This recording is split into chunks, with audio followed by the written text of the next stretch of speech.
Good morning and welcome to the 44th Annual Common Ground Country Fair, this year online. I'm Sarah Alexander, Executive Director of the Maine Organic Farmers and Gardeners Association. Good morning, I'm Alex Redfield, the Director of Farmer Training for Cultivating Community. And we're here this morning as your live MCs for this live stream. As you can see, we're at the Common Ground Education Center in Unity, Maine. Normally this would be a bustling community full of tents and thousands of people, but as we all know, this year is different. So we are bringing you the fair online. We're going to be having 3 days of live streaming content starting this morning, and we've got a lot planned for you. So we're really excited for what the weekend holds. But before we get started, we want to do a land acknowledgement about this land that we're on here today. So the Maine Organic Farmers and Gardeners Association acknowledges that we are situated in the homeland of the Wabanaki people. We express our respect to the indigenous communities who have lived on these ancestral lands for almost 15,000 years, and to the future generations that will come after them. With this acknowledgement, we recognize the legacies of settler colonialism, and we signal an ongoing commitment to building relationships with the Wabanaki. We are deeply honored to partner with the Wabanaki community members who participate in our programs each year, including the Maine Indian Basket Makers Alliance, which has participated in the Common Ground Country Fair for more than 25 years. We encourage everyone participating in the online fair this year to learn more about Maine's tribes by going to wabanakialliance.com. Now we're going to get started with some very special thank you messages and welcome messages from some of our state leaders, including Molly Ann Dana, the Penobscot Nation Ambassador, and Governor Janet Mills. We're going to hear from them now.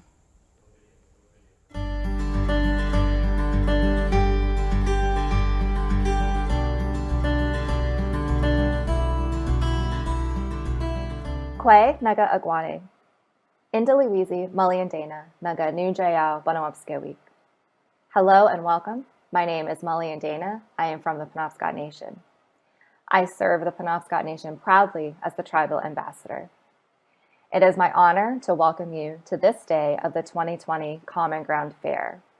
I want to express my deep gratitude to the organizers of this fair for holding it as a virtual event this year as to not spread the COVID-19 pandemic further in our beautiful state of Maine that we all share. I also want to acknowledge that the lands now called Maine are the ancestral homeland of the Wabanaki nations, the Penobscot, Passamaquoddy, Micmac, and Maliseet, and also historically the Abenaki tribes and other tribes that lived in Maine that were decimated by disease or relocated. I want to express that we are deeply thankful for the commitment of those in this organization and those attending the Common Ground Fair, the commitment to the health and well-being of Mother Earth in the state of Maine. When we have healthy lands and waters, we have healthy people, we have nourished communities, and when we are in this state of wellness and well-being together, it is easier to walk forward in a good way and address other issues like the socioeconomic struggles of vulnerable people, racial equality, tribal sovereignty. All of these things are truly connected, and nothing is possible without the health of Mother Earth. So I invite you all to take part in this great event and to think about how your actions each day uphold the respect and honor for our mother that we all share, and to think about how Indigenous people have been stewards and believers in that respect and honor since time immemorial, and how we can learn from each other and work together to make sure Mother Earth is healthy for the next 7 generations. K'chiwaliwani, thank you.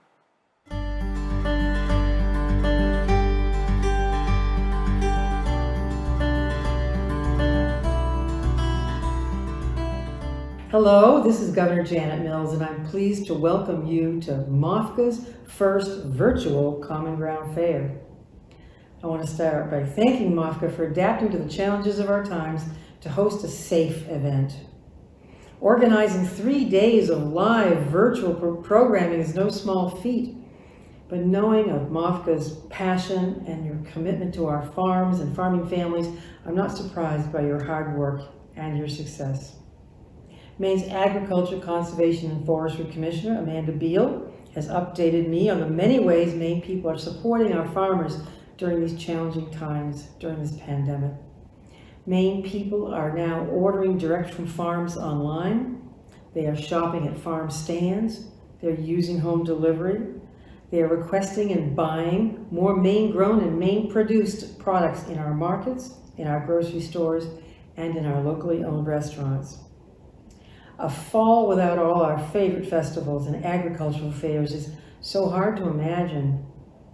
But if the last 6 months have shown anything, it is that Maine people are resilient. I know that we'll find creative ways to support our farmers and producers through the fall and winter, including especially our organic farmers and growers.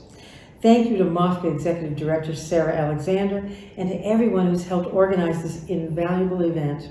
I hope to see you all in person soon, and I look forward to another great Common Ground Fair in person next year, my favorite event of the year. Stay healthy, stay safe. Thank you.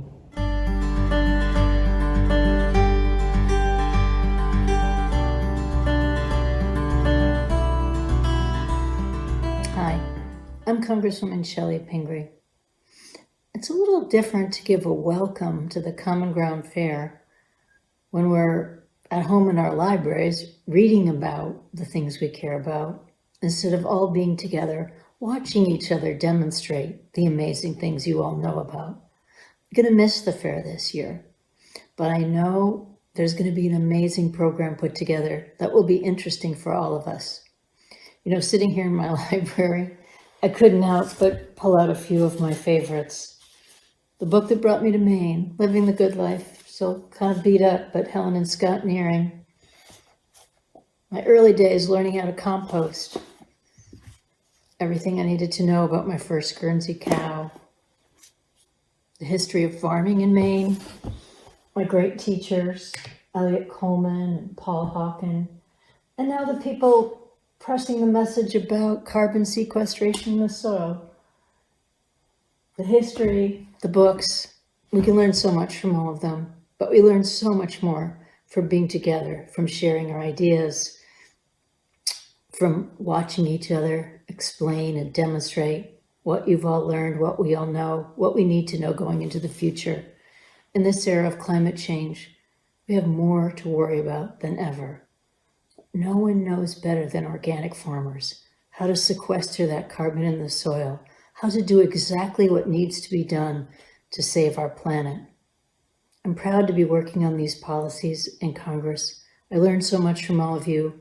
I'm proud to be looking for ways to move forward so that we can save our state, our future, the life for our children and grandchildren, and do it together. This may be the most important Common Ground Fair in our lifetime. And even though we can't all be together, we're going to learn a lot from each other, and we're going to keep working hard. Thanks. Enjoy it, everyone.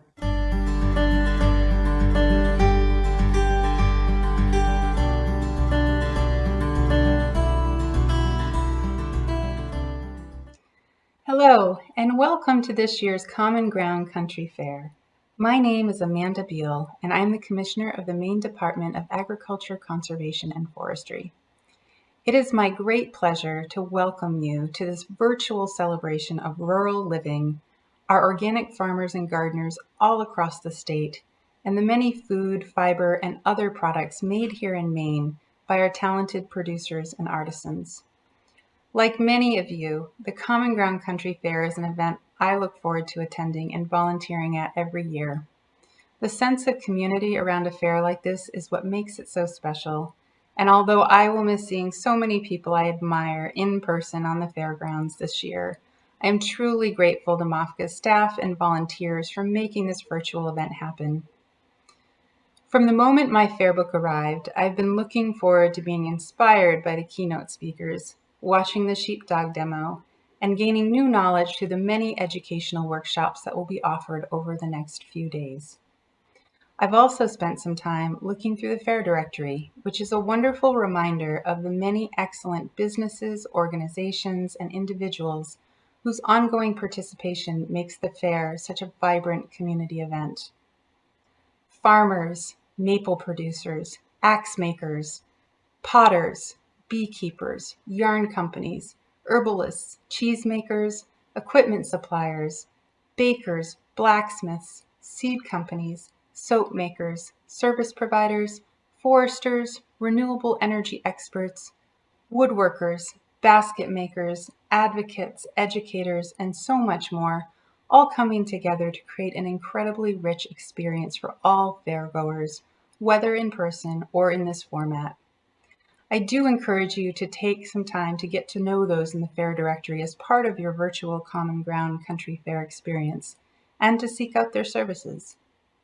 Overall, we are so fortunate to have this opportunity to come together and celebrate Maine's rich agricultural heritage and landscape and the people who make it so, including those of you who support our farmers and producers all year long.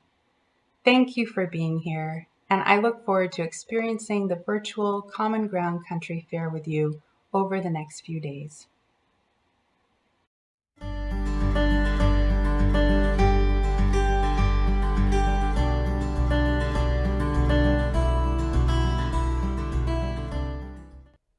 Hi, I'm April Boucher, Director of the Common Ground Country Fair, and I'm pleased to welcome so many longtime fairgoers and new fairgoers to our first ever alternative online Common Ground Country Fair. And while your participation is going to look a little different this year, although we are in our beautiful exhibition hall at the moment, you'll find many things that you'll love and many of the reasons why you keep coming back year after year. So you'll see many familiar faces. You'll have ways to interact and engage, which is such an important part of the Common Ground Country Fair. And you'll also really be able to see how much care and energy has been given by multiple volunteers and staff over the past 5 months as we work to adapt and bring something wonderful to our community to show that we're still here and we're still going to grow together.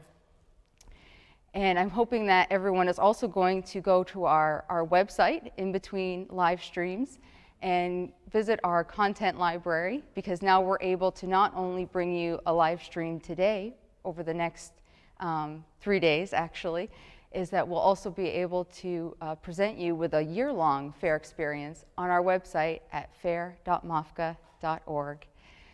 So hopefully you'll find multiple ways to connect. We hope you can ask questions on our Facebook Live feed, and you'll be able to interact directly with our speakers. And they're looking forward to talking to you and interacting. So I hope you enjoy and join us soon.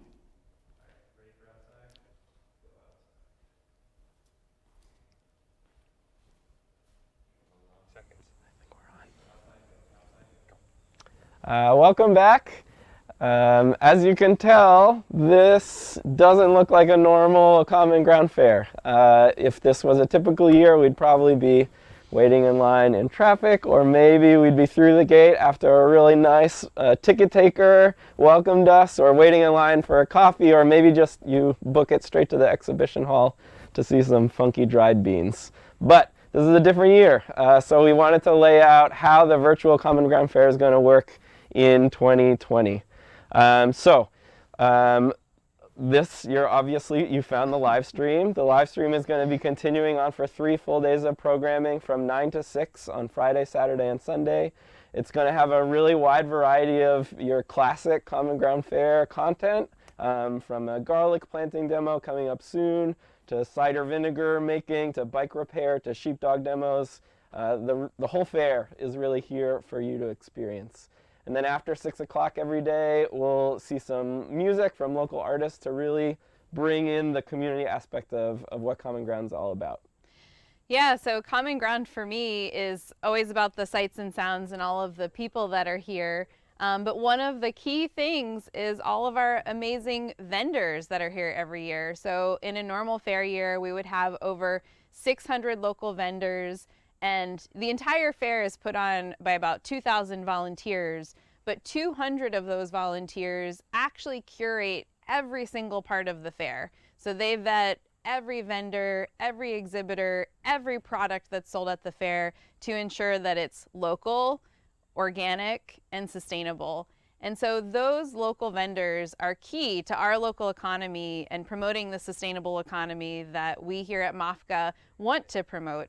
So this year, since you can't come to the fair and browse what those vendors have, we've put together an online marketplace. And you can get this right at the fair site at fair.mofga.org. But you can go browse products from over 200 of those vendors who have all been hand selected and curated by our volunteers to meet those guidelines and those standards that they would during the normal fair. And there's everything from soap to maple syrup to wooden spoons to bags and towels and backpacks, everything in between. And I know a lot of us each year actually do our holiday shopping at the fair. So is there anything, Alex, that you look forward to in the marketplace each year? I mean, I first and foremost look forward to the overwhelming sense of how much cool stuff is made right around here. It's really nice to walk through those tents, and it's going to be just as nice to walk through the virtual marketplace. Our family in our house, maybe you do the same thing. We sort of hold off on purchasing things that we know are going to be available at the store. So like you said, holiday shopping is easy, but we always look for cool wooden bowls. We just had our first kid, and the only onesies we had to buy that weren't hand-me-downs were from Liberty Graphics and from the Common Ground Country Store as well. Yeah, and that's another critical thing for the fair each year. So normally right behind me right here is the country store tent at the fair. This year, the country store is online, and Alex and I are wearing our Common Ground Country Fair t-shirts. These are all organic and locally made from organic US grown cotton, which is actually a pretty rare thing. But we work with Liberty Graphics, who we've worked with for many, many years. They've printed all of the fair t-shirts made right here in Liberty, Maine, just down the road from Unity where we're at now. And they work with us to source the US grown organic cotton. We have to do that about a year ahead of time to get into the production schedule, because just like other crops, cotton grows in a season. And then that cotton is milled and spun into fabric. The t-shirts are cut and sewn and created right here in the US. They're dyed with natural dyes at a local dye house, and then Liberty Graphics prints the beautiful design, and they work with us almost for a full year to get the design just right, to get all the colors perfect, and to have it come out as beautiful as it does.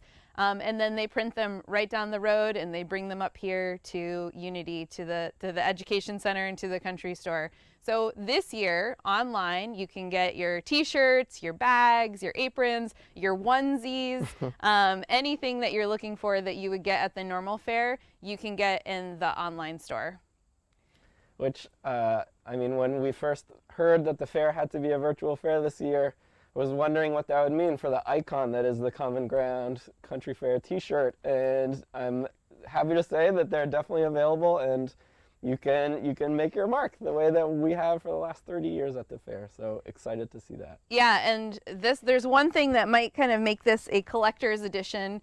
Since this is the one-of-a-kind unique fair that's happening online, they say celebrate rural living at home with MOFGA. Oh. And it always says celebrate rural living with MOFGA. But this year we're celebrating rural living at home with MOFGA. So that's the only time, hopefully, that this is ever going to say this. And what a unique opportunity to just mark this moment this year. And speaking of celebrating rural living at home, another really amazing part of the virtual fair this year is the content library. So on the MOFGA website at fair.mofga.org, there's already this library of resources on homesteading, on gardening, but also the sort of the wider range of Common Ground Fair resources. There's a poetry grove, there's children's activities and videos. There's all kinds of stuff on the content library that you can access anytime you like. Okay. I'm really excited about it because as part of our work at Cultivating Community, we teach a lot about farming and gardening, and MOFGA put in the work to create these video resources that we can use as part of our workshops on how to extend your growing season by using row cover, on how to manage your soil. there's a lot of exciting stuff going on. Yeah. Now, there's so many parts of the food system that we here at MOFGA work on year round. We try to working with our producers, but getting that food to you is a critical part. And so we want to showcase a little bit about how that can happen through food cooperatives. I'm actually on the board of the Portland Food Cooperative, and I'm really excited that we have an opportunity to learn a little bit more about the Portland Food Cooperative today. And we're going to see a short video from them now.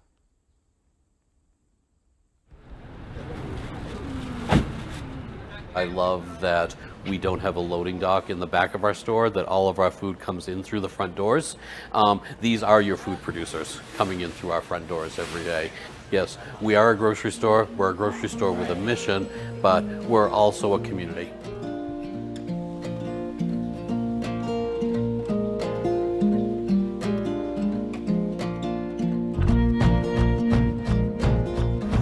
Energy for the Portland Food Co-op started around 2006. Our original core membership got together and decided that they wanted to open a cooperative grocery store here in Portland, and one that was dedicated to local foods and the local economy.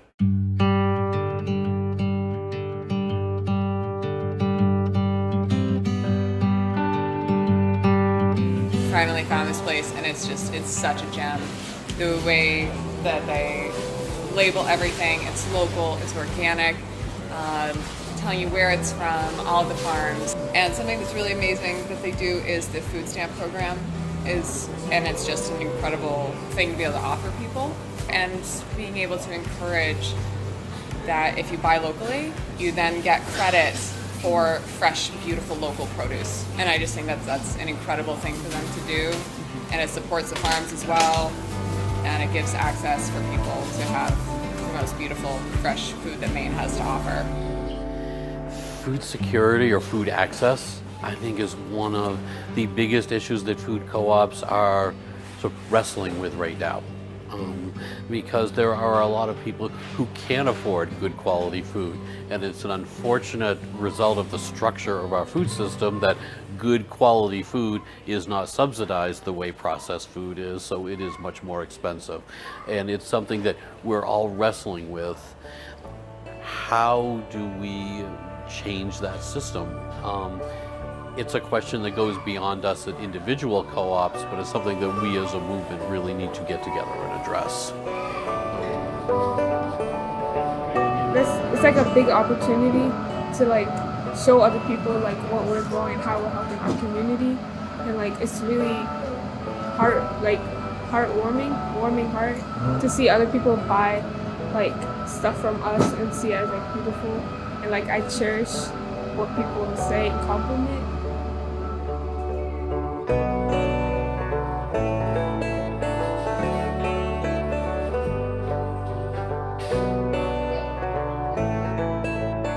Hopefully we can have a larger impact on the larger food economy and the types of subsidies that different organizations get, and how much big agriculture gets subsidized in a way that small farmers would never get subsidized, at least not under our current system. But making people aware that those bigger issues, that's sort of the fundamental problem with our food system, and the more that we can let people know about that, and that's what co-ops really are all about. We as individuals maybe don't have a lot of power, but you start getting 100, 200, in our case 4,900 together, we start achieving a scale that we actually have a common voice together, and we can start acting collaboratively. One really cool thing about working here for me has been actually learning, especially in relation to produce, about what can be cultivated in the state of Maine. And that kind of yields the possibility for a food system in the future that does mainly come from local sources.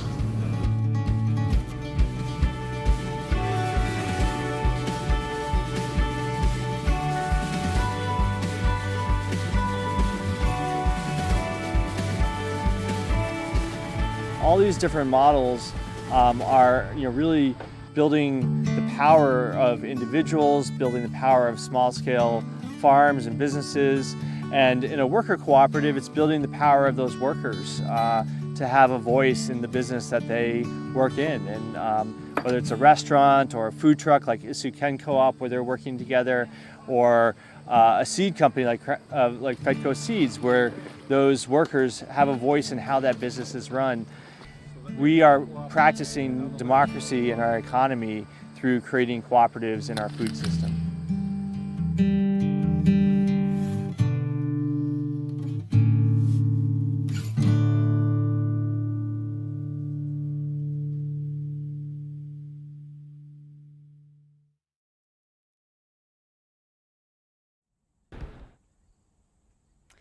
All right, well, I love the Portland Food Co-op, and I hope that everybody will find a food co-op near them and support them this week. They support so many of our certified organic farmers, and it's such a critical part of the food system to make sure we can get that food out to folks in their community.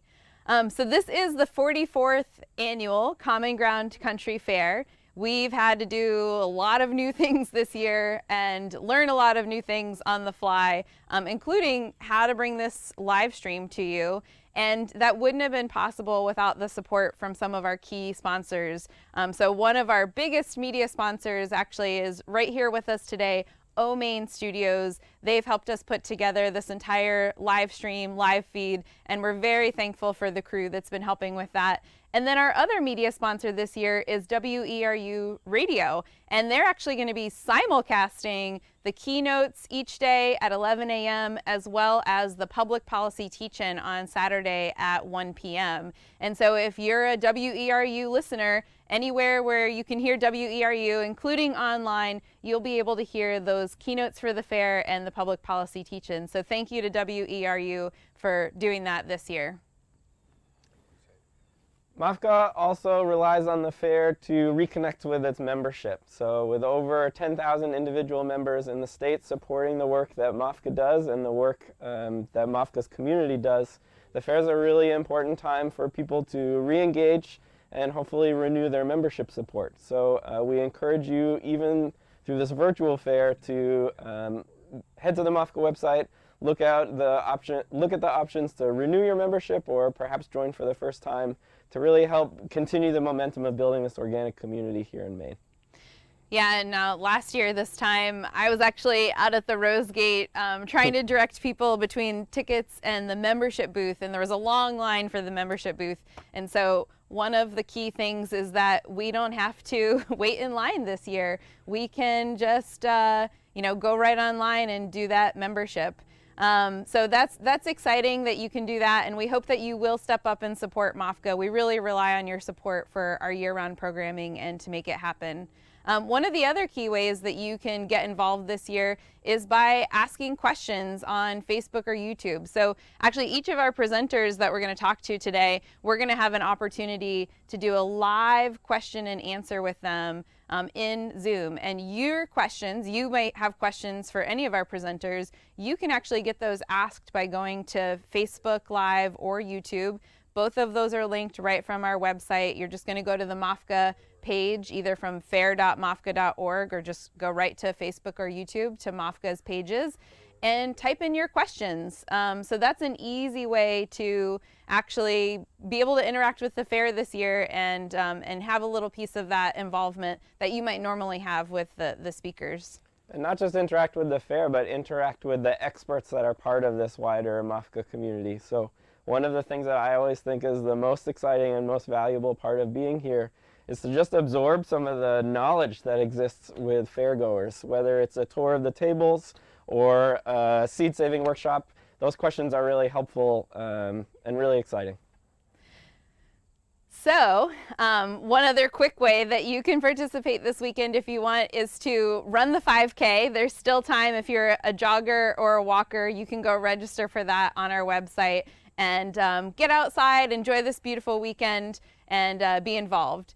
So now we're going to go to our first demonstration today. It's going to be with Mark Guzzi of Peacemeal Farm. It's a garlic planting demonstration, and we want to thank our sponsors, Longfellow's Greenhouse, who are helping bring this presentation to us today. Mark has been involved with the fair for over 25 years. He's an incredible farmer, and actually he came to the fair early on as a farmer at the farmer's market, but got so involved with MOFGA that he became a board member and then has continued to stay involved. So we're going to hear from Mark now. How we doing? Welcome to the garlic talk for the 2020 Common Ground Virtual Fair. I usually give this talk every Friday morning during the Common Ground Fair, and I thought that I could do it for the virtual fair. Usually it's about an hour-long talk. We're going to go for about 15 minutes here, so I might speed through some of what I normally might talk about. But anyways, a little bit of introduction. My name's Mark Guzzi. I grow mixed vegetables at Peacemeal Farm in Dixmont, Maine. We raise about 18 acres of vegetables. In that 18 acres, we raise about an acre of garlic. So it's a pretty important crop for us. We're going to give a little demo about how to plant garlic. It's September 19th today. Usually common ground, it's just a little bit early to plant your garlic in central Maine. So we're not going to actually plant that much, but it's the perfect time to start planning out for planting your garlic.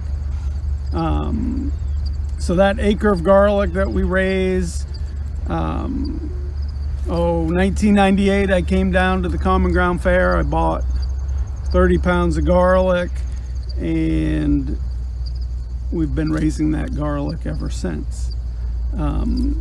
We're gonna plant today. We raise Russian red and German red, which are both rocambole type garlics. There's a lot of different types of garlics out there that you can plant. In the Northeast, typically hardneck garlic is mostly grown. This one's a little black and moldy. I like the Russian red and the German red. The rocambole has good flavor, stores well, and grows well for us at Peacemeal Farm. Other garlics that are popular to grow are the porcelain types, the German extra hardy. I'm gonna cast that right aside because I don't even know what that is. And you can grow some soft neck types. So just generally the garlic life cycle, garlic's planted in the fall. It roots itself, survives the winter, and then first thing in the spring when the ground starts to warm up, it'll pop up out of the ground. And typically you'll harvest it in late July, early August, dry it, and then select your seed out for the next year. In terms of planting, so I said, September 19th right now, it's a little bit early for planting the garlic. Typically in central Maine, sometime in October.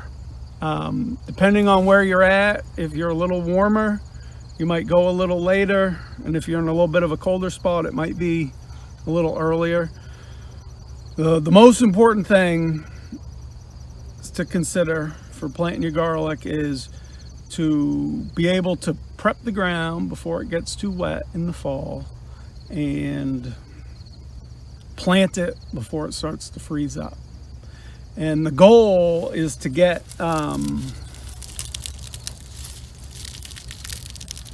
maximum amount of root growth so that the garlic can get anchored into the ground with the minimal amount of top growth, because anything that pops up above the ground in the fall is just going to kind of die back, and it's a waste of energy. Right now I'm just starting to break this garlic up, and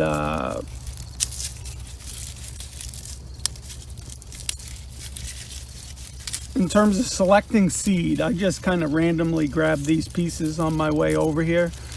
But generally speaking, we like to pick not necessarily the very biggest garlic that we grow, but garlic that is on the larger side, but also kind of has what I like to call the quintessential look, you know, kind of like the perfect heads of garlic, uniform.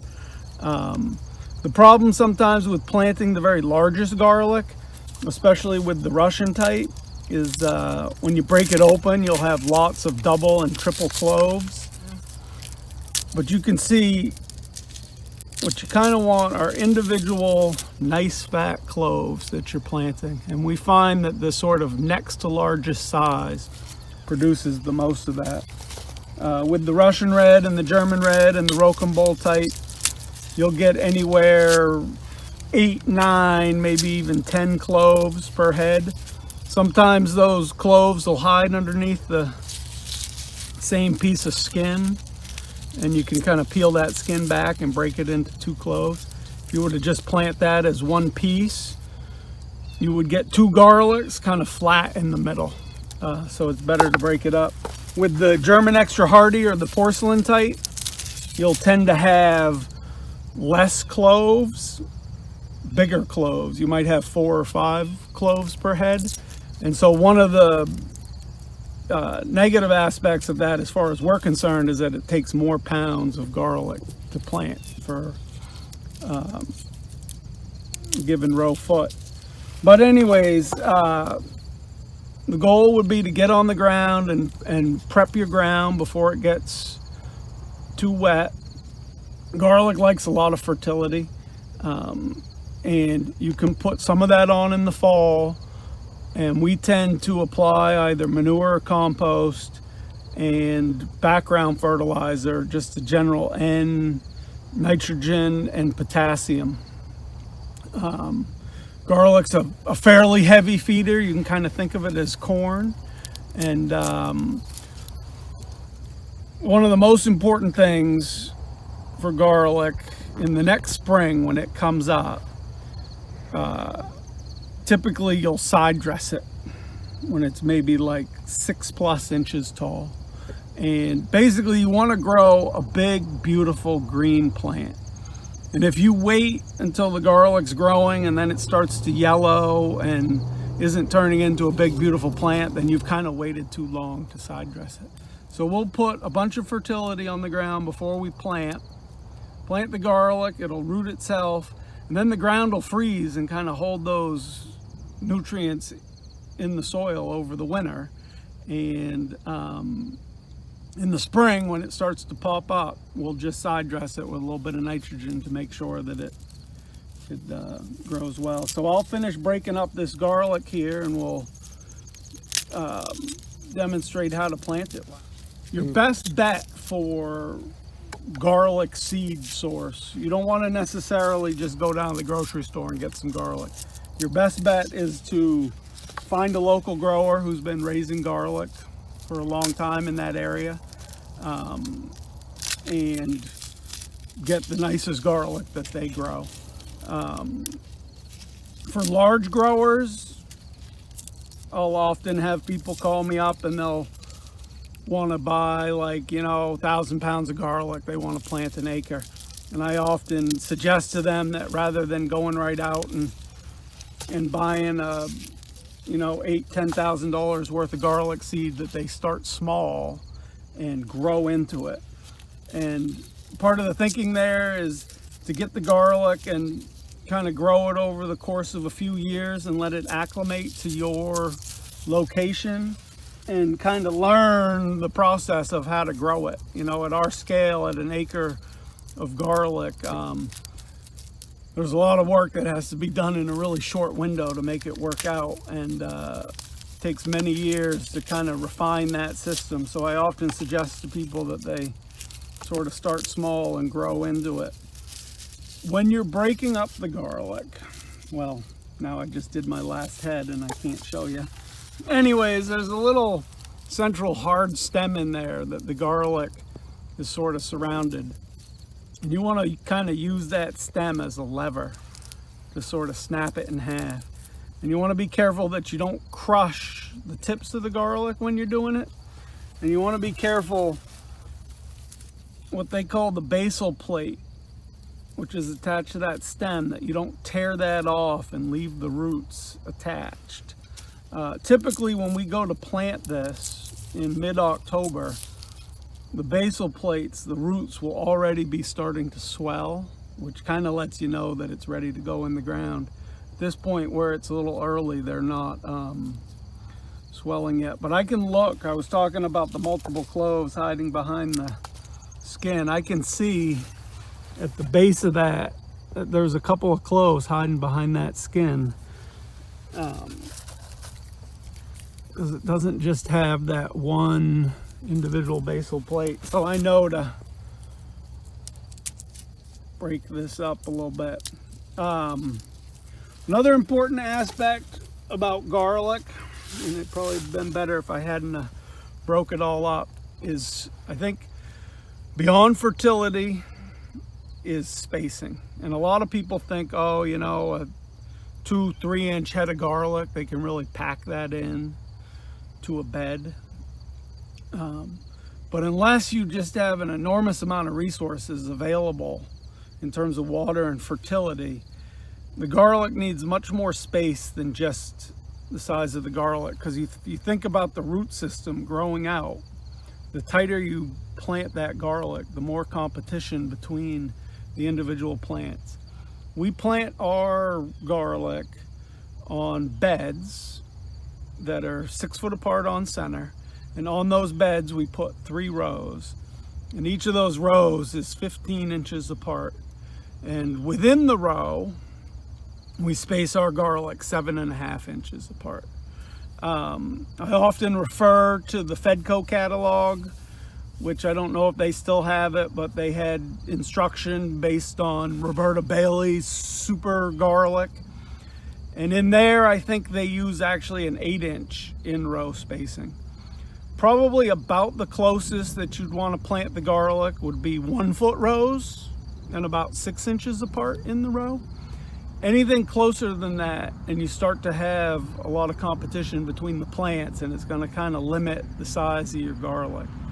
But we found the 3 rows at 15 inches, 7.5 inches in the row is kind of the perfect density for growing some pretty nice garlic.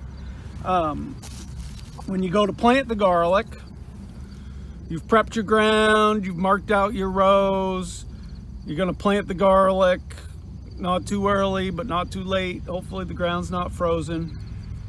You want to set that garlic anywhere from 2 to 4 inches deep. We plant ours at about 2+ inches deep, and then we mulch it with straw. Generally speaking, 2 inches if you're going to mulch it, to 4 inches if you're not going to mulch it. So we'll give a little demo on how we're going to do this. This garlic that we're planting is going to be used by the Common Kitchen, hopefully, for next year's Common Ground Fair. That was kind of the little tradition that we started with this garlic planting demo. Since it's a little early, we're not going to plant that much, and I'm assuming that Jack, who's the garden manager, will come in and plant the rest when the time's more appropriate. But he has this little tool here, which is a little row marker, and it's got these little wooden markers spaced at 6 inches across. And so we're going to use this, and this is something you could do in your garden. There's a lot of different ways of doing it. We're going to use this to mark out where our rows are going to be.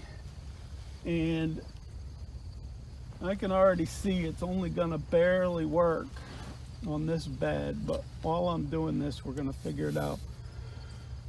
So we got 1, 2, 3. I guess we're going to do our rows a little different. We're going to do our rows like 9 inches apart.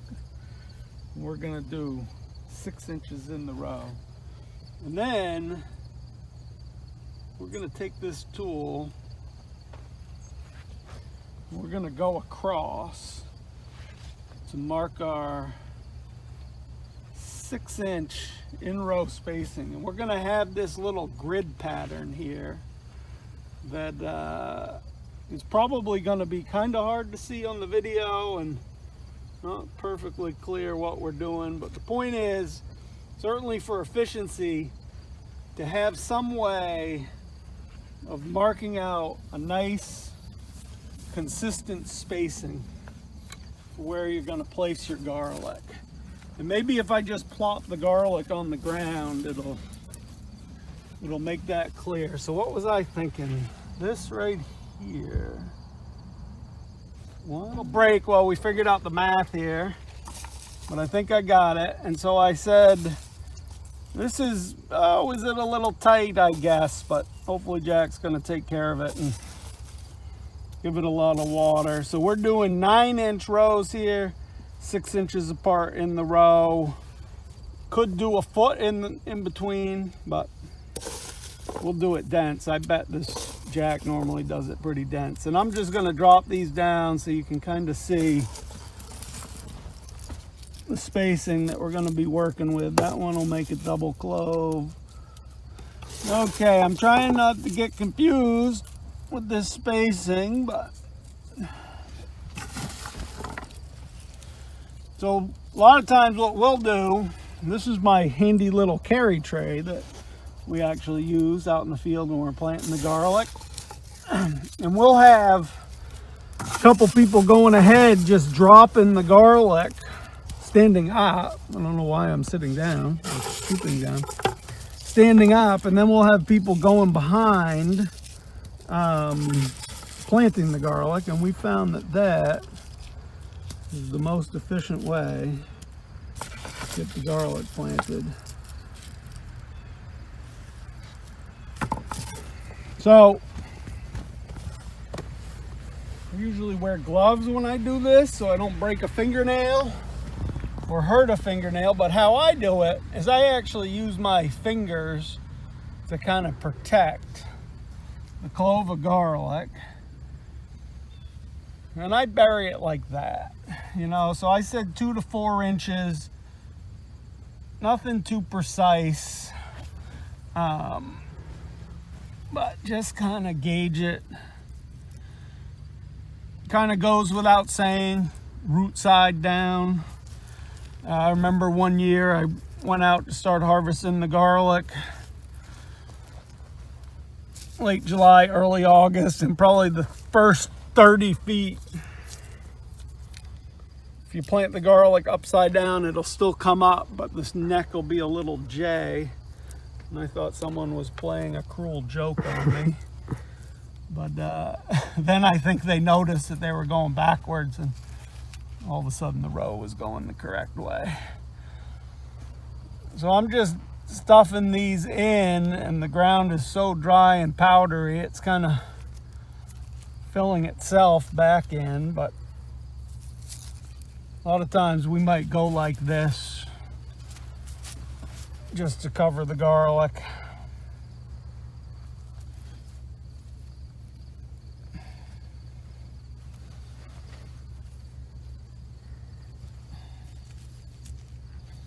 Now, trying to get the garlic planted before it freezes up. And then we use straw to mulch. That's a big question that a lot of people have. In Maine, I think it's really a good idea to mulch your garlic. And what the mulch does is it kind of keeps the ground from freezing and thawing throughout the winter. And a lot of freezing and thawing can heave those cloves right up out of the ground. And if they heave right up out of the ground, they're really not going to produce nice garlic. We use round bales of oat straw. And because we lay those out with a tractor, we wait until the ground has frozen after we plant our garlic. And then we drive across the field to mulch it. And generally speaking, I don't think it's a bad idea to wait for the ground to freeze before you mulch it. once you mulch it, it's going to kind of be protected from that freezing and thawing, and it's not going to freeze that deep. But I think that it generally speaking, you're only going to be a few days that the garlic will start to root itself. Ground will freeze over a little, cover it with mulch, and then you'll kind of just hold it there all winter long. Probably still putting down some roots, but not really getting a lot of top growth.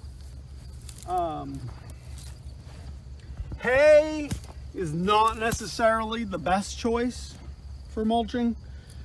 It kind of mats up quite a bit, but also Timothy and clover, while are generally speaking not a big weed problem in the garden, they can definitely become a problem in your garlic. And so straw is probably the best choice. People often ask about using leaves, and leaves will tend to mat up too. And I think that if you are going to use leaves, chopped leaves would probably be best. Now I like to use oat straw. This is actually rye straw, but it's rye straw that looks like it was harvested before the rye seed matured. And so the reason to use oat straw is any seed that's left in the straw, the oats will come up in the fall, but they'll winter kill. If you're using winter rye straw that's taken after a mature winter rye crop was harvested, that winter rye could survive the winter, probably would, and then become a weed problem the next spring. In this case, we've got some early cut winter rye straw, which means that we shouldn't have any viable seed. And so this is actually pretty nice stuff. The ideal for me would be to put this straw down after the ground froze up and right before a snowfall to kind of mat that straw so it doesn't blow all over the field. Some Korean lady friends of mine, they would lay down and roll all over this to mat it.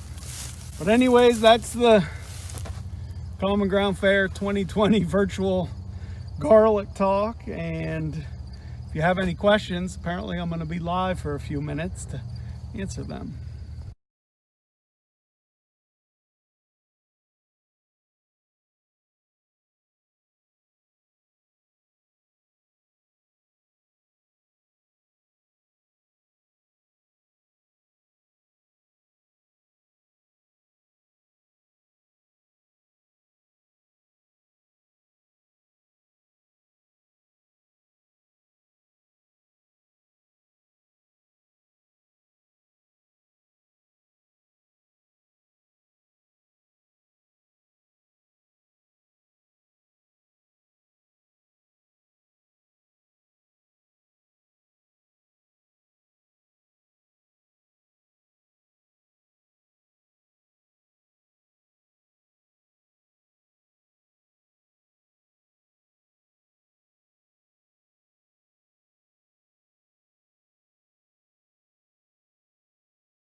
It grows in and goes back. They always had been. It'll probably go back on its own to 5 or 6 cloves per bulb.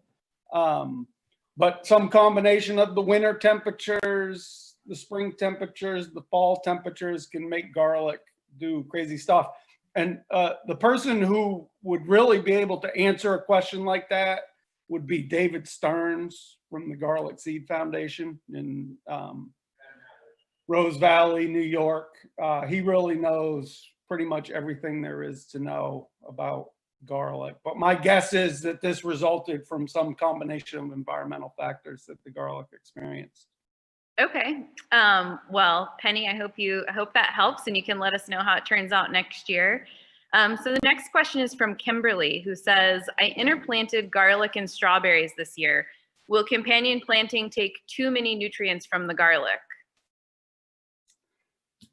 I'm not that much of an expert on companion planting. A lot of it is going to have to do with the combination of the density of the plants in a given area and the resources that are available to them: water, nutrients, sunlight.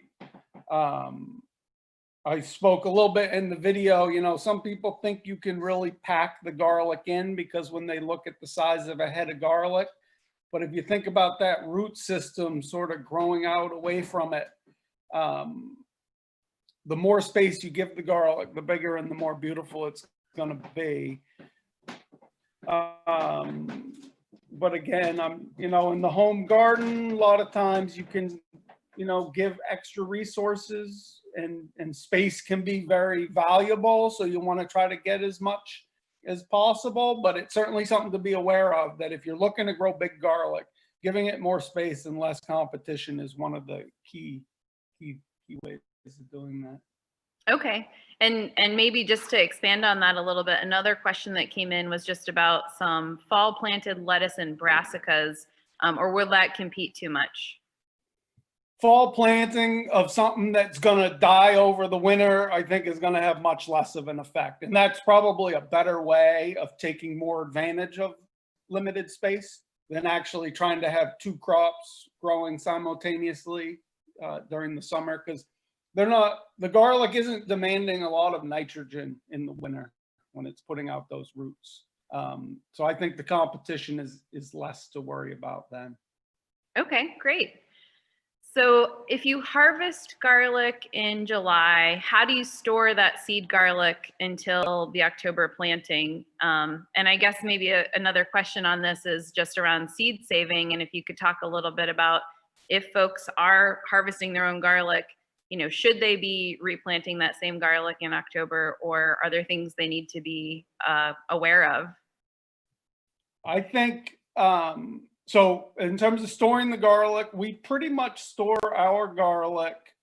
You harvest the garlic, and the real key there is you want to dry it out as quick as possible, but preferably not in direct sun. Garlic can cook very easily in direct sun. But you want to get that garlic as dry as possible. And then usually in September, we'll start trimming the tops off and putting it into onion bags. And we just allow our garlic to experience the ambient temperatures of summer and fall. And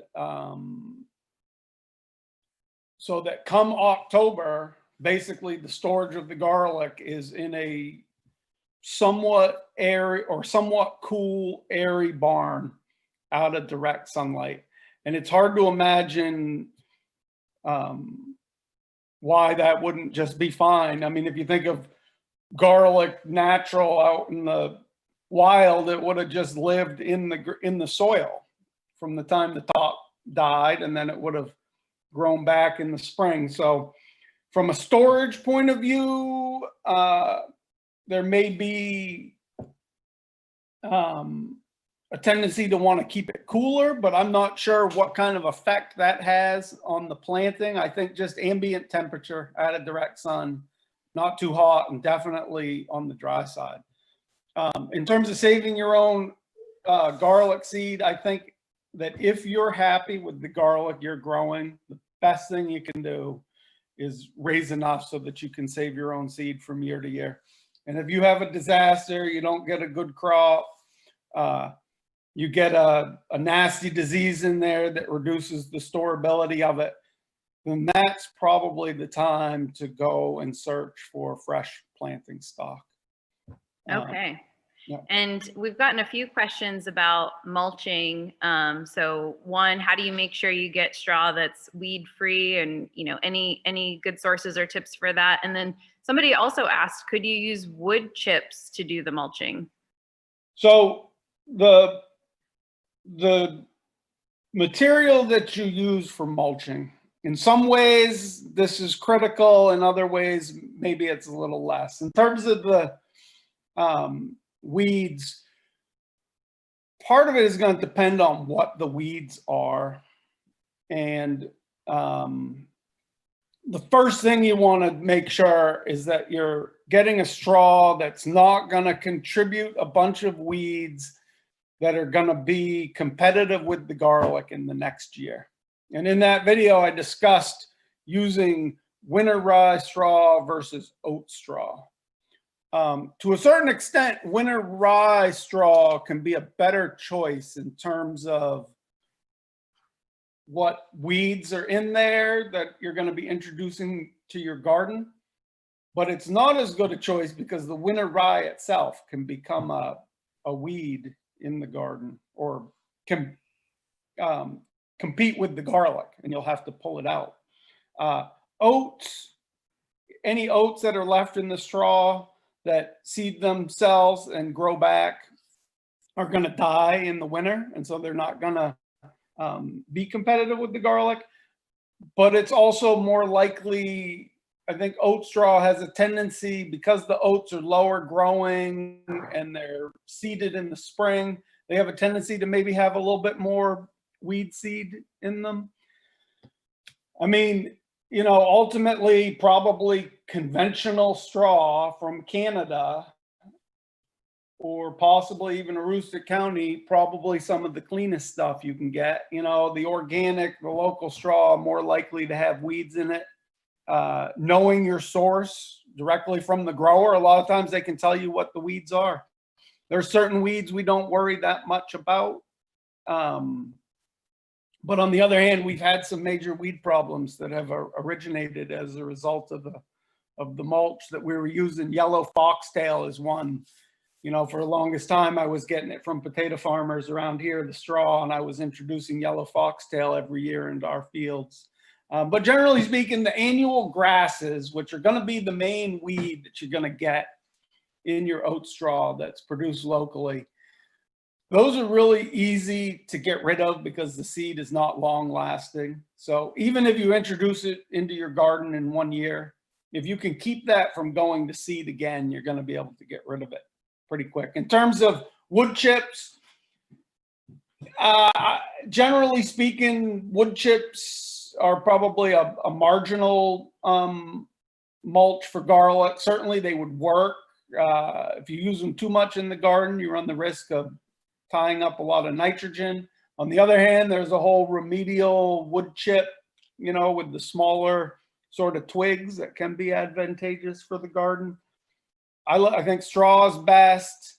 Hay, that can introduce some weed problems, Timothy and clover, right into that year's garlic crop. Leaves, I mentioned, chopped leaves are probably better. Yep. Great. So I think we have time for just one more question here, and I'm going to combine a few from Meredith and Jessica and Melissa, who are all asking about fertilizer. So what are the best fertilizers, and what are the right times of year to do that fertilizing? So ultimately, taking a soil test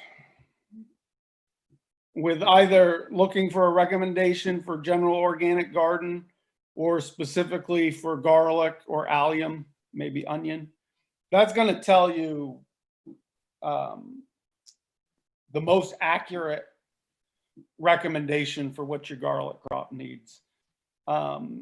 We use organic fertilizer, compost, usually manure that we spread in the fall at about 20 yards to the acre.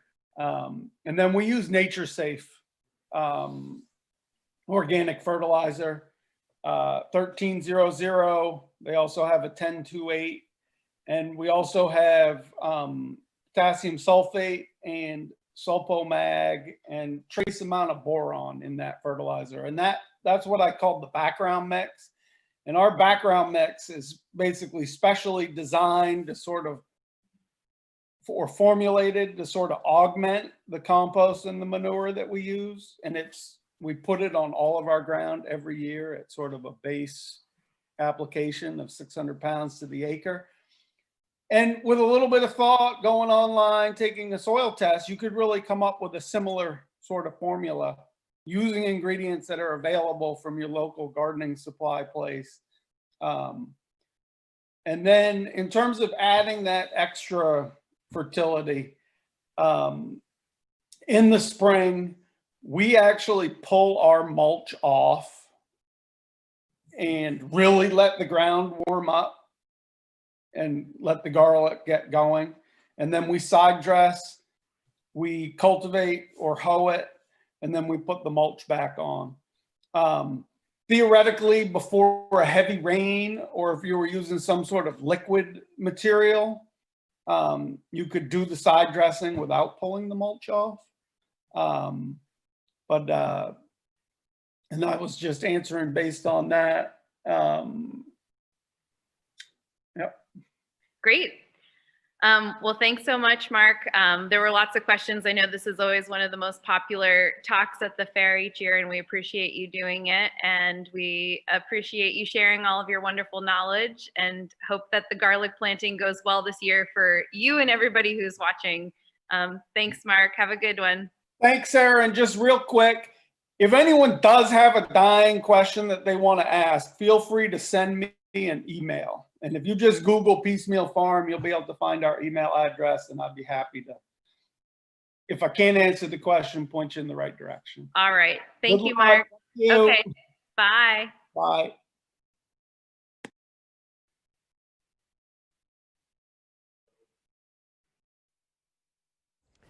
Thanks, Mark. I'm going to give a little testament, a little plug to Peacemeal Farm and Mark Guzzi in a second, but really quickly just wanted to remind everybody that MOFGA relies on the support of over 10,000 individual and business members to support MOFGA's mission of promoting organics and a local food system that we can all be happy about. We're going to share a little message to the membership now.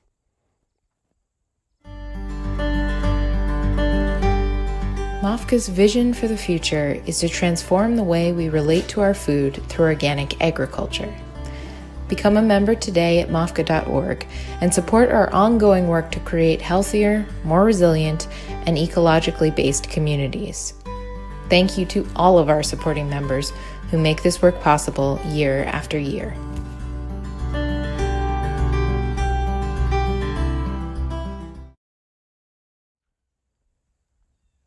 So just in case you had any questions about Mark's garlic growing pedigree, just wanted to share this beautiful garlic that was grown by Omosombo Katuka, who farms with us at Cultivating Community.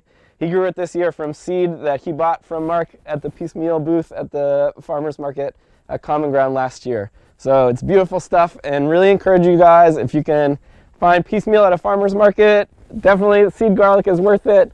But also check out the marketplace and the virtual farmers market portion of MOFGA online, fair.mofga.org.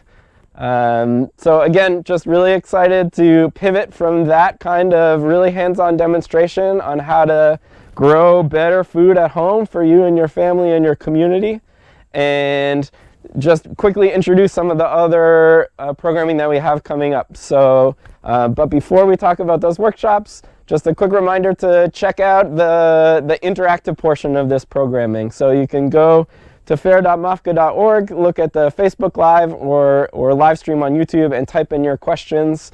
Because the programming is so wide-ranging, there's going to be something that you're interested in learning more about. Whether you're homesteading in a rural part of the state or you have a little community garden in Portland, there's going to be something here that's relevant to you. Or even if it's not relevant to you, it's still going to be interesting.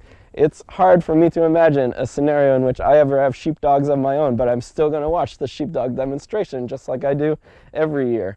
Yeah, really excited about some of the stuff that's coming up. I guess I can also remind everybody of some of the supporters that have been here and supported the transition to a virtual farm space, specifically thanks to Longfellow Greenhouses for supporting Mark in the past. I'm going to introduce the next speaker now. His name is Jesse Watson from Midcoast Permaculture Design, and he's going to talk a little about introducing the principles of perennial polyculture design into both small and farm scale size installations.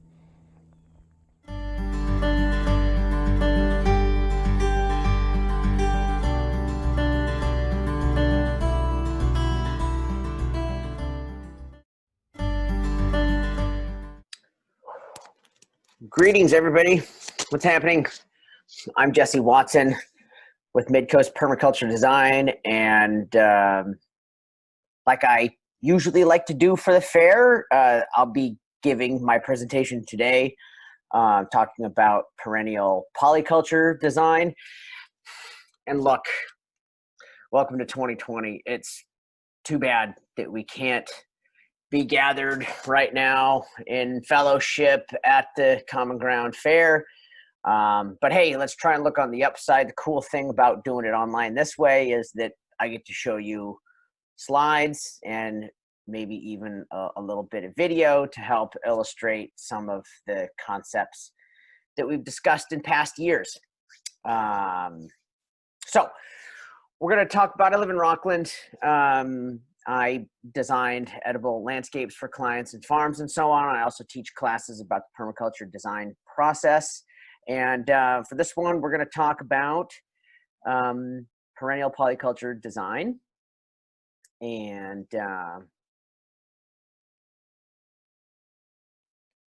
so what I want to begin, I mean, the first thing to note is that with perennial polyculture design, it really is about mimicking the design of natural ecosystems.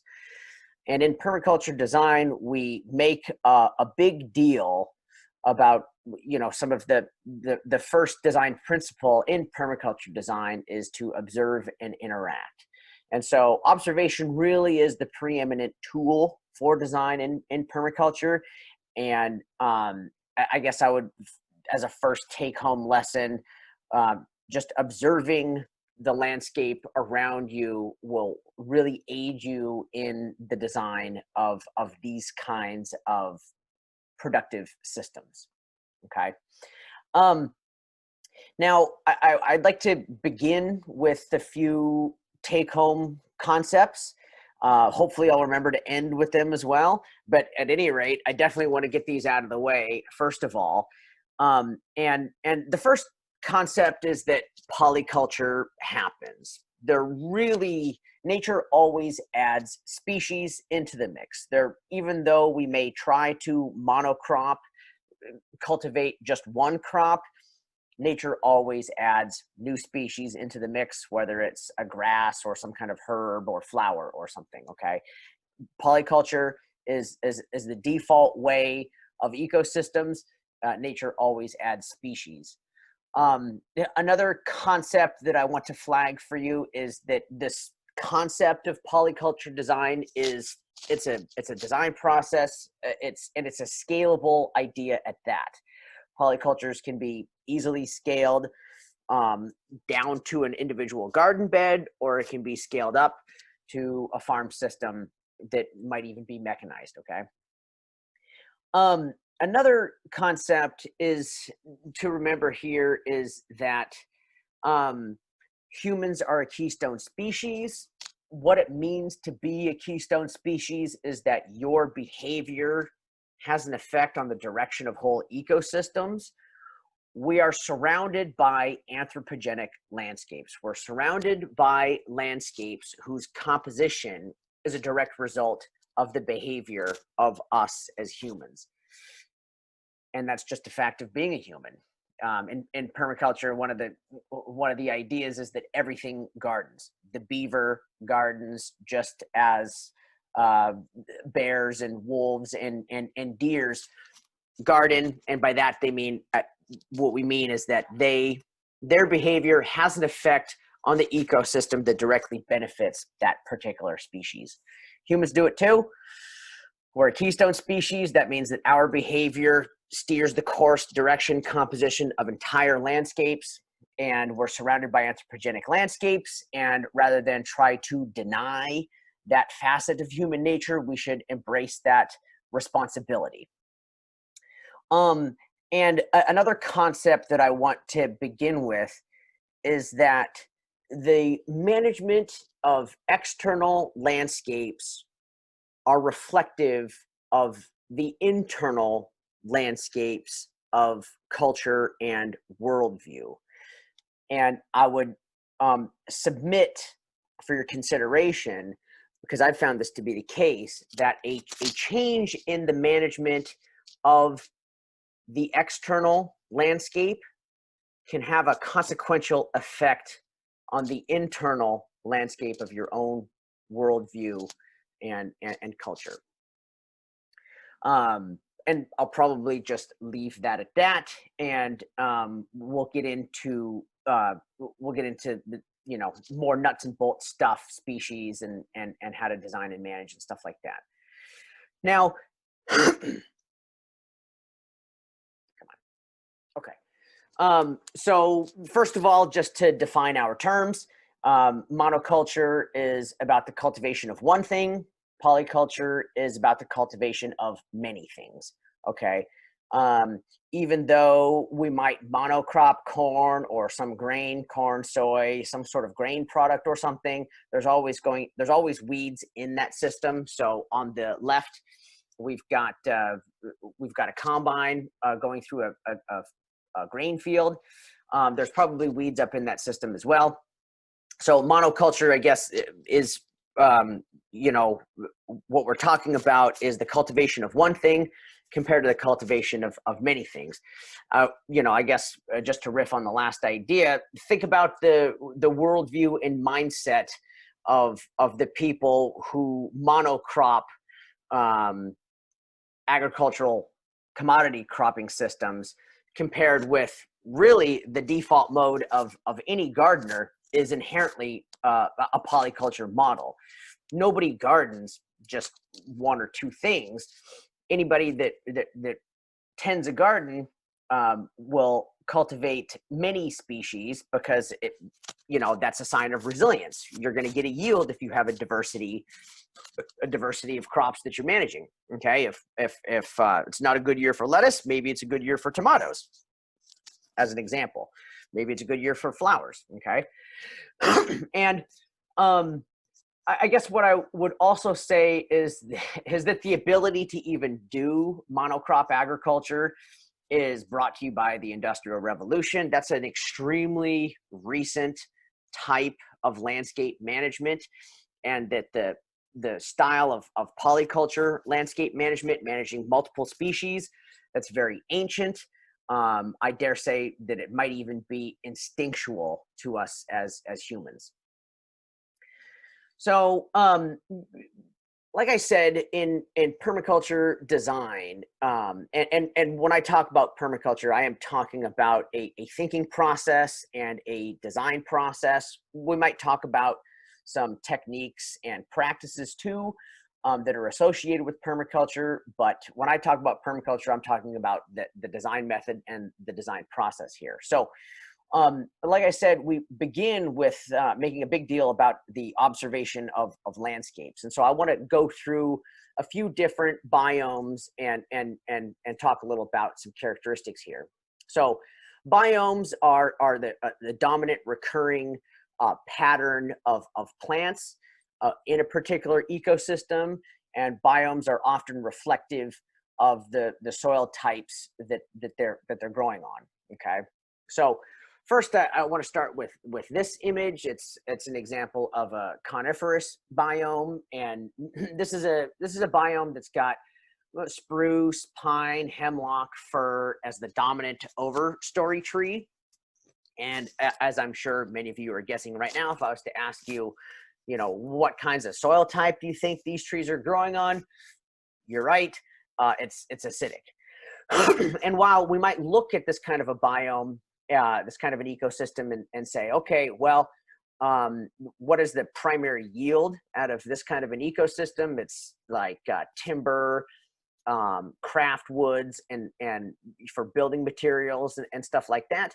I would also remind us that even in this kind of an ecosystem, if this is the kind of soil that you have, it's great for fruits and berries. Okay, so blueberries, cranberries, lingonberries, the Vaccinium genus in general is very compatible with this kind of a soil type, this kind of a biome, as well as other fruits and herbs. Like currants probably grow good here. Winterberry or tea berry, it's in the Gaultheria genus. That's a medicinal herb, as well as potentially Juneberries and elderberries. Okay, Amelanchier and Sambucus.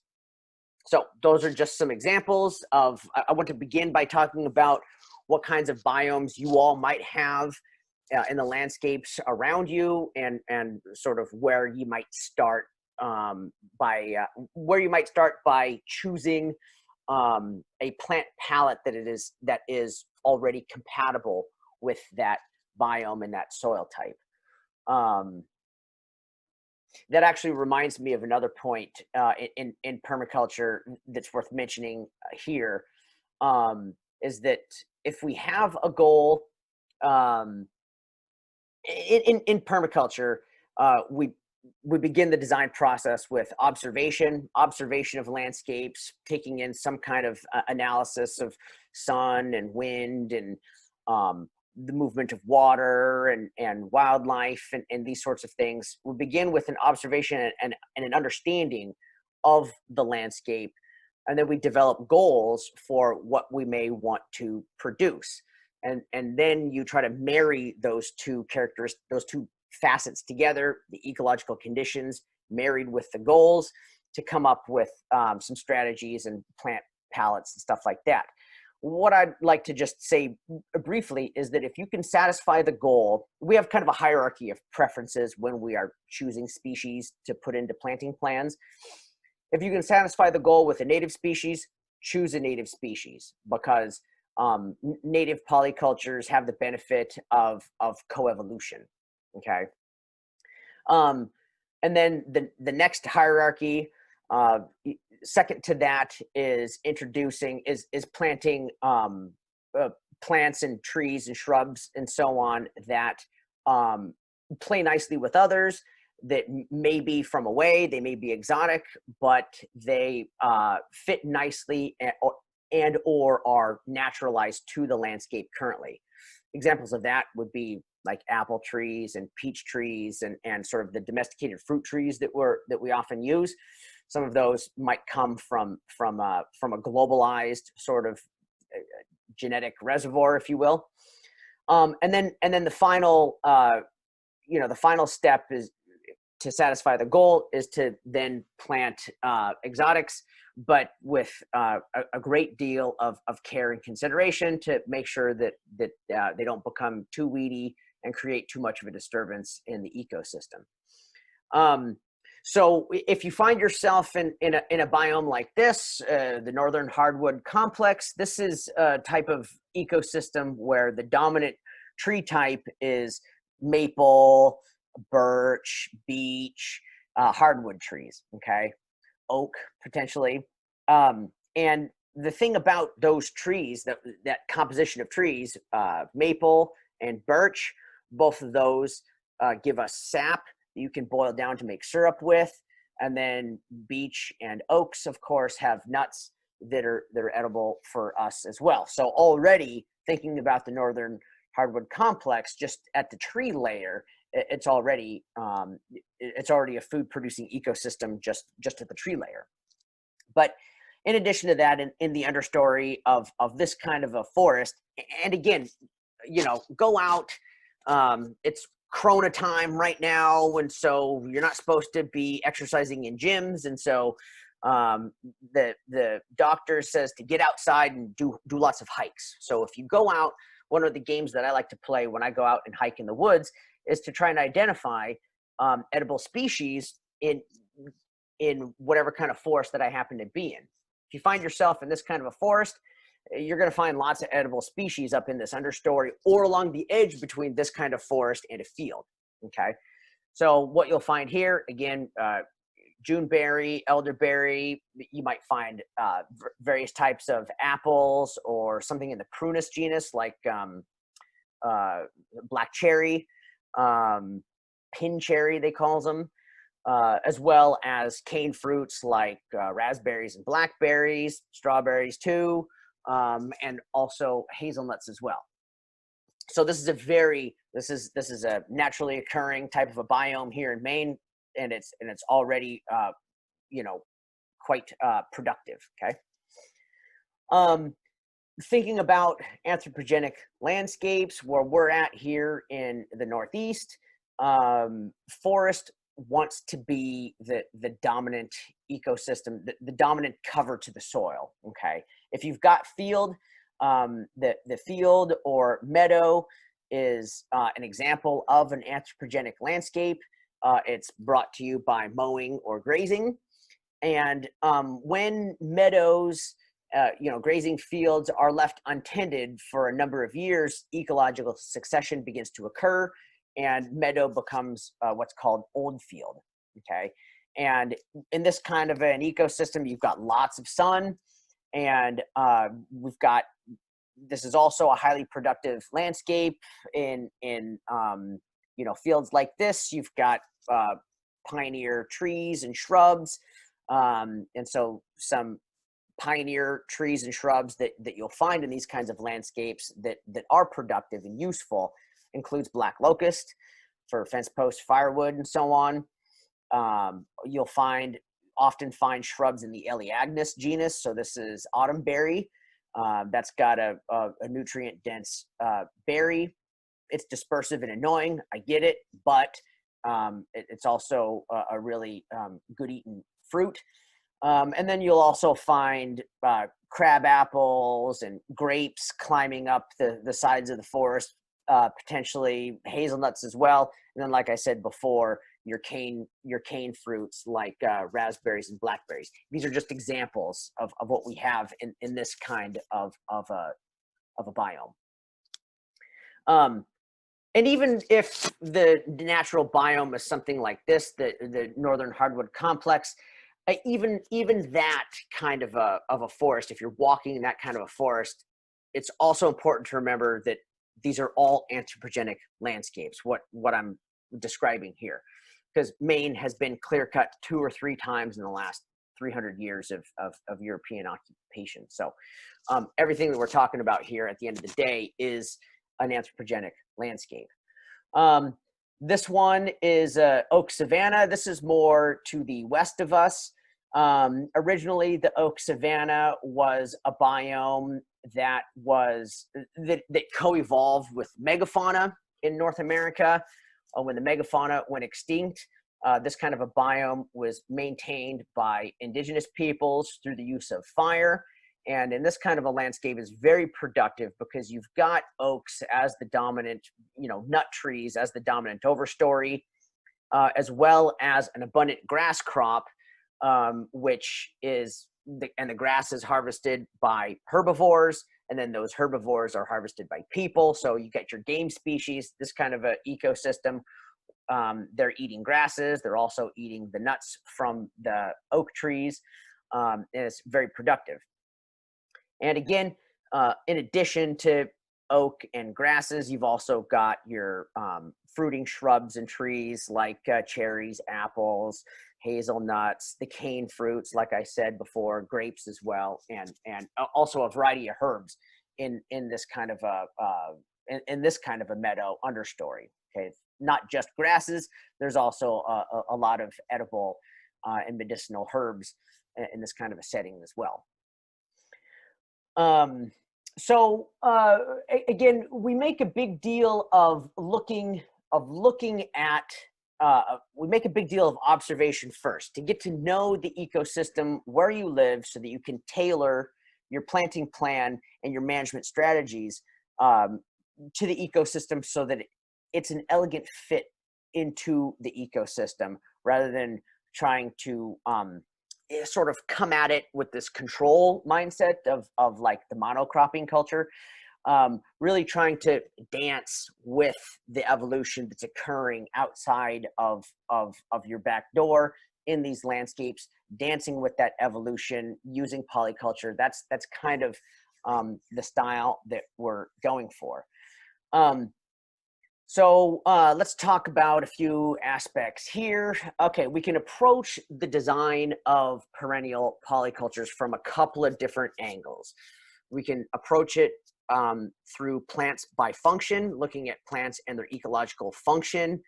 And another angle that we also need to keep in mind is thinking about plants according to their architectural forms, okay? So plants by function, here's a list of some important ecosystem functions that different plants perform. Nitrogen fixation, that can occur at the herbaceous layer, the shrub layer, or the tree layer.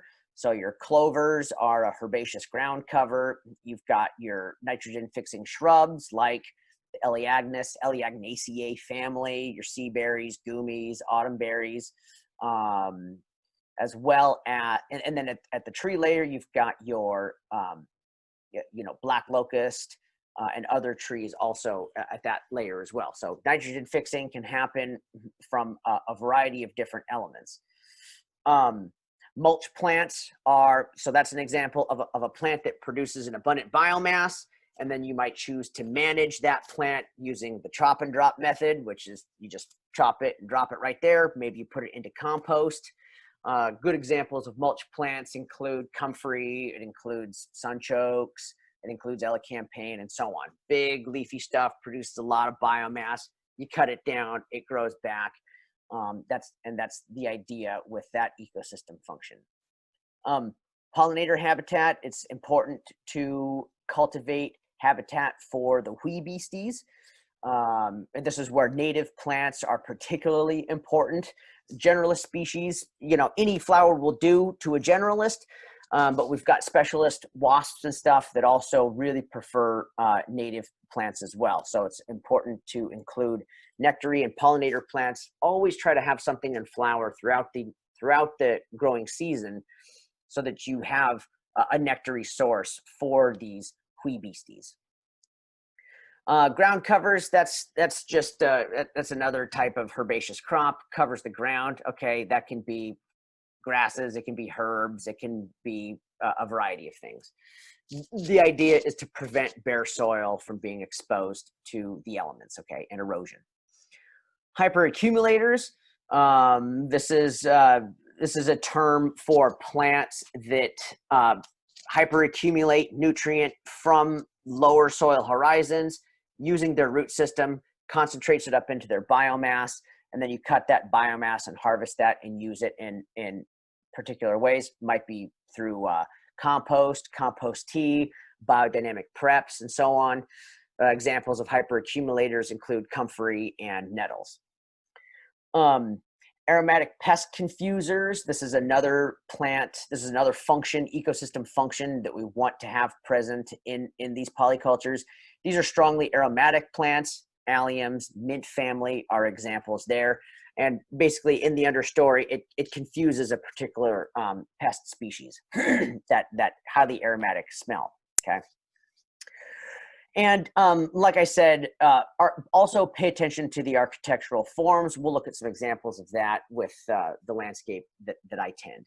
But suffice it to say, we're talking about herbs, vines, shrubs, and trees. Now, another way to approach this is to contemplate, all right, goals and yields. We talked a little bit about goals in polyculture, perennial polyculture, or at the landscape level. What are you trying to achieve? What do you like to grow? What do you like to eat? What are you skillful at? Where do you lack skill? And so on. What do you like to eat? What do you not like to eat? How much do you like to mow? How much do you like to weed? These are all considerations when thinking about these things. Architectural forms, we talked about that a second ago. Is it a grass? Is it a herb, vine, shrub, tree, short tree, tall tree? Architectural forms are important to keep in mind because you want to sort of partition the elements relative to one another in the landscape so that everybody has sufficient light and protection from damaging winds. Ecological functions, you can approach the design process from ecological functions. We talked about that a second ago. And then also keeping in mind the management regime. Are you going to need fencing? What do you got for an irrigation system? If you're going to, you know, when you go to place your order with Fedco in the springtime, it's easy to buy more plants than you can irrigate. So make sure that when you do place your Fedco order that you have an irrigation plan for these little plants when you put them in the ground, and use a tape measure when you plant them. We'll come back to that. Management regime. Sorry, that's like how much do you like to mow? How much do you like to weed? Okay, infrastructure requirements, fencing, irrigation, these sorts of things. Phasing and harvesting. Okay, so part of how I help people, what we talked about in the permaculture design process is you know, where do you start? How do we allocate our limited resources? Okay, where is the easiest place to start, and where do you go next after that? When it comes to harvesting, the important thing to consider here is that you have adequate access and circulation to get the crop out. And I highly recommend utilizing the wheel to your advantage, especially to move heavy fruit crops, for example. So, like I said, with this kind of a concept, the perennial polyculture design concept, again, so what is a polyculture? It's an intentional mixture of plants where you're trying to cultivate synergistic relationships between the elements in this particular system. Okay, so it can look like a fruit tree guild where the dominant element is a fruit tree for the overstory, and then the understory is planted to plants that support that fruit tree. Okay, it could have pollinator plants in it, mulch plants, pest confusers, and so on, nitrogen fixers, like we talked about before. So it can be in a single garden bed, or you can scale it up. If you have multiple trees, multiple polycultures under the trees, you start to put them all together. This is where we go from the idea of a single fruit tree guild to the idea of a forest garden, where you've got multiple shrubs, trees, and herbs that you sort of might design it on purpose and manage it according to your whims and your aesthetics, so that we are mimicking the design of ecosystems as we are tending these landscapes. Okay, so just to say this up front, I don't mow that often, and I don't weed that often, and I don't mind a feral or jungly or farmy aesthetic. A rewilded aesthetic is really what I'm going for, with minimal interventions where harvesting looks like hunting and gathering. So let's look at some examples here. To begin with, this is just an example of a fruit tree guild, but on the side, a couple of fruit guilds.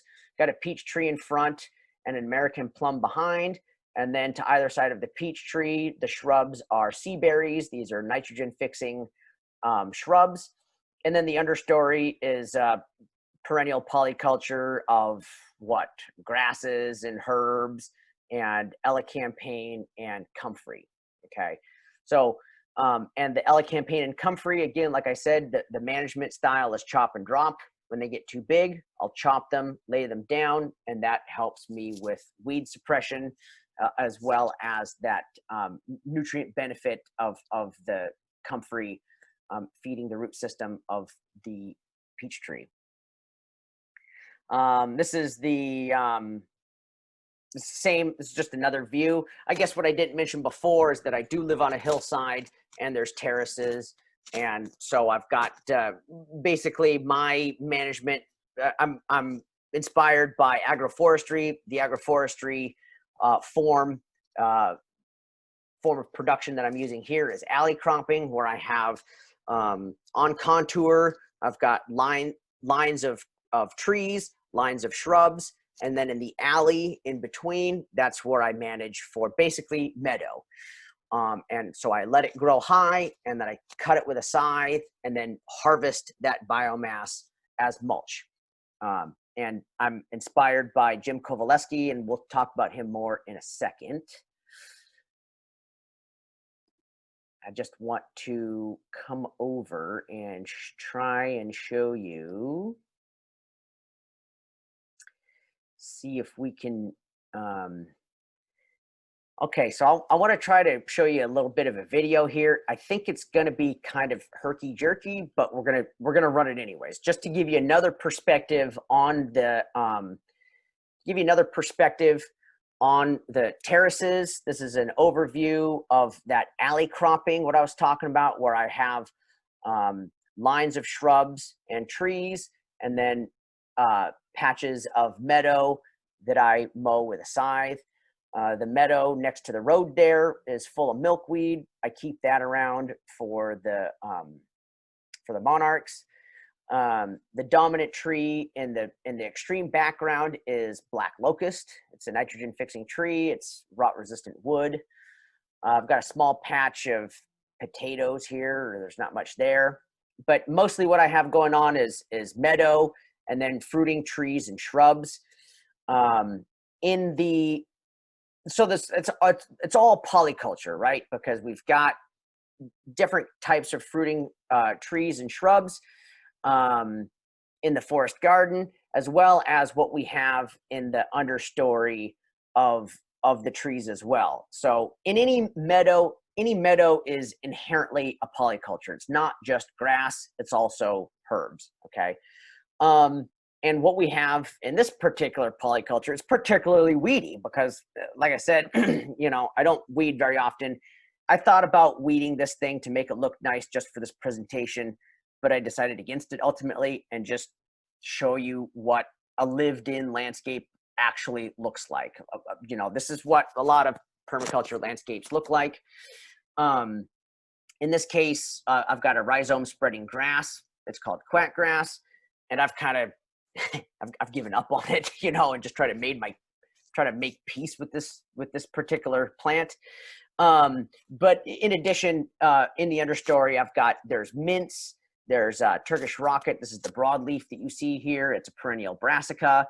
I've got perennial alliums mixed up in there, as well as a perennial, a Good King Henry is the name of it. It's in the Chenopodium genus, or it used to be anyways.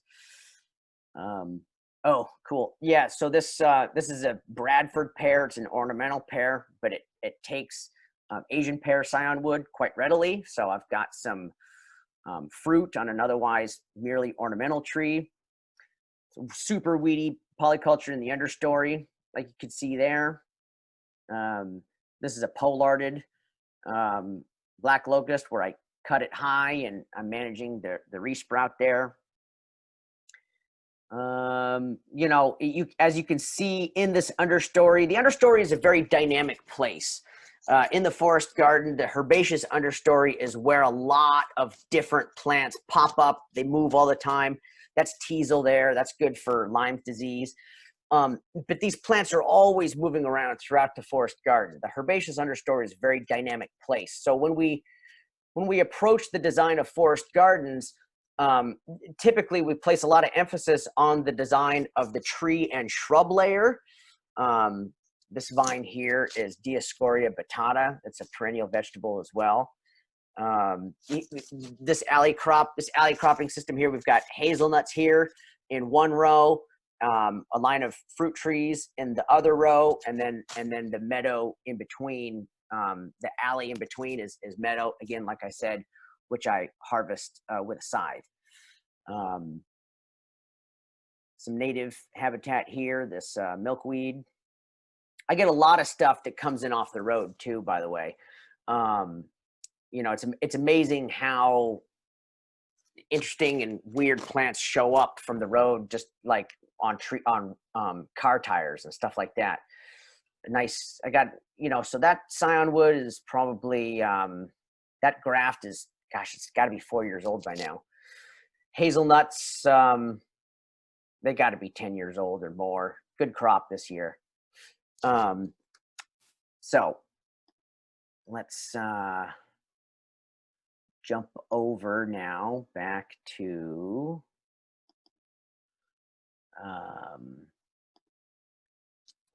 this. Let's see what we have time left for. We got a few minutes left, so I'll look at a few more examples. Okay. The dynamics change. This is actually under that same pear tree that we looked at a minute ago. This was a bunch of years ago, 5 or 8 years ago, potentially. There's a lot of different flowers in the understory when I had better light conditions. So another example here, when I had better light conditions in that alley between the fruit trees and the hazelnuts, in that alley, I did grow corn. So this is coming back to that phasing, the idea of phasing in the system. While you have more light conditions, you can grow different kinds of sun-loving crops until they get shaded out by some of the taller stuff. This is an example of a French intensive market garden. This is Jim Kowaleski's farm down east. As you can see, it's polyculture, inherently polyculture, a lot of herbaceous annual crops, as well as flowers, rhubarb, raspberries, it looks like, as well as apples and pears. And he was very inspiring to me. So he's the grass-fed vegetables. He gives a presentation at the fair, often called Grass-Fed Vegetables. I think you can find him online at grassfedmarketgarden.com, I think is his website. But look, he's got a great system for using deep mulches of straight up hay as weed suppression, and it comes out very aesthetic. You know, it's beautiful. You can see right there. It's really good looking. Another example of some wild polycultures. These are some wild polycultures here. I'll just talk a little bit in the last couple of minutes here about the image on the one on the left is actually at MOFGA. So I guess what I'll say about that is that novel ecosystems these untended liminal spaces in our towns and cities and whatnot. These are interesting places to go and learn and look at what often shows up, because sometimes you'll get edible and useful stuff. In this is on the edge right by the Poetry Grove at MOFGA. There's a hazel bush in there. There's raspberries and strawberries, as well as grapevines and birch trees. On the left, again, the example of a highly acidic soil type. We've got blue spruce as the overstory. Underneath it, we've got roses, blackberries, raspberries, strawberries, and blueberries. So even highly acidic soils are productive for fruits and berries and such. Some things you could do at home is make a big deal of observation, try to figure out, get to know your landscape, look to the edges, see what is already growing there, get to know plants and their niches, how they evolve, what they like, and tailor your planting plan to your soil type. That's important. It's elegant, and you have greater success that way. At the end of the day, I talked about some fancy ideas about how to design these things, but at the end of the day, it's just gardening. So be sure to space your perennials widely according to mature size. Use a tape measure so that when you get your trees from Fedco, you can space your apple trees at 25, 30 feet, even though they're this big around and only, yay tall. It's important to space them widely because it's easy to forget about them for 10 years and then you can't transplant them, okay? So this is me. This is my contact info. If you want to get in touch with me at any future point, you can find me on the computer, on the interwebs, midcoastpermaculture.com. I'm available for designs, consultations, as well as classes. If you're interested in taking a class on permaculture design, we are hosting an online intensive course in collaboration with the Resilience Hub. That starts in October, end of October. Registration deadline is in mid-October. and you can find that at maine-pdc.com. We'll start the class October 24, and we'll cut the deadline off sometime middle of October. So like I said, everybody, thanks for coming. Thanks for showing up for the online portion of the fair. Thank you to MOFGA for hosting us and for doing this every year. And if you haven't done it already, don't forget to renew your membership with MOFGA. We're all very grateful for everything that they do. All right, everybody. We'll talk to you in a few minutes. We're going to take questions now.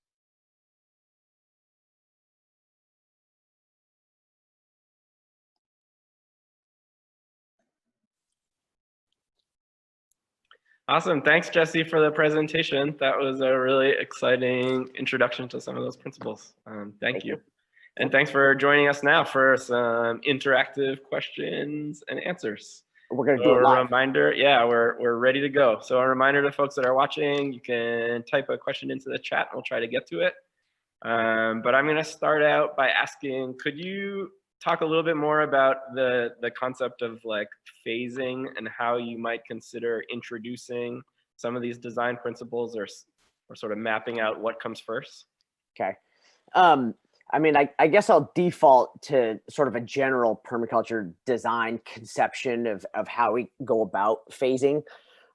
Typically, I'll follow what's called the scales of permanence. A couple ideas come into play here when we think about phasing a project. One is the permaculture concept of the zones of use. So begin with building out something close to the back door or close to the kitchen, as close to the kitchen as you can. And so begin close where with highly variable weather that we have now, it's also important to, like, if you do plant whatever you choose to plant in the landscape, be sure you have some kind of an irrigation plan. So in terms of phasing, don't bite off more than you can chew. Don't plant more than you can irrigate. And also when it comes to like perennial elements like trees and shrubs, be sure that you space them according to mature size and use a tape measure. I think I mentioned it in the presentation just now. And you know, while certainly when we're thinking about trees and shrubs, when they're young, when you first get them from Fedco, bare roots, they're quite small. And so you have a lot of light underneath the canopy. And so that's a place where you can mix in your annuals with your perennials, or you can mix in strawberries in the understory until the light conditions change over time.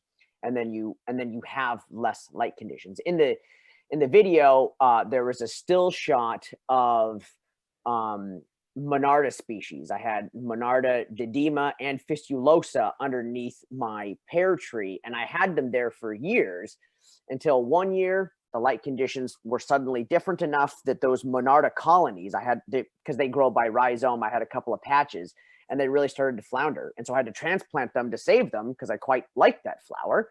And so I transplanted them and saved them, rescued them, put them in a sunnier spot.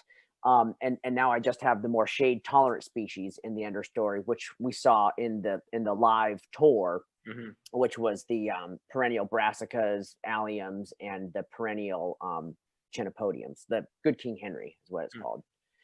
So it's, start close to the back door, begin with zone 1, use a tape measure, make sure that you can irrigate your stuff, and mix in your annuals and small fruits early in the project, and then years down the line, as the light conditions change, the plants will often tell you when something needs to change, when they need to be rescued or moved or something. That's great. Here's a specific one from Gary. Is it true that planting clover under crabapple trees is not good? I haven't heard that. That's news to me. Clovers are a nitrogen fixer, and nitrogen fixation is important in perennial polycultures because it's the nitrogen fixers that make nitrogen bioavailable to their neighbors. And I believe that nitrogen is a precursor to protein construction in plants, which you need for fruit-bearing trees and shrubs. So I do often include some kind of a clover mix in orchard designs of various sorts. So I haven't heard that one before. So I mean, I have heard that grasses compete with the root systems of apple trees. But can a grass really compete with a tree? I'm not totally sold on that either. You know, if I'm a tree, I'm going to grow bigger than a grass. You know what I mean? And so, like, what does competition mean in this case? I'm not sure. But you know, I'm not a root scientist either. So it makes sense to me. Let's open this big one. Can you talk a little bit about invasive species? Specifically, you mentioned black locust and Bradford pears, and some questions coming in about how that fits into permaculture design. Yeah. Well, okay. So both of those examples I inherited. I didn't plant either of them. They were here when I bought the place. With Bradford pear or calorie pear, I understand that they are a nuisance. So I don't like the term invasive species. I don't like the term I don't, you know, I'm myself confused with a lot of the terminology that comes from invasion biology. Typically when they talk about, I prefer the term a nuisance plant. Okay, so you got a nuisance plant, fine, let's talk about how it's a nuisance. But black locust is its native range is in southern Maine, so it isn't. So whether it's native or invasive, like they set up these weird dichotomies, and even when they talk about invasive plants, usually they're talking about the behavior, the reproductive behavior of different species. So and often it comes down to two different behaviors. The plant is expansive, it forms colonies like Japanese knotweed. It sends out its root system and then sends up suckers, and so it forms these colonies. Like, now I've even heard of people call staghorn sumac invasive. It's a native plant to Maine as well, but it has this habit of forming colonies where the root system sends up suckers, so it forms colonies. That is an expansive behavior. Okay, contrasted with expansive is what they call dispersive. This is like what autumnberry or autumn olives do, where you have one shrub, bird comes along, eats the berries, flies off and poops. Now you've got many shrubs distributed over a wide area. Or think about the Himalayan jewelweed with the touch-me-nots, the little seed pods. You touch the seed pods and they explode. So you have one tree or one seed pod and it explodes and shoots all over. That's dispersive. So dispersive, expansive. These are more technically precise terms when we want to talk about the nuisance behavior of plants, which is what I prefer. But black locust is hugely valuable. It's like fence posts that last 3 years longer than stone, I'm told, in the ground, direct contact with soil, burns hotter than oak. Nitrogen fixing tree. The flowers are good eating, and it's a great nectary crop for bees. So there's a lot about black locust to love, certainly from a functional standpoint, the ecosystem function. And the other thing is that, what does invasion biology mean in a time of climate change, where, the original ranges of various plants like black locust, originally in southern Maine, as the climatic zones shift northward, so does the tree. So like this is, plants have always moved all across the planet by wind, by water, by animal, and by people as well. So the whole, I'm a little confused, let's just say, by the whole invasive versus native kind of discussion. Sure. So well, it's tough to leave on confusion, but we can talk about some of these principles for a long time, and really appreciate your expertise and sharing your knowledge with everybody who's watching today. So thanks again, and we're going to kick it over to Sarah outside. Thanks, Jesse. Thanks, everybody.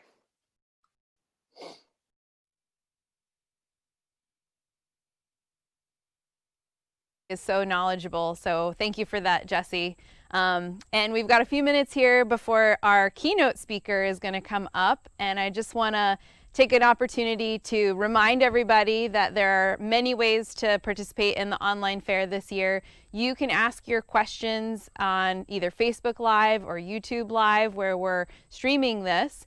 And I want to thank our media sponsors who are helping us out. So Maine Studios, who's here with us broadcasting today so we can get this out to you. And actually our media sponsor WERU is going to be simulcasting the keynote, which is coming up next. So if you're listening into WERU, thanks for joining us today, and we're excited to have you. There are a couple other things that you can do. So this is an important time of year for our vendors who have really been hurt economically by the loss of events like the Common Ground Country Fair and all the other events throughout the year. So please go on to the marketplace, which you can find at fair.mofga.org, and support our local vendors. All of them have the utmost responsibility in using and sourcing local products, organic products, and sustainable products, and have really done an amazing job of showcasing what they have available this year.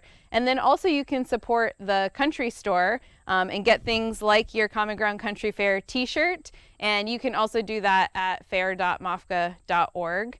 So there's a lot of ways to interact this year, even though we can't be together here in person. I know it's a beautiful day outside, and hopefully folks are tuning in, even though maybe you're out working in your garden. We've got a few precious garden days left this year, if the frost hasn't got you just yet. Actually, folks always remind me that the Common Ground Country Fair always coincides with the first frost of the year. That's how they know the frost is going to come, because it's the same weekend as the fair.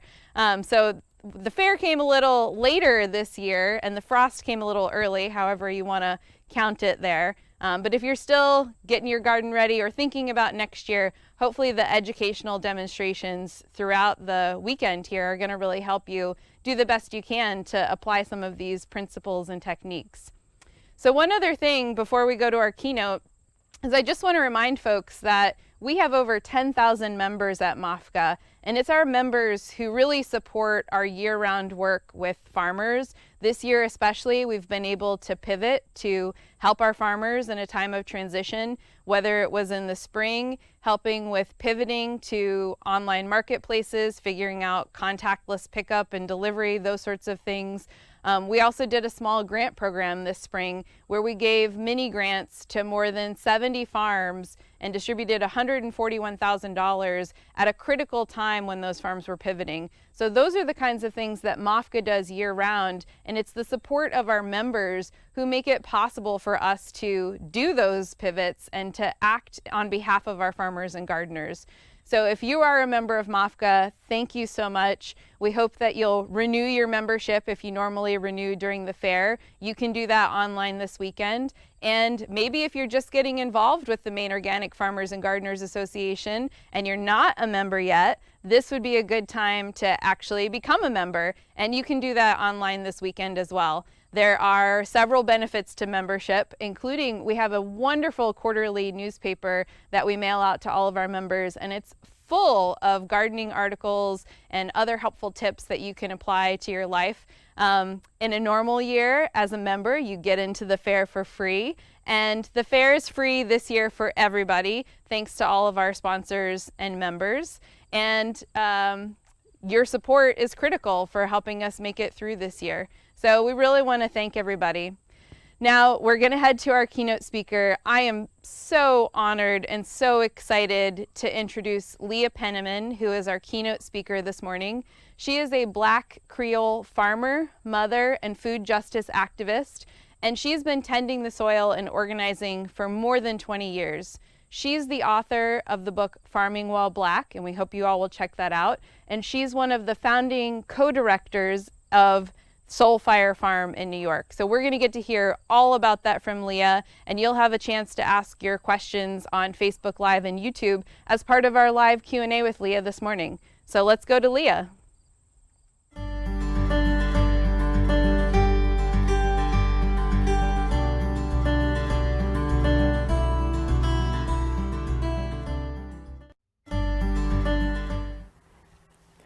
Greetings, peace and blessings. My name is Leah Penniman. I'm the farm manager and co-director at Soulfire Farm in Grafton, New York, Mohican Territory. I send you warm wishes on this very frigid September morning. If you're anything like us, we've had several frosts in the past week, and my heart goes out to those who are experiencing and mitigating damages from crop loss and so on and so forth. It is really just an honor to be with you all. I've been part of the NOFA community for my entire teenage and adult life since the mid-90s, and I have just deep respect for all those who farm and tend the land. So I wish we could be together in person, but we'll certainly make the best of it. Today, we are going to be talking about uprooting racism and seeding sovereignty in the food system, something that we at Soulfire Farm have dedicated our lives to. But before we jump into that, I want to start by paying homage to our ancestors. I particularly want to call in today my grandmother, Brownlee McCullough, who was the first person who taught me about gardening. We tended a strawberry patch together and made strawberry jam and crabapple jam, extracting the pectin ourselves. And if it wasn't for her, I probably wouldn't have the love of land that I have now. So I invite you in this moment to think of an ancestor, relative, who's inspired your love of land, and say their name out loud at the count of 3. 1, 2, 3. Ashe. I also want to give thanks and pay homage to the original peoples of the lands upon which we work and live and grow. In our case, we are on Stockbridge-Munsee Mohican territory. We're also on Haudenosaunee territory. And the original people of this land were forcibly removed from their homelands in the 1800s to a small reservation in northern Wisconsin. And we've been honored over the past several years to start to build a relationship of friendship and solidarity with the Mohican community, exchanging seeds, sharing resources, and even granting a cultural respect easement to guarantee access to the homelands. And invite you, if you've not already explored what accountability can look like on the territories that you occupy, to do so. I also want to pay homage and give thanks to our teams. You know, none of us would be here at this conference if somebody wasn't taking care of the chickens or, you know, covering the crops with Agribon or whatever needs to be done. In Soulfire Farm, we're a team of 8. Our extended Northeast Farmers of Color network is 300 strong, and we exist really because of this network of solidarity and support. So I give thanks for my team, and I give thanks for your teams as well. So our ancestral grandmothers in the Dahomey region of West Africa in the 16 and 1700s were faced with a really uncertain future. They were witnessing their family members, you know, their cousins, their aunties and uncles get snatched up, kidnapped, forced into ships from which there were no report backs, right? And in the face of that, they had the audacious courage to pick up the seeds of okra, molokia, cotton, sesame, black-eyed pea, right? Take these seeds and braid them into their hair because they believed against odds in a future of tilling and reaping on soil. And they believed that we, their descendants, would exist to inherit that seed. And my belief is, you know, not only did they braid the physical seeds, but they also braided the seeds of wisdom around right relationship with land and human communities. What do I mean by that? Well, so many of our agricultural practices that we often think of as European or ahistorical actually have roots in Afro-Indigenous wisdom. Things like cover cropping, raised beds, terraces, practices like perennial polycultures and rotational grazing of livestock, and even some of the distributed economic practices like kombit, which is a type of work party, you know, where I invite you over one Saturday to plant beans with me, and the next Saturday I'm going to help you plant your beans, and the third Saturday we're going to help another farmer down the road. And in that way, the harvest is also staggered, and we can support each other on that. You know, the host provides the soup, the host provides the brass band in the case of a really challenging task. You know, in economic structures like the proto-credit union, also called the SUSU, where we're all putting in money and lending to each other to make sure that, you know, you can buy that cow or put in that new orchard. So these technologies actually came with our ancestors in the bowels of those slave ships to the West, this way of being in harmony with the lands and in harmony with human communities. But of course, when we arrive here in what is now the United States, we see that there's a really different food system. It's not relying on interdependence between humans and the earth and humans and one another. Rather, the colonized West has racial disparities and racial exploitation built into the food system from the very beginning, whether you're looking at land, labor, ecology, capital, food. And this is not an accident. It's not that the food system is broken. It was really designed this way with stolen land and exploited labor as part of its DNA. So let's explore a little bit of that history. Right, we have to actually go all the way back to 1455 when Pope Nicholas put out a decree called the Doctrine of Discovery that said that Christian nations had the authority to loot and enslave non-Christian nations, saying invade, search out, capture, vanquish, and subdue all pagans, dispossess them of their wealth, reduce them to perpetual slavery. And this was the decree that justified the attempted genocide of indigenous people, stealing 1.5 billion acres of land from people. And that stolen land is still the land that many of us cultivate today. Unless you're an indigenous person of Turtle Island, right? We are on occupied and stolen land.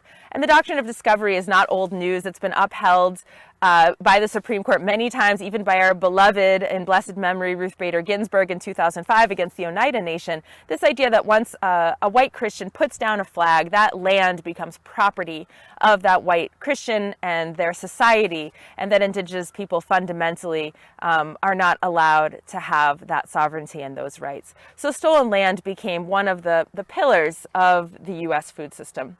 And of course, the other pillar is stolen labor. We know that 12.5 million Africans survived the kidnapping and the forced journey across the Atlantic. Many more perished in the sea. And people weren't, contrary to popular mythology, people weren't snatched up because they had strong backs and strong biceps, but really as agricultural experts. We know that the climate in Northern Europe was frigid, to say the least, and so growing crops like cotton and sugarcane, tobacco and rice, this was the purview of indigenous people of Africa. They were experts in this. So slavers would specifically target, for example, the Mende and the Wallach, who were rice growers, to bring them to the Carolinas to establish that multi-trillion-dollar rice industry. And it would be some relief to think that, at the end of legal chattel slavery, that somehow the United States had a moment of reckoning and said, this whole stolen land, stolen labor thing is not what we want to do anymore. But of course, it did continue and just took other forms. One of these forms was called convict leasing. So what happened at the end of chattel slavery was that the South was in a freak out, essentially, because their free labor source was being threatened. There was emancipation, there was the potential for Black people to start their own businesses and their own farms. So they implemented a series of laws called the Black Codes, which made it illegal to do things that previously were overlooked. Things like loitering, that means hanging around, right? Things like vagrancy, that means not having a job, or specifically not having a year-long contract on a plantation farm. It was even a crime to be, quote, not upright and honest, the punishment for which was to have your children taken away and apprenticed to their former masters. So with all of these new laws on the books, the prisons quickly filled with Black people, not for actual crimes, right, but for imagined crimes. And then these people were leased back to the plantations, the railroads, and the mines to work for free, doing the work that they were formerly doing under chattel slavery. And this system was so popular that it actually made up 3/4 of Alabama's state budget in the late 1800s, and it continues to this day. Under the draconian immigration policies of the current administration, there's often labor shortages on farms, and so populations of predominantly Black men who are incarcerated are being forced to work the harvest for no pay, or for pay as low as $1 an hour. And this is 2019-2020. So for those who were not forced to work on the plantations through incarceration because of that tidy loophole in the 13th Amendment that says that you can be enslaved if you've committed a crime, they were toiling under a debt peonage system called sharecropping.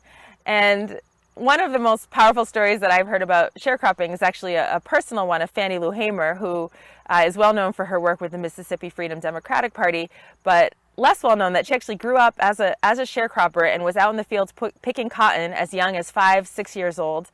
And she noticed that the sharecroppers boss had set the scales to undervalue the cotton harvest. And so for context, the way sharecropping works is essentially the plantation owner, owns the tools, the seeds, the land, the housing, the clothes, all the equipment that the laborers need. And those are on loan to the sharecroppers, and they're paid back in a share of the crop at the end of the year. So it's very important to the sharecropper, obviously, to have a fair valuation of that harvest.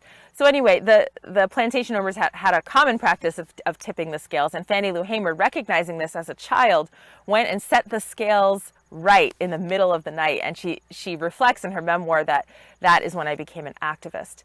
So this debt peonage system was so insidious that more sharecroppers actually found themselves in deeper poverty at the end of the year than at the beginning. So they worked an entire year, 80-hour weeks out in the field, and actually had less money at the end when they paid off their debts than at the beginning. And of course, you're not allowed to leave the farm if you still have a debt, and you'd go to debtor's prison, and so ended up essentially being trapped in a form of neo-slavery.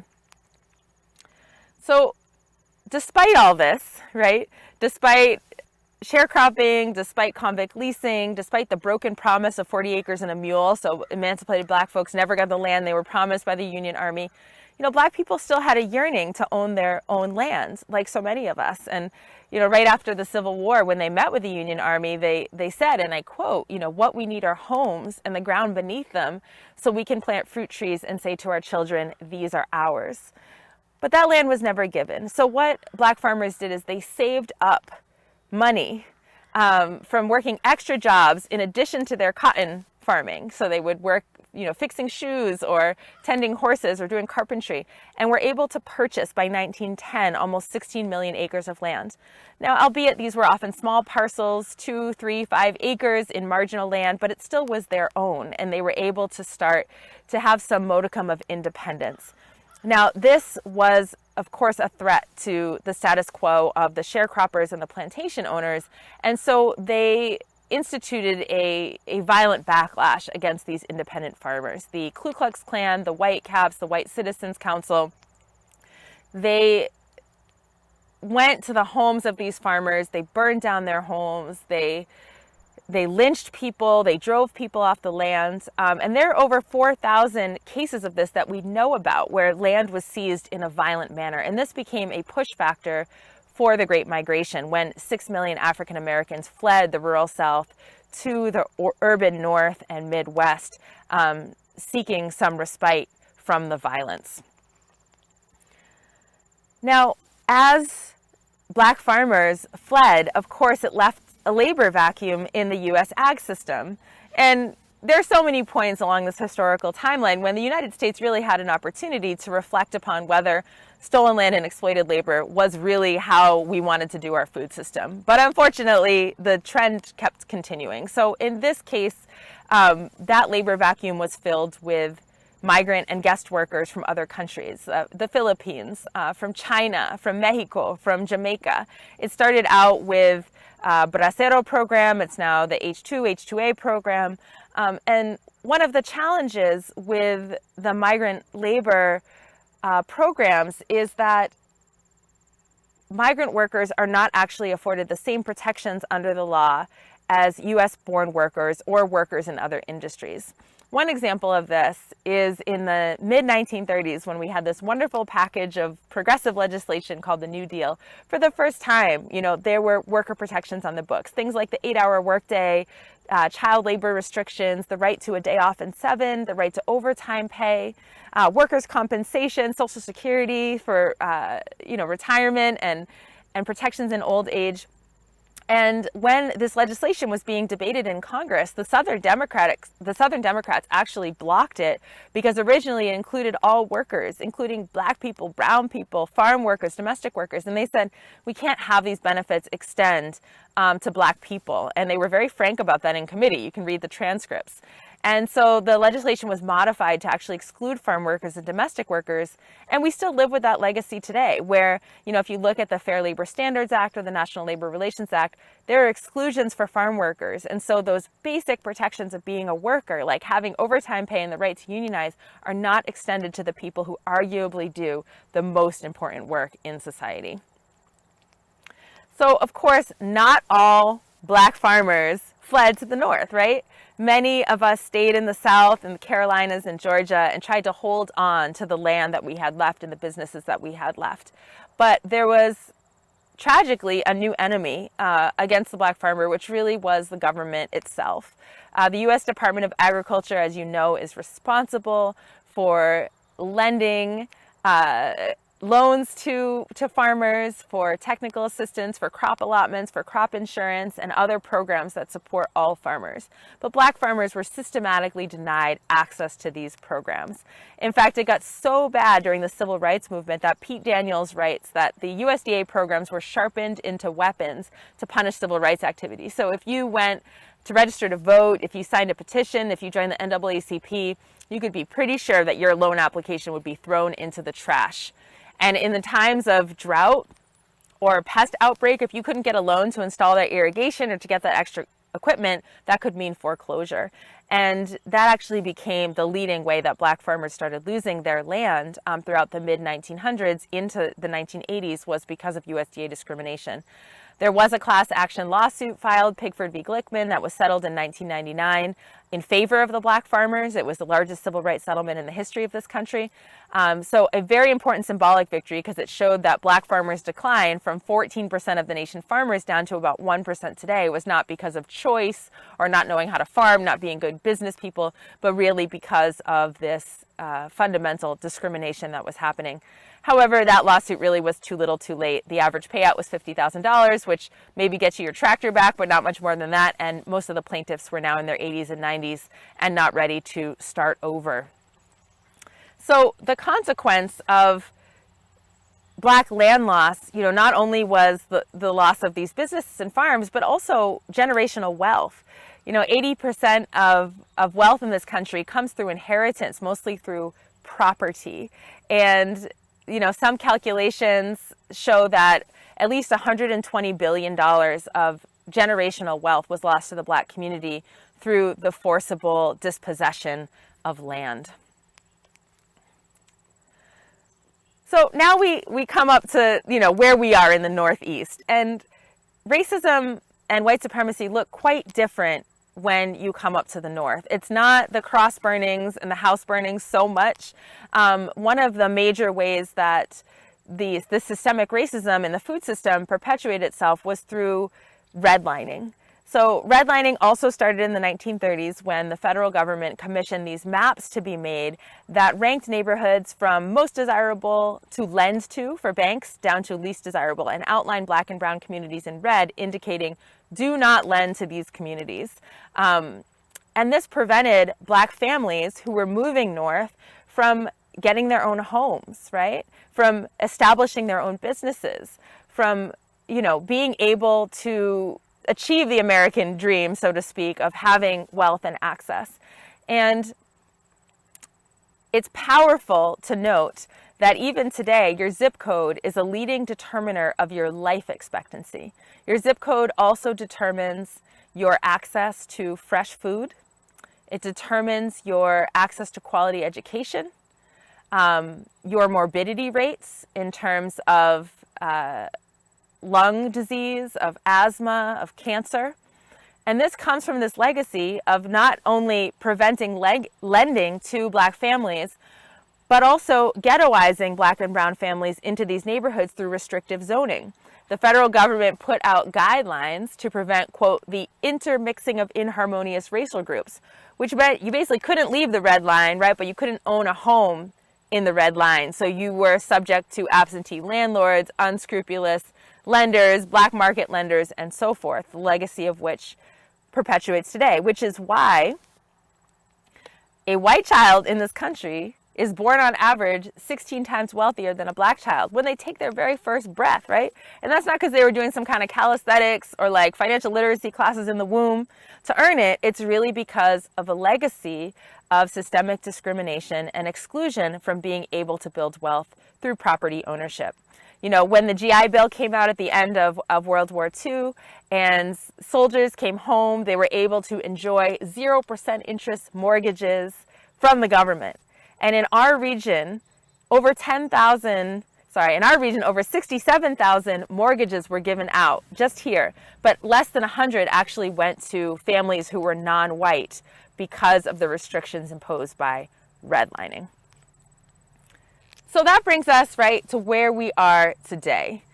We have this wonderful child here, getting her food from the emergency food system. And 1 in 3 Black children are relying on the emergency food system in order to just meet their basic caloric needs.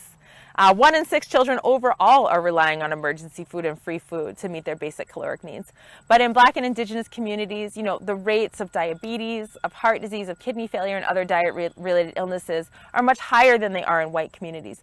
Not because folks don't know how to eat, not because they don't want to, enjoy good fresh food, but because there literally are not grocery stores in many of these neighborhoods. There's not public transportation. There's not affordable farmers markets or community gardens or access to this fresh food. And if you only have $3 in your pocket and you only have a corner store or a McDonald's, you are going to get what you can afford. And that might be hot Cheetos, it might be a burger, but you're not going to be able to get arugula salad with roasted pecans, right? Like so many of us get to enjoy from our farms and from our local food purveyors. So it also brings us to where we are today, where we have a situation where the actual labor that's done on our farms is predominantly brown and Black in this country. Over 85% of the people who bend their backs over every day to tend the fields, to harvest, are people of color, predominantly Latinx, Hispanic folks, right? Mostly coming here through guest worker programs or who were born outside of the so-called borders of the United States. And these farm workers, as we see today, especially in the age of multiple pandemic, are essential workers, yet are not treated as essential human beings in terms of adequate rest, labor protections, protection from wage theft and sexual abuse on the job, PPE, access to information in their native language. We have a system a food system that would fundamentally collapse if it was not for these essential workers, and yet we have not figured out how to get away from that DNA of stolen land and exploited labor in our food system. We have a situation today where almost all of the farmland is white owned. In fact, in the 2017 USDA census, depending if you count by acreage or by land value, between 95 and 98% of the arable land in this country is white owned. And that's worse than it ever was. There used to be more equity in terms of land distribution. And you can probably tell by now, based on this whole history of forced expulsion of Indigenous people, forced expulsion of Black people through house burnings and lynchings, through government discrimination, it is not an accident of history that the land ownership is concentrated in this way. And I believe that the way that we treat one another in our human community is also echoed in the way we treat the earth, right? So it's no surprise at all that industrial agriculture, industrial farming is a leading driver of climate change, a leading driver of water withdrawals, a leading driver of water pollution, right? Of conversion of wildlife habitat into managed habitat, of biodiversity loss. Industrial agriculture is arguably one of the most important factors that we need to address when we talk about being able to continue to live and breathe and thrive on this sacred planet Earth. And again, it's not that we don't know how to farm in a way that honors the earth and honors one another, right? Remember those seeds that were braided into our ancestors' hair before being forced to board transatlantic slave ships. We know how to do it. But in the name of racial capitalism, in the name of concentration of wealth and power, in the name of domination of the earth, our society has chosen a very, very dangerous path. And I think that we see now this even more exacerbated in the time of multiple pandemics, right? We have COVID, we have wildfire, we have police violence, we have despotism. And this is highlighting the already existing cracks in that industrial food system and in racial capitalism.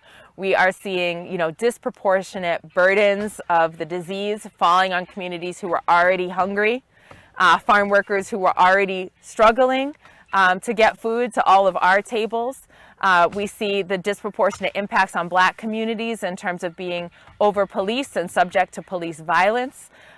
Looking at frontline workers fighting the fires and the health impacts on most vulnerable communities.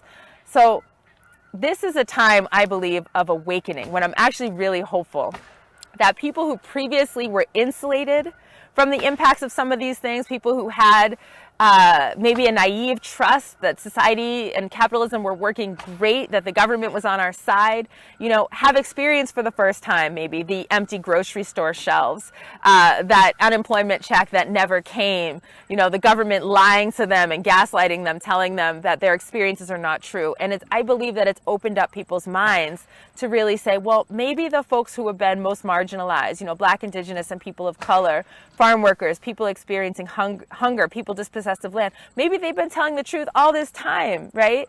And maybe we're actually on the same team. So my hope is that this is not just a fad or a trend to care about Black lives, to care about the earth, to care about local food systems, but it is a permanent awakening and a permanent call to action that will catalyze us into that next phase of justice and sustainability. So fear not, we're going to get into some good news. I'm going to tell you about the work of Soulfire and the work of our extended network of Black, Indigenous farmers and what we're doing about this.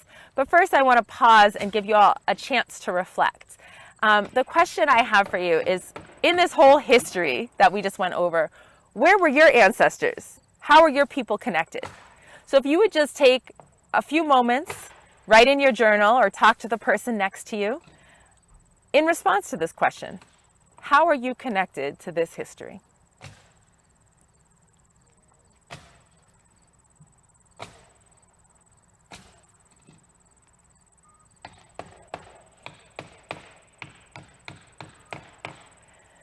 So now I want to talk a little bit about the rememberers, right? Because as long as there has been oppression, there has always been resistance, wider, deeper, more purposeful, right, than that oppression. And I believe that in every generation, there are those who have remembered the lessons and the legacy of the seeds that were braided into our ancestors' hair. So we started to ask ourselves, what would it be like to actually start a farm based on that legacy of the seeds? What would it be like to go back into our history, look at these examples of strength, and try to carry them forward? And when we started Soulfire Farm in 2010, we started with this idea that to free ourselves, we must feed ourselves. Or as Fannie Lou Hamer put it, if you have 400 quarts of greens and gumbo soup canned for the winter, no one can push you around or tell you what to say or do. Right? By contrast, if you have nothing canned for the winter, if you're not taking responsibility for your community sustenance, as soon as those grocery store shelves are empty or those, chains are put around the door of that grocery store, you would be crawling on your knees through the dust, throwing down your Black Lives Matter sign, throwing down your voter registration, right, in order to get food to feed your children. So fundamentally, our freedom is tied into our ability to feed ourselves. And so we started looking at some of these rememberers, right?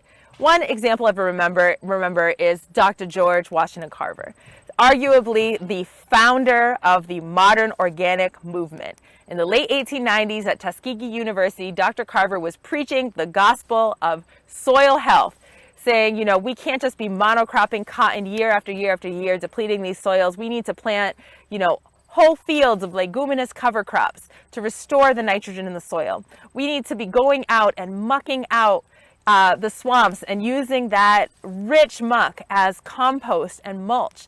We need to be silvopasturing our livestock in the forest, grazing them on acorns to finish them off.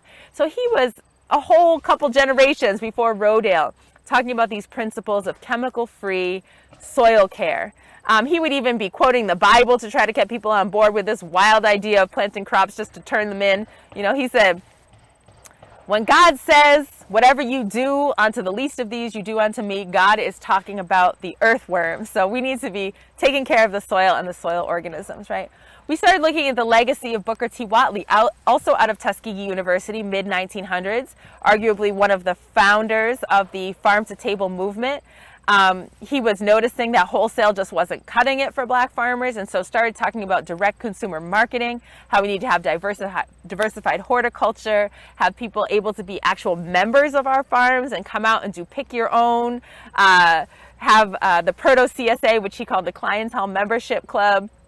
And so people also thought he was nuts. He's like, people are not going to come out, to your farm and pick your crops for you and then pay you for the privilege of picking your crops, but I don't know about y'all, but even though I have my own farm, I still pay other farmers to do pick your own. That is still part of our fall, is the apple picking and the pumpkin picking and everything. So he was really onto something, and many of us base our economic model on this idea of direct consumer marketing, through our CSAs, through Pick Your Own, through our farm stands, which was championed by Whatley as early as the 1950s. So we started saying, if we want to base a farm on this idea, then we also need to be taking care of our soil in these ways, right? And so we used our ancestral methods of cover cropping, of permanent raised beds and no-till, of grazing our livestock interspersed with our crops.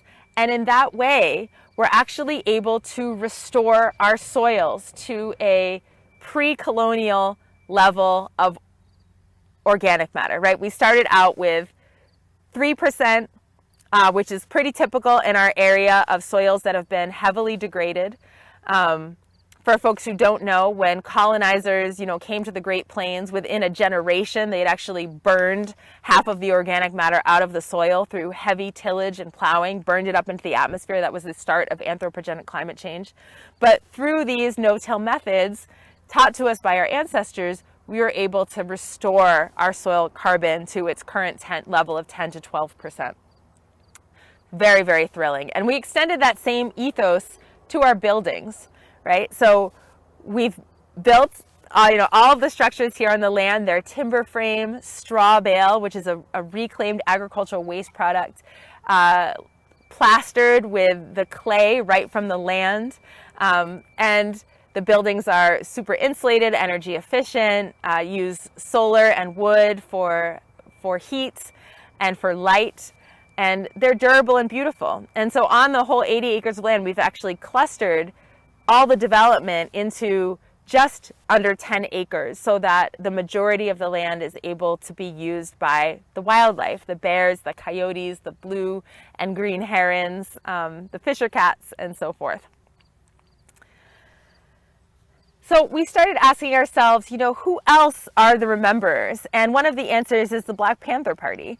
They are often remembered for their use of armed self-defense in support of the rights of life for Black people. But a lot of folks don't know that the majority of their time was actually spent doing what they called survival programs. So they were feeding 10,000 children breakfast every morning in Oakland, right? They were taking elders to their doctor's appointment. They were running shuttles so folks could visit political prisoners who were incarcerated. They were giving out free groceries. And so this powerful idea of paying attention to our community's basic survival needs, our foundational survival needs, became the basis for our work with what we call solidarity shares. So we take our harvest, right? We box it up, just like all of your CSAs, every week, and we bring it to the doorsteps of the people who need it most in our community. And these boxes include, vegetables, herbs, eggs, pasture-raised meat, value-add products. But instead of charging market rate, we actually charge on a sliding scale where people pay what they can afford. So folks who have less, pay less. Folks who have more pay more than market value. And in the end, it's able to work out where the farmer gets their wage, right? The farmer gets their costs covered, but people are able to enjoy these foods regardless of what wealth they've inherited or their zip code or the color of their skin. And we deliver this food in a cute white van that's maybe made slightly less creepy by the logo on the side and by the snazzy teenager helping to deliver the boxes, but folks say that if it wasn't for this box of vegetables, they would be eating boiled pasta, right? They would be, eating ramen or having to get food from the gas station because there simply are not affordable options. And our family experiences this firsthand when we were living in the south end of Albany. We didn't have a car, we didn't have a lot of money, and there weren't grocery stores, there weren't farmers markets. The only way that we could get fresh food was to join a CSA whose drop-off was over 2 miles away, and on foot, that's significant, carrying your squash and potatoes, 2 miles up the hill, with a toddler in the stroller and a baby on the back, and that was the nearest fresh food in our community. So we really wanted to make sure that in starting this farm for the people, that was the very first thing that we addressed, was this access to food back in the south end of Albany, and now in 6 neighborhoods in Albany and Troy. So as we started to continue to explore, like, who are these rememberers, we came across this beautiful example of the first ever extension agent and extension agency in the United States out of Tuskegee University with Mr. Thomas Campbell, who led the Tuskegee Movable School, which was originally just a cart and a mule, later was upgraded to this snazzy truck. But this extension agent would go out and share the good news of regenerative agriculture at farms in different counties all around the rural South. Because a lot of these farmers, for good reason, they couldn't get to the university. It's a very expensive trip. You can't leave your farm.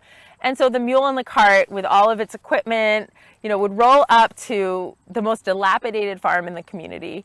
They would get out, prune the trees, nurse the livestock back to health, install fencing. They would plant cover crops. And that would actually become the demonstration site that all the other farmers would come to when they wanted to learn these agricultural techniques.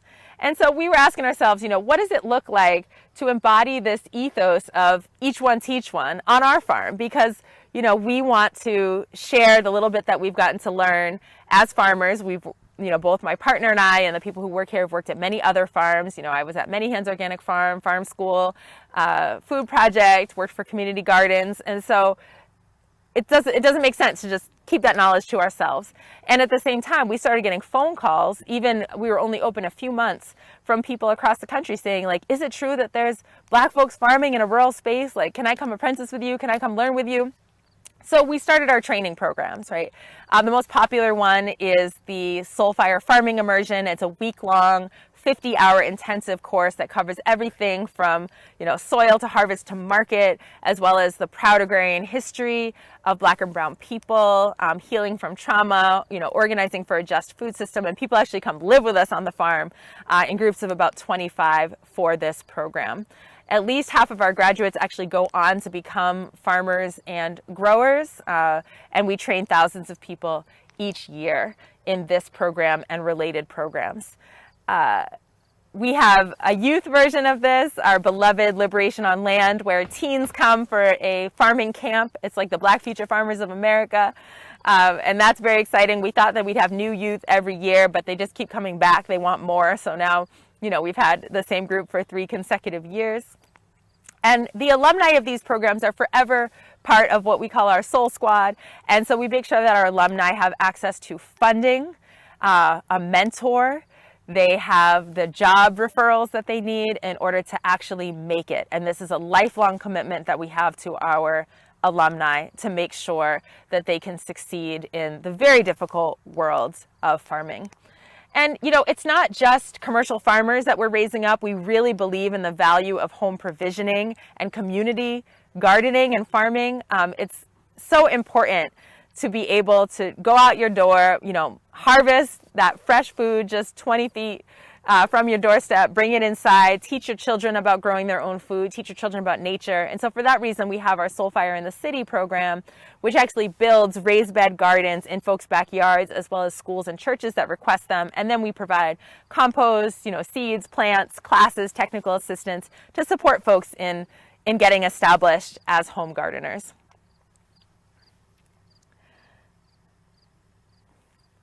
And this extends beyond the United States as well. We have this idea of each one teach one and exchange of ideas with other farms internationally. In Haiti, most notably, that is the ancestral homeland of my maternal lineage. And so since the 2010 earthquake, we've gone to Haiti once or twice every single year to work with farmers there. And we learn as much from them as they learn from us. And so we're working on, growing mangoes, on stabilizing eroded hillsides, establishing irrigation systems, putting in value add, working with health clinics as well. And we do this work with sibling farms in Vieques, in Ghana, and in Mexico. So, marching through history with this theme of who are the rememberers of that sacred seed braided into the hair, who are resisting oppression, we come to this movement around land trusts and co-ops. And so we have to shout out New Communities, which was founded by Charles and Shirley Sherrod and 500 other Black families in 1969. It was the first ever community land trust in the United States. And since then, we have hundreds, maybe even thousands of land trusts that have sprung up. We need to shout out Fannie Lou Hamer, who didn't just talk about canning soup. She actually started the Freedom Farm Co-op, a cooperative farm made up of sharecroppers who were kicked off the plantation for the audacity to exercise their right to vote, found themselves homeless and jobless, and were able to join into this new co-op farm. Very, very powerful progenitors of land trust and cooperative movement in the United States. So building off of that legacy, we were saying, well, we need to make sure, not only do we have our own cooperative farm, this land is owned by a co-op, and then there's a nonprofit organization that, leases some of the buildings and property as well. But we want to make sure that we're supporting other land trusts and co-ops. And so we became one of the founding farms for the Northeast Farmers of Color Land Trust, which is 300 plus members strong, with a mission around returning land to Indigenous people and making land available to Black and brown farmers who've historically been dispossessed. And it is such a beautiful network. It started just with a series of potlucks and now has grown into an actual organization that can receive gifts of land return and then have mechanisms for distributing those and keeping them permanently protected for cultural, agricultural, and conservation uses. And we started also making sure that we're supporting our alumni who are starting their own co-ops, land trusts, and and other businesses and initiatives. And the forest is a perfect example of this. When a tree in the forest is getting a whole lot of sunlight, so it's able to make sugars and accumulate minerals, it doesn't just grow like 6 times taller than all the other trees in the forest. It actually takes those resources and dumps them down into a network of fungal mycelium to share with the other trees in the forest. And so we think about growth in that way too. So there is no greater joy for us than seeing these, metaphorical trees grow up in the form of the Catatumbo Farming Co-op, which is an immigrant-run farm co-op in Chicago, led by 3 of our alumni. Our alumni also started Love Fed New Haven, People y Alimentos, Miracle on Craig Street, High Hog Farm in Georgia, Percussion Farms, and dozens more. And that is really what success looks like to us. And one of the ways that we support this is through the reparations map, where we, together with the Northeast Farmers of Color Land Trust, put together a map where these Black and brown-led farming, food, and land projects can be listed, and people who care, really, about making things right in this country can go find a project to support. And we've had many gifts of land, of capital, even a tractor, given over to help these farmers get started, which is so heartwarming because, while we definitely think the government should pass H.R. 40 and do wholesale reparations, we can't wait for that, right? As people, we need to act.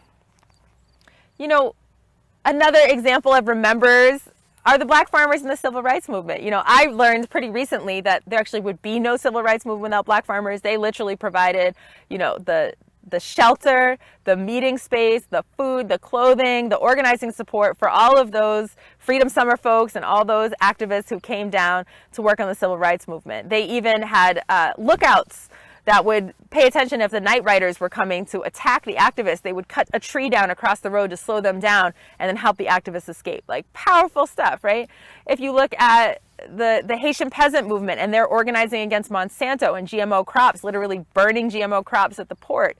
You look at the Immokalee workers organizing for their rights as tomato pickers and building off the legacy of Chavez and Huerta and Larry Eatleong with United Farm Workers. This is some next level remembering. And so we felt like we had to sort of look beyond just our particular farm and our alumni and think about how are we part of these wider organizing networks. And so in collaboration with national organizations like the National Black Food and Justice Alliance, the HEAL Food Alliance, U.S. Food Sovereignty Alliance, we started rabble-rousing for this systems change, this root cause change, reparations and policy shifts. So some examples of that include helping to draft provisions of the Green New Deal to make sure that farmers of color are included, helping to draft provisions of the Breathe Act around food sovereignty and land sovereignty, establishing finance vehicles like the Black Farmer Fund, led by Olive Watkins and Karen Washington, both of whom are our board members, which provide capital when the USDA fails us, right? We are even working, soon to be announced, and I'll be a little vague because it's secret, but there is a major piece of legislation for Black farmers that will be announced shortly, right before the election, that we helped to write. And this is amazing because when in our history has a presidential candidate or even a senator, cared that much about Black and brown farmers that they would actually ask us to help write new legislation. But here we are at this very hopeful time.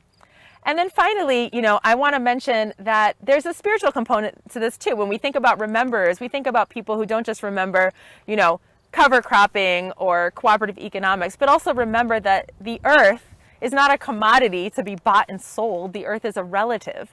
And my teachers are the Queen Mothers in Ghana, West Africa. I've spent many months living with them over my adult life. And they really challenge us as USers. They're like, is it true you put a seed in the ground, right? And you don't pray or sing or dance or even say thank you to the earth, and then you expect that seed to grow? That's why you're all sick, right? That's why you're all struggling, because you don't see the earth as actually part of your family. And so it's very important to us that we recognize that psycho-spiritual component also of the work. So you see us here, dancing, singing, pouring libations, praying, giving thanks to the earth, and really restoring that ancient covenant that we have with the planet. So I'm hopeful. I'm really hopeful because we are all in this together on this life raft of planet Earth. And even though the DNA of the U.S. food system is really built on stolen lands and exploited labor, we've seen that throughout history there have been people who've remembered those seeds that our ancestors braided into their hair, believing against odds in a future of tilling and reaping on soil, believing we would exist to inherit the seed. And I believe that you all who are listening to this are also ready to inherit that seed. So we're going to end by talking a bit about the strategies that we can use to make it right. Because anything that humans create, right, or do, we can also undo. So if we created a racially unjust food system, we can go ahead and fix that and create a racially just food system. My daughter Nishima talks about the food system being everything it takes to get sunshine onto your plate, which I love. And the good news in that is that there are so many points of intervention along that arc of the food system, right? We can engage around land redistribution. We can engage around farm worker rights. We can engage around food access. We can engage around policy change. And this butterfly here exemplifies the 4 wings of transformative social justice. In order for a butterfly to fly, it needs all 4 of its winglets, right? So we need people engaging using resistance. That's, the strategy of boycott, of protest, of hunger strike, of lockout, right? We need people engaging as builders of new institutions. That's the strategy of creating land trusts and co-ops and farmers markets. We need people engaging with reform. That's the folks working on policy and public education, making speeches and campaigning, right? Auditing their own organizations for equity. And we need the healers who recognize that there's no way we could beat through all of this, right, and not have inherited some trauma and probably be acting that trauma out on each other. So we need therapy and story and art and prayer and vigil. And there's a place for all of this, and there's a place for you in helping with these solutions. But the commonality, regardless of what strategy we take, is that we absolutely must be following the lead of the people most impacted by the issues. So in the case of a racially unjust food system, that means Black, Indigenous, and people of color who are working in farming and food, period. Those are the leaders, right? Those are the folks who we resource. Those are the folks who we defer to. People like Karen Washington, Malik Yakini, Giovanna Johnson, right? Organizations like the Black Dirt Farm Collective and Farms to Grow. Organizations like the Black Farmer Fund, the Land Loss Prevention Project, Fresh Future Farm, Black Urban Growers, the Federation of Southern Cooperatives, the Black Farmer Fund of New York, Black Church Food Security Network, Heal Food Alliance, right? These are the organizations that are often so under-resourced, right? They don't have like a bookkeeper and a website developer and someone to answer their emails and phone. You know, we're talking about oftentimes, you know, volunteer-based organizations operating out of somebody's living room that really, because they are so intimate with the problem, really have a handle on the solution. So we need to make sure that we are transferring power over to frontlines-led organizations, resources over to frontlines-led organizations, and dignity to frontlines organizations. And that's it. That's how we can solve the problem together. If you want some more detailed action steps, definitely check out Soulfire Farm's website. The Take Action page has a list of literally hundreds of things you can do, like policies that need to be changed, ways to source from Black and brown producers, you know, calling your Congress people to advocate for changes that need to happen, and so on. So please definitely check out those action steps. And remember, as John Lewis said, freedom is not a state, it is an act. It is not some enchanted garden perched high on a distant plateau where we can finally sit down and rest. Freedom is the continuous action we all must take, and each generation must do its part to create an even more fair, more just society. So I am going to conclude by sharing with you one of my favorite excerpts from literature, and I hope you enjoy. See what you can do. Never mind you can't tell one letter from another. Never mind you born a slave. Never mind you lose your name. Never mind your daddy dead. Never mind nothing. This here is what a person can do if they put their mind to it and their back in it. Stop sniveling, the land said. Stop picking around the edges of the world. Take advantage, and if you can't take advantage, take disadvantage. We live here on this planet, in this nation, in this country right here, nowhere else. We got a home in this rock, don't you see? Nobody starving in my home, nobody crying in my home, and if I got a home, you got one too. Grab it, grab this land, take it, hold it, my brothers, make it, my sisters, shake it, my siblings, squeeze it, turn it, twist it, beat it, kick it, kiss it, whip it, stomp it, dig it, plow it, seed it, reap it, rent it, buy it, sell it, own it, build it, multiply it, and pass it on. Can you hear me? Pass it on. Thanks so much, everyone, for having me. Thanks for listening. Thanks for doing your part to make a fair, just, and sustainable food system. I wish you a joyous and fruitful end of your season. Stay healthy, stay safe, stay sane. Peace, y'all.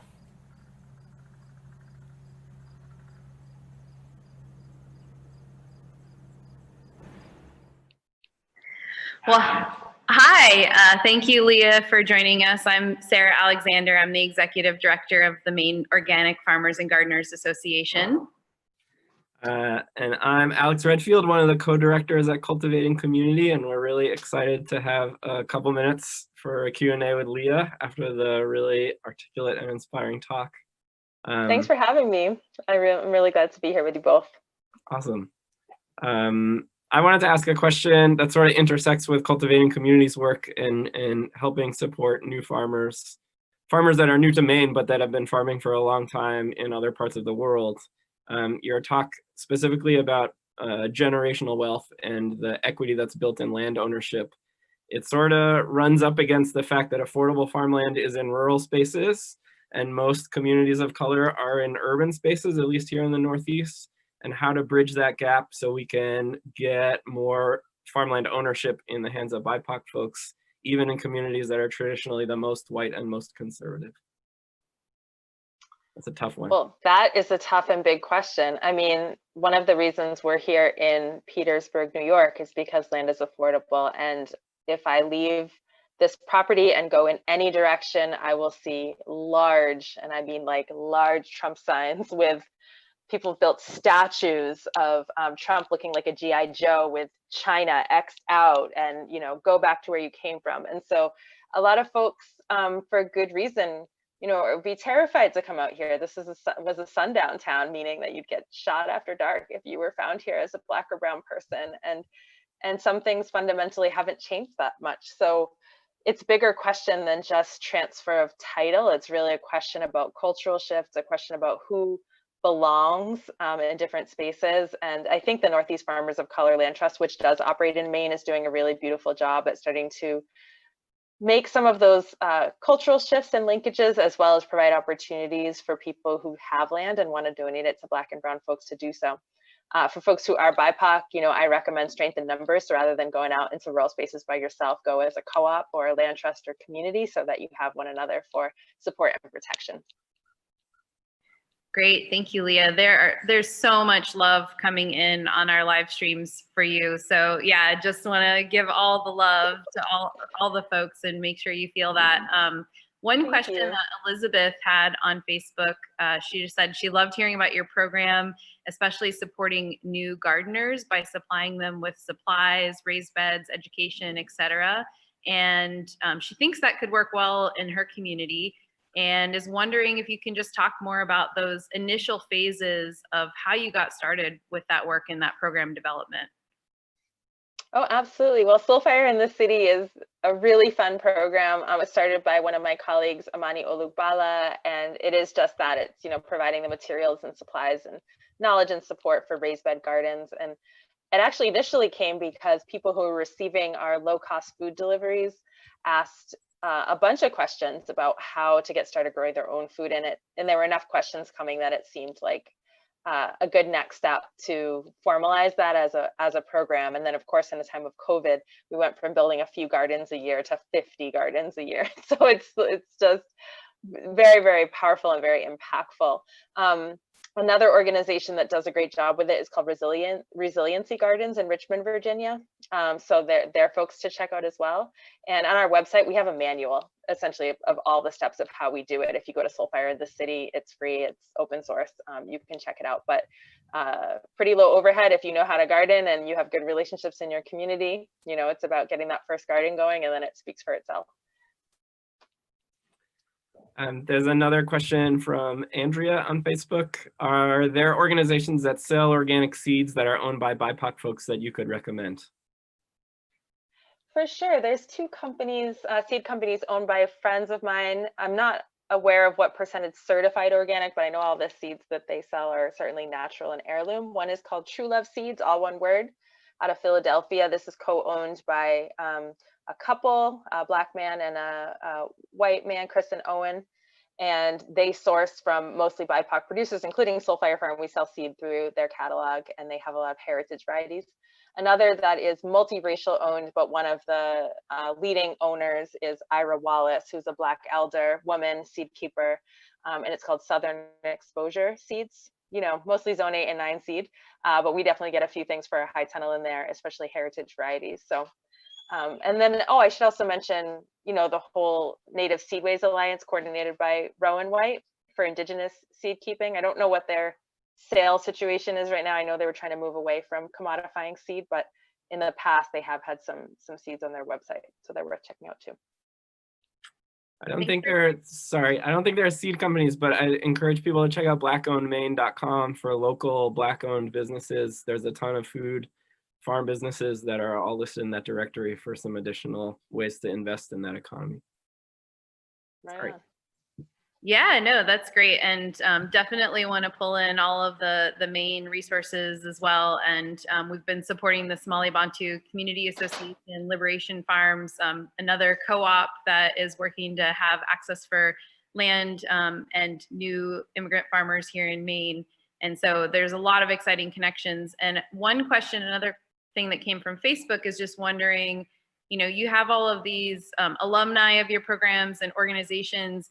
Is there a way to connect with those folks no matter where they might be, or to really support them in their journeys as well? That's a great question. And it's one we're always asking ourselves, like, how do we better support our alumni and do that biomimicry of the way the forest supports, its members. I think the easiest way would be to go to the reparations map that's both on our website and the Northeast Farmers of Color, because many of our alumni have posted their projects there. And because it's a map, it's easy to see geographically, where folks are located. And that map includes listings of, whether folks need a hug, a tractor, a computer, or $1 million, that's on there. So you can think about whether you have resources to leverage to support those Black Indigenous-led land-based projects. Great. Well, I have one more question, which is, we're the Maine Organic Farmers and Gardeners Association, and everything that we teach folks in terms of production methods is definitely based in organic practices and building the health of the soil and regenerative agricultural practices. And I wonder if you can just share a little bit more about how you see organic intersecting with racial justice and all of the movements for justice that we're collectively working for right now. I mean, I think there's a deep philosophical alignment between those of us, and I include myself as a longtime member of the organic movement, those of us who care for soil and climate and waters and biodiversity, and also care deeply for human dignity and justice. And my prayer is actually that in the future, the certification criteria that we embrace include worker rights and include shared decision making in the workplace, living wages. And I recognize the complexity of that when we're up against this industrialized food system that devalues food and devalues labor, and we wonder, how is that feasible? But our farm is both certified naturally grown, which is a peer-to-peer version of organic, as well as food justice certified, which deals with worker rights. And I don't see any good reason why those are two separate certifications. I really would love our movement to widen its embrace of compassion and care. Great. I think we have time for one more question from you, Alex, if you have one. Yeah. How was your growing season? Well, I mentioned this in the intro, we had 3 nights of frost last week, and oh my goodness, the last snow was May 7th, so that's what, a 3.5-month growing season. I mean, I'm really grateful to be on the lands. I'm really grateful that we grow over 100 varieties of things, so we'll have plenty of food, but it's pretty heartbreaking to see, all your squash and green beans and basil just die in September. But yeah, you know what it is to be a farmer. We just keep on keeping on, and I'm really happy about the soil health and the pollinators and all that goodness. So next year's another year. Well, on that note, we do need to wrap up, but thank you so much, Leah, for being here with us today. This was such an honor and such an amazing presentation. I know, as I said, there's so much love coming through on the live streams, and I know that everybody learned a lot, and we hope that they'll read your book and go to Soulfire's website so they can learn more. Any other shout outs for things that folks should look out for in terms of connecting with you or continuing their education?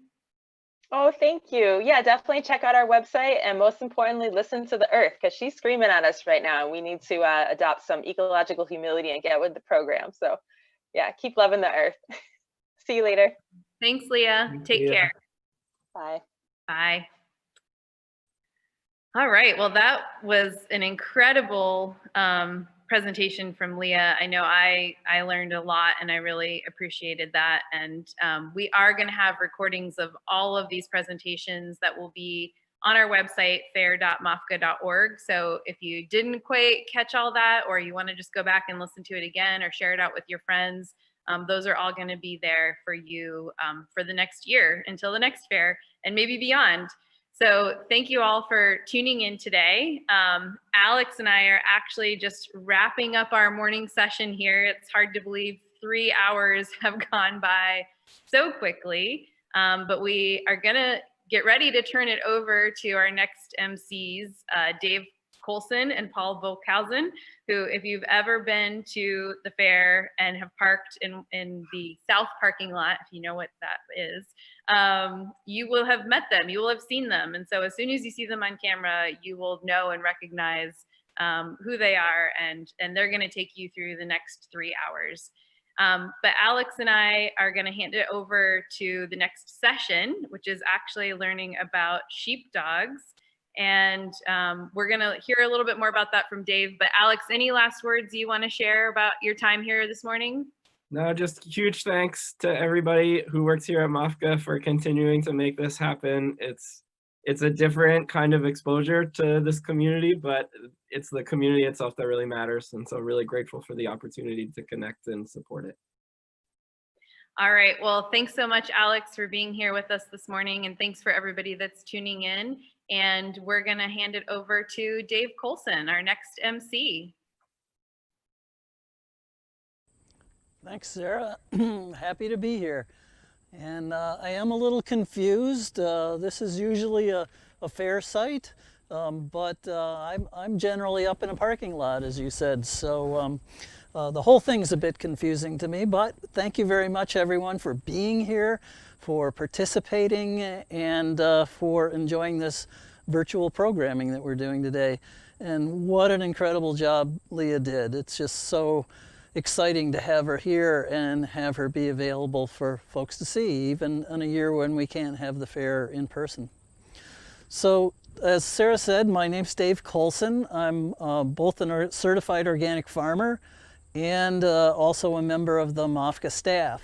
I've been farming in Maine since 1981. I actually moved back to the East Coast around that time, came to the 1981 Common Ground Fair, which was held in Windsor. It was our first year in Windsor, and have been so involved with MOFGA ever since. I was on the board of directors, part of the fair. It's just part of the agricultural community in Maine, and what a wonderful connection it is, and how much this has all grown over the last 38 years or 39 years since I came to Maine.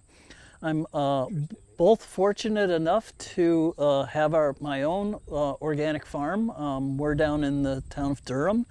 Well, we ran a certified organic farm selling vegetables to the Portland and local markets down in southern Maine for almost 30 years. And about 10 years ago, I took a position working as a technical service person or an ag provider for MOFGA, and it's really been a pleasure. I guess for me it was the dream job, because I get to go and visit everybody who's farming and doing all these amazing things around the state, and glean little pieces from here and there and be kind of a connection within that community itself. So it's been an absolute pleasure, and yeah, the fair has just grown incredibly. I remember actually this particular site itself was a giant cornfield the year that we kind of drove around in the back of a pickup truck. The year before we'd had immense rains, and the fairgrounds was flooded at Windsor where we were holding it at the time. We were really concerned that we had a site that would drain well, and as we were driving around in the back of the truck, kind of looking over the top of the corn, trying to get some idea of the lay of the land, the one thing we did notice is it was dry, and that was the biggest thing we were looking for at the time. It was a little hard to tell what the grounds were going to look like, but they've evolved dramatically since that period of time. And the plantings that are here now, the trees, the various gardens, the Maine Heritage Orchard, it's just been an incredible amount of growth here. So really enjoyed being a part of that, and also to have kind of grown this department, which we now call Farmer Programs, that has a number of different staff that are available to assist farmers and gardeners with questions that they have. And we're available anytime folks want to get a hold of us on over MOFGA.org, or you can look up the Farmer Programs staff and page on our website. We're available for phone calls. Oftentimes for farms, we can go out and help do assessments or sampling or various things. So please, as if you're thinking about farming or you're actually actively farming, think about MOFGA and possible assistance that we have to give to you as you begin or expand or continue your farming operations. So we're here on a beautiful day.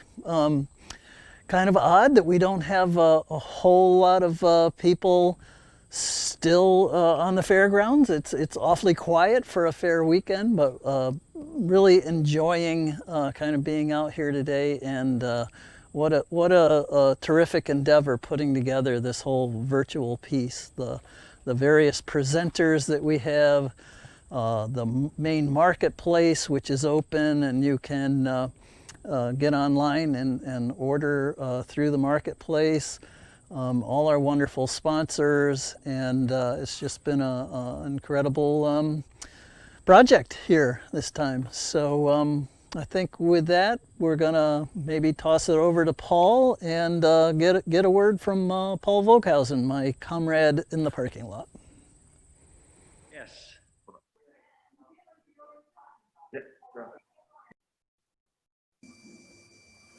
Hi, as Dave said, I'm Paul Volkhausen, his coordinator in the parking lot, and it's nice to be down on the fairgrounds. Usually this time of day, we'd be up in the parking lot directing traffic and telling people where to park, but here we are. Unfortunately, there aren't very many people around with us, but it's my pleasure today to introduce David and Colin Kennard, who are going to do a video of the sheepdog demonstrations.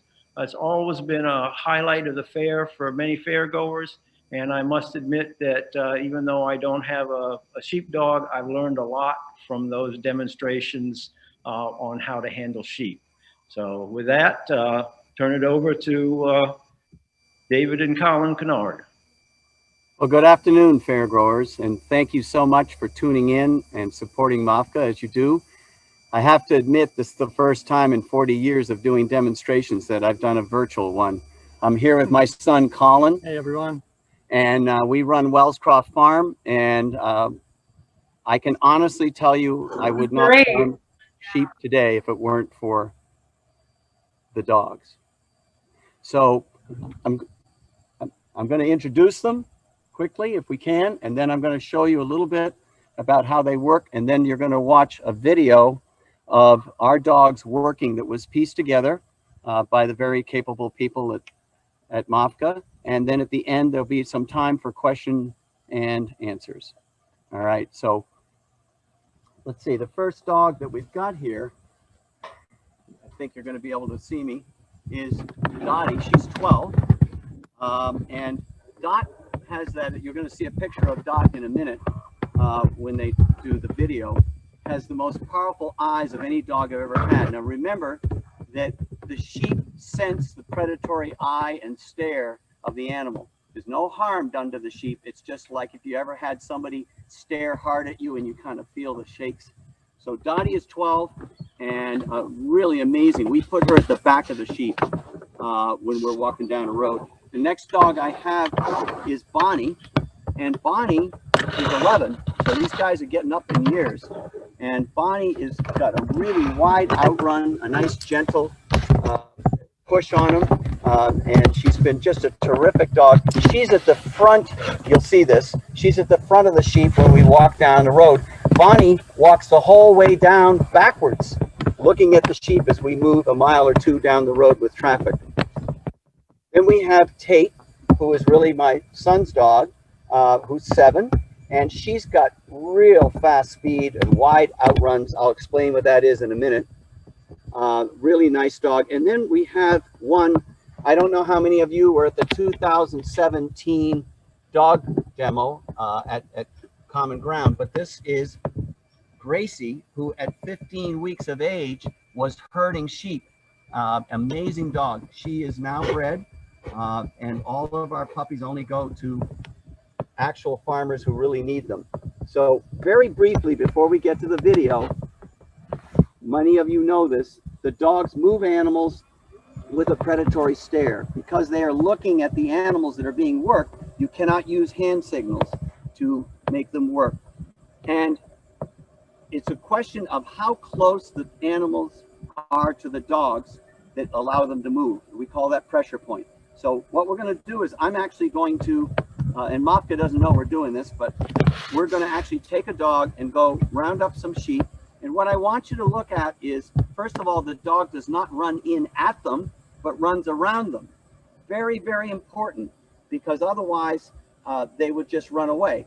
And the next thing is the dog will automatically stop when the sheep get to the desired position here. All right, so I'm going to take one dog and we're going to go down. You'll notice the sheep are all just lying down in the background. There's no big deal. So I'm going to send them out counterclockwise. And I think I'll use Gracie. Gracie, away. Everybody hear us okay? Just a quick check. Now you'll notice that she went around them. She's coming back. Gracie, go back. Bite. Obviously the sheep are only gonna get so close because we got 3 dogs here, but I wanted you to see how she laid down? Now I'm gonna have her take about 5 steps and go a little clockwise. We say that come by. Grace, come by. There, down, go back. Down, let him. Now because Grace is the active dog, those sheep are coming right up to me. So why is this useful to a sheep farmer?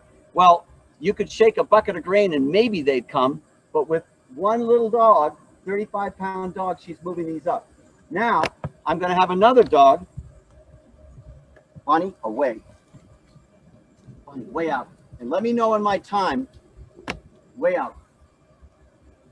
And look at what Bonnie found, a couple of goats. So now she's going on one side. Gracie, go back. And we have 2 dogs working in what we call a brace, and they're bringing them forward. Bonnie walk, Gracie walk, Bonnie walk, Bonnie, Grace, there, down, lie down, right there. Gracie, wait, there. And you can see we have these sheep right up front now, and if I need to go catch one, I could do that. Now we're probably running out of time before the video, but I wanted to let you just take a quick look and so that you could see what's going on. Remember to think about questions. Running hard, it's time. And so I think go to the video now, and then there'll be time at the end for questions and answers. So very good. All right. Hope you enjoy the video. Thank you. That was very good.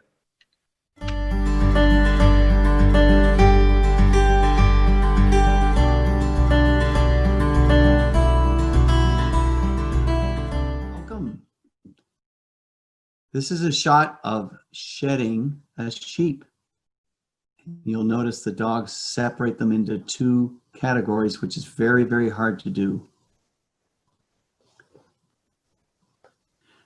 Few shots of goats up front. We're going to do a video, but these are a few still shots to show you the power of the dogs and how they can actually get these goats to stand up on that.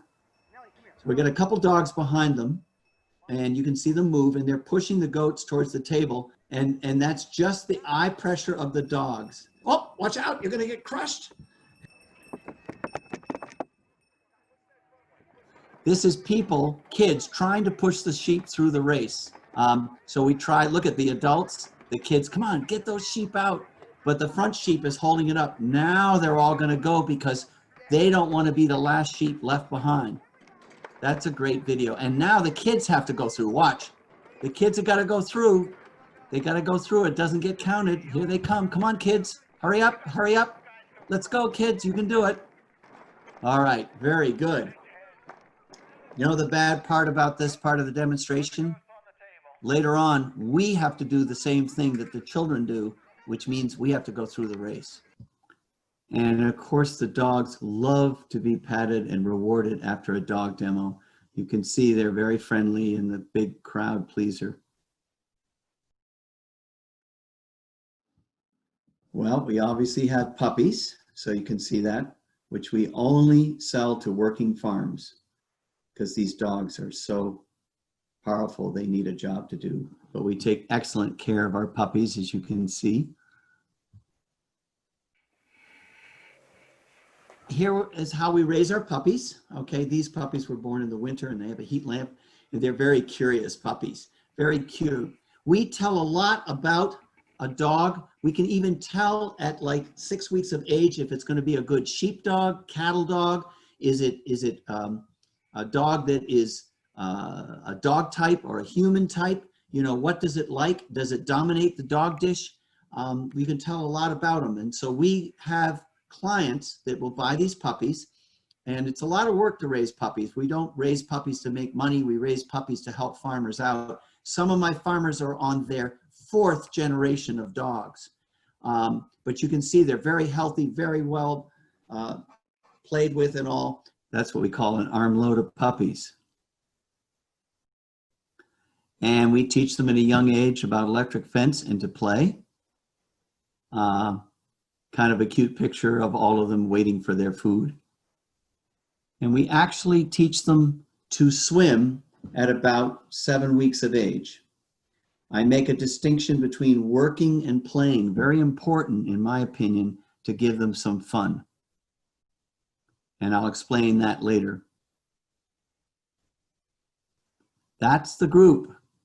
And you can see there is also a Great Pyrenees and a Bernese Mountain Dog, which we use as guard dogs. Getting ready to go to work to set up some net and move some sheep. And after a long drive down through town and all, everybody jumps in the back of the car to go back home. Now, this picture is important. This is the reason that dogs can move huge animals. I've moved over 100,000 pounds of cattle with one dog. You look in those eyes and they are incredibly powerful.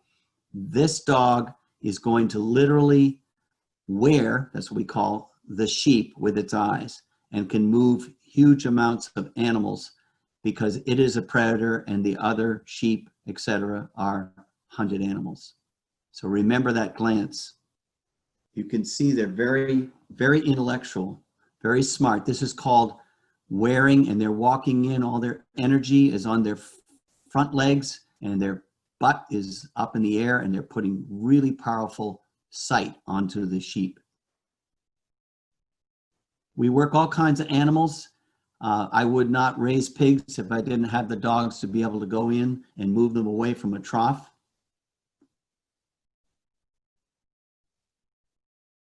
And we also can work cattle. And every time they work, they assume a different, what we call pressure point. I'll explain that later. We also have a Great Pyrenees. I only like to show that as another dog that allows the predatory border collies to work, although his main job is to protect the flock. So it's kind of neat that one dog is benevolent energy and the sheep aren't afraid, and the other dogs are somewhat predatory and they move out of their way. So here we are just practicing some techniques, and you can see the dogs can switch between cattle, sheep, pigs, and we start the puppies on ducks because these are Indian runners and they don't fly.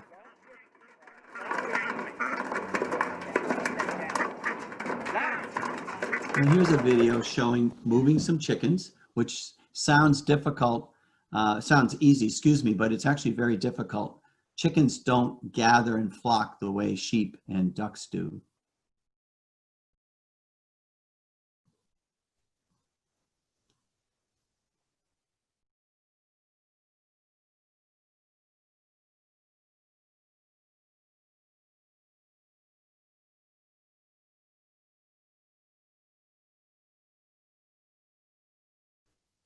They never ever bite a chicken. Silly shot, but we actually at shearing time have the dogs run across sometimes the back of the sheep, push them into the pens for shearing, and you'll notice that the sheep are just sitting there. This is a shearing video just to show you a little bit about shearing. I know you get to see it.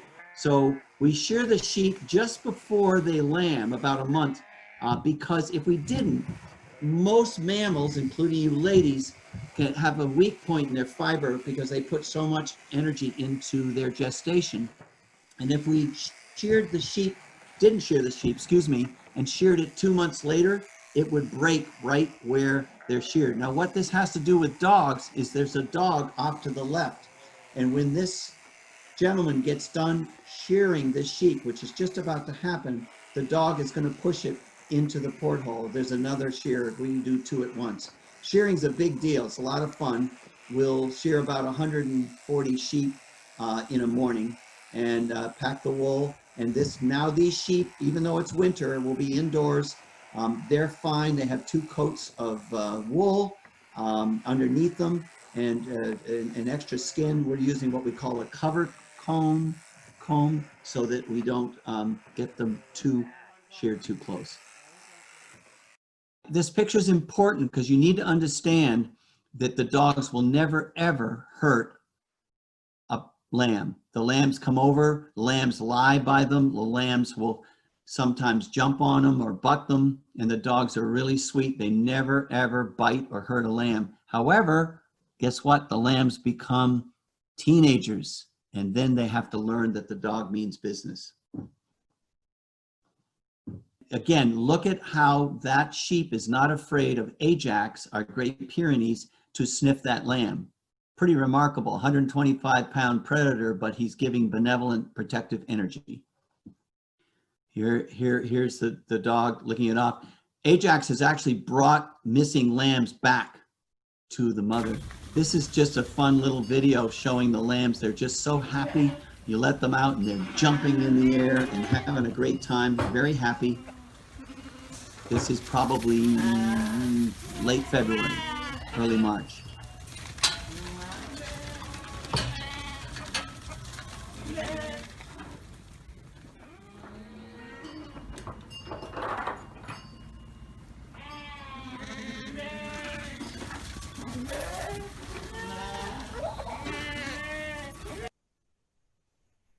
Okay, this is bringing sheep home, lambs home in December, and walking them down the road. You saw the earlier picture, and it's very, very hard to separate a ewe from her lambs. So we just move the whole flock. There's probably 300 animals there, and those lambs have been 100% grass-fed, absolutely, even up to December.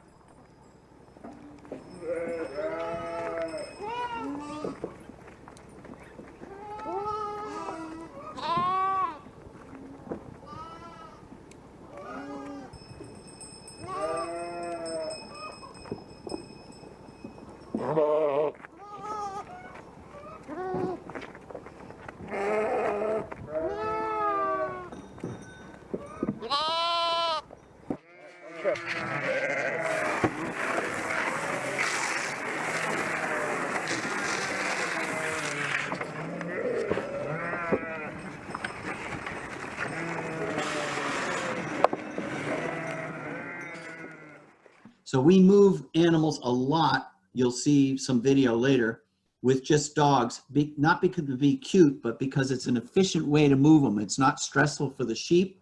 They're not being jammed in a trailer, and you know, their health is important, and we usually use 3 or 4 dogs to do it, and you'll see that later. Always have the llama tethered. We're going to explain about the llama later when I have a little more time where you can ask me a question about it. This is our little town, Main Road. Was an old railroad depot, and we're bringing these animals home for another pasture.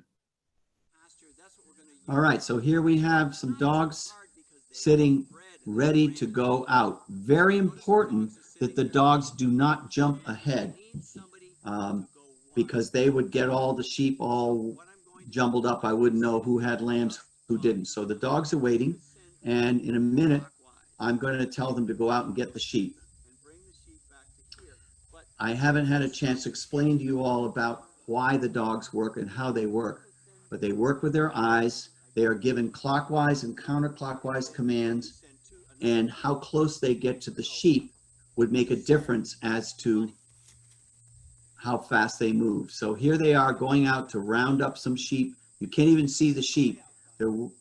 I don't even know where they are. They're way, way down there somewhere, but they will be coming back. Now I'm going to send another dog out. That's called a brace. So we send 2 dogs out, one clockwise and one counterclockwise.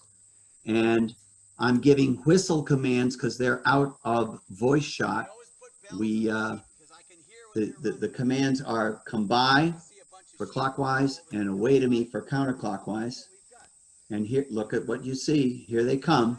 There's only about 40 here, 35 or 40. And the dogs are bringing them back, but they're not running like crazy. And so they slow them down a bit. And we're going to get them right over. When you handle animals, the dogs do so much work for you. I don't have to worry about running after a bunch of sheep and trying to catch them.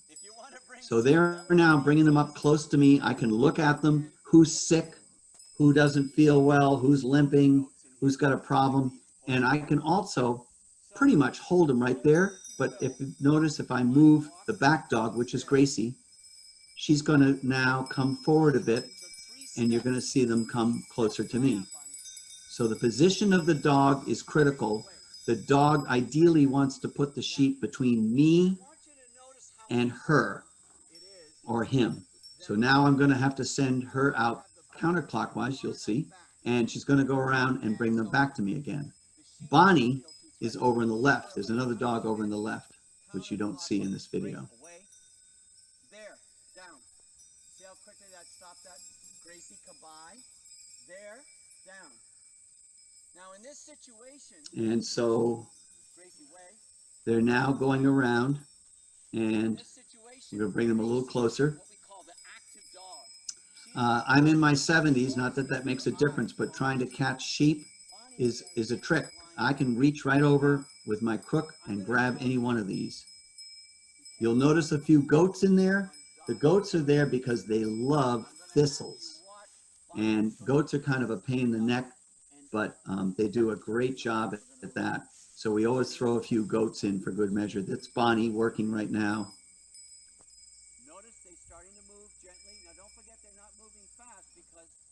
Okay, I just gave her a command. That's the typical border collie pose. Down on its front leg, up in its butt. Okay, so now we've got Bonnie, and I've just told her to come by, which is clockwise, and now I'm going to have her come to me and go counterclockwise. And you'll see she'll go completely around them and bring them right back towards me. So it's very, very useful to handle the animals this way. I use my crook. We never ever hit the dog with the crook. Don't think that, but the crook is used to catch the sheep if I want to bring it over and work on it. These sheep here are 2 years old. They're what we call a hogget. A hogget's a 2-year-old, a gimmer's a 3-year-old, and replacements are 1-year-old. The DOT dog has not moved. She's right there. So I'm going to show you something interesting. Great, away, get back. Lie down, down. Bonnie, come by, get back. No, out. Come by, right there, lie down, down. Okay, so the sheep are pretty much there. Now you notice they're walking away from me a little bit because I'm kind of scary. Stop, stop. There. So I am yelling commands at them at this time. Clockwise, counterclockwise, we say down. If the dog is down, then it does not pose as much energy threat to the animals as if they stand. You never have a border collie sit. Sitting is not a good position to move them on. You can see that the goat is right up next to me now. Goat, little hair fact for you folks, but goat is the most widely consumed red meat in the world. And lamb is second, and American beef is a lowly third. So people find that amusing. And I will also tell you that 150 years ago to 100 to 200 years ago, 80% of New England was open, and sheep were the mainstay of agriculture back then. That's why we have all these rock walls deep in the woods, and you wonder why. Then right after the Civil War and the Midwest opened up, they all moved out there. You'll notice in the middle of this, there's one sheep that's much bigger than the others, and that's the ram. So we don't want to move these guys too fast for your dog demonstration because they're settling right now. The ram is the one looking at me right now, big black one. But the point is, these sheep are not going anywhere, and I could be talking to you and explaining what's going on, and they're just staying right there because of the border collie's eyes. Now, pressure point, I haven't talked about. Pressure point is the point at which the sheep will turn and fight the dog. So it's very important that you not put too much pressure on them. They will move out of the way conveniently and in a non-threatening way. But if they got up really close, then the sheep has no choice but to fight them. And every type of animal I have has a different pressure point. Sheep are different than goats, they're different than pigs, they're different. Can you see the dog back there? That's Gracie. And she's pretty far back, but she's moving those sheep with her eyes. Those of you in the audience that believe in energy, these dogs have tremendous energy. Now I have another dog driving them right towards Gracie, and you'll notice that she balanced. What that means is she moved in an opposite way that I move to keep the sheep evenly between me and her. So they're coming back again. Very good.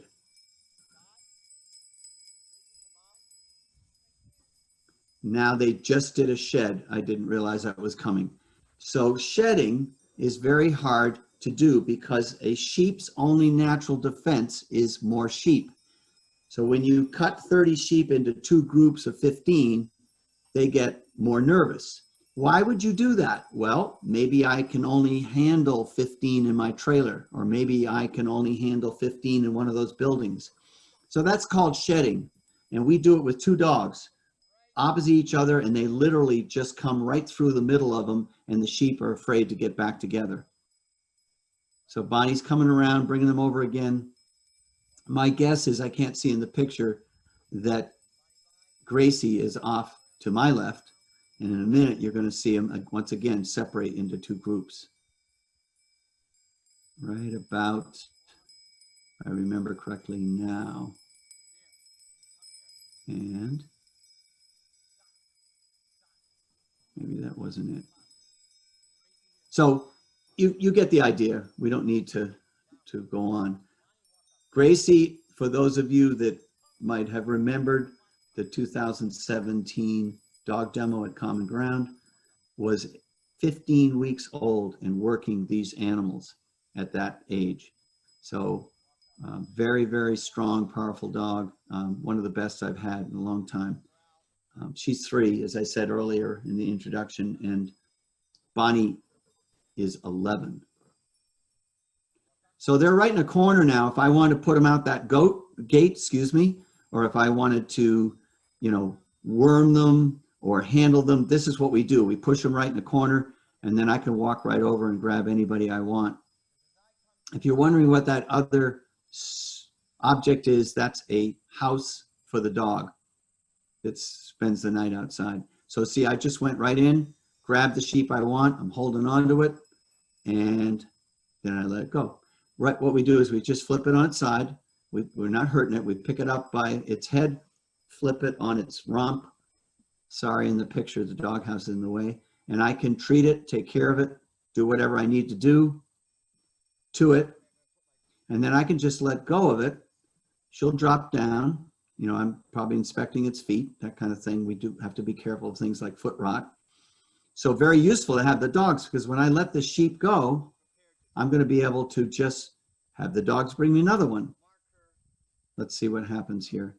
The sheep is not in agony or pain here. She's just sitting pretty comfy. I put my feet under her coccyx. Now she's just going to get up and she's going to walk back to the others. And if I wanted them to bring me more sheep, I'm probably going to grab my crook, but the dogs will do so. So that's a useful thing that we do all the time. So you see Dottie's in the background against the fence. Bonnie's right there, and they're going to walk in and push them back in the corner, just like that. So that's how we would do it. And usually after we treat an animal, we will mark it with a spray marker that tells me that it's been checked or done or whatever we're doing to it. You can see with 3 dogs, and notice how they're back. Did you just see that dog take 2 steps forward and look at, they're moving away from her. She's got very strong eyes. So again, I don't want to beat this to death, but pressure point is very important. We want to make the sheep comfortable in the corner, and then I can very carefully walk in amongst them. If you're wondering what that gray object is in the middle, that is a salt feeder that keeps the salt. You always feed sheep loose salt, not block. And because it's loose, it has to be protected from the rain. And so that salt feeder spins with the wind. Okay, once again, we got them right there. And I think we're going to, if I remember this video, we're going to let some of them go, but not all of them. Let's see what happens. See how slowly they're moving now? And that's because there's a dog on 2 sides of them. All right? So then they stop. And let's see what happens. I can remember this video here. They're out of the corner, and I think we're putting some back. See how they round up like like a bunch of Conestoga wagons. They're just circling around, and that's again because of the eyes of the sheep, keeping them right there.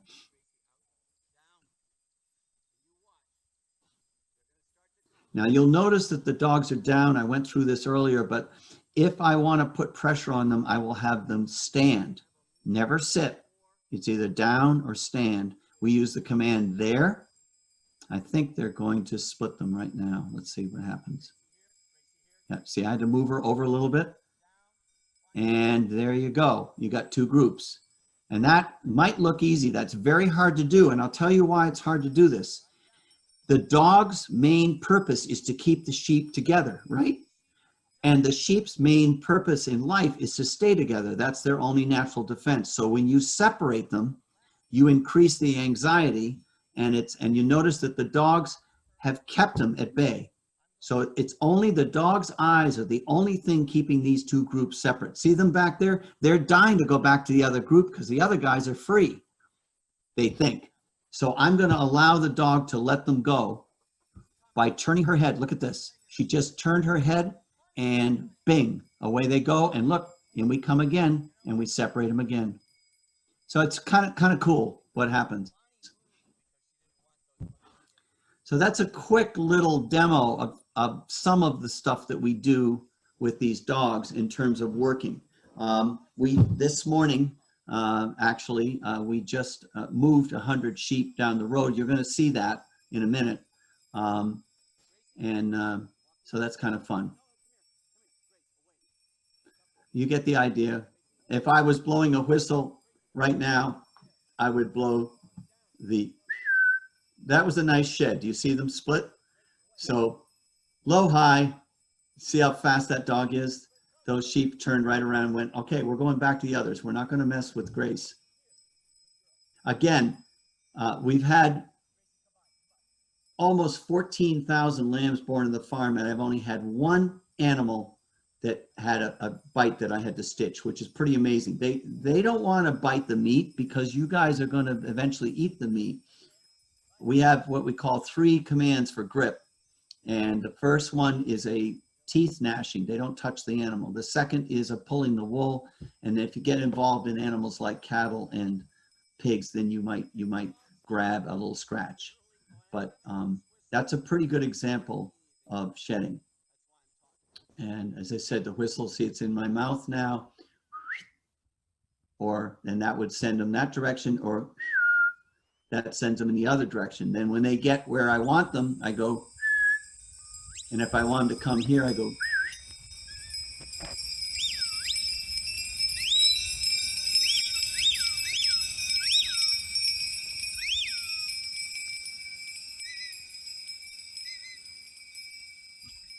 And if I want them to go back, I go. They know about 20 whistles. This is a multi-tone whistle, so I could play the Stars Spangled Banner on it if I wanted to. It's kind of cool. I would say about 20 whistles and about 30 commands. Down, stay, get back, heel, walk in, clockwise, counterclockwise, shed. These are all different commands.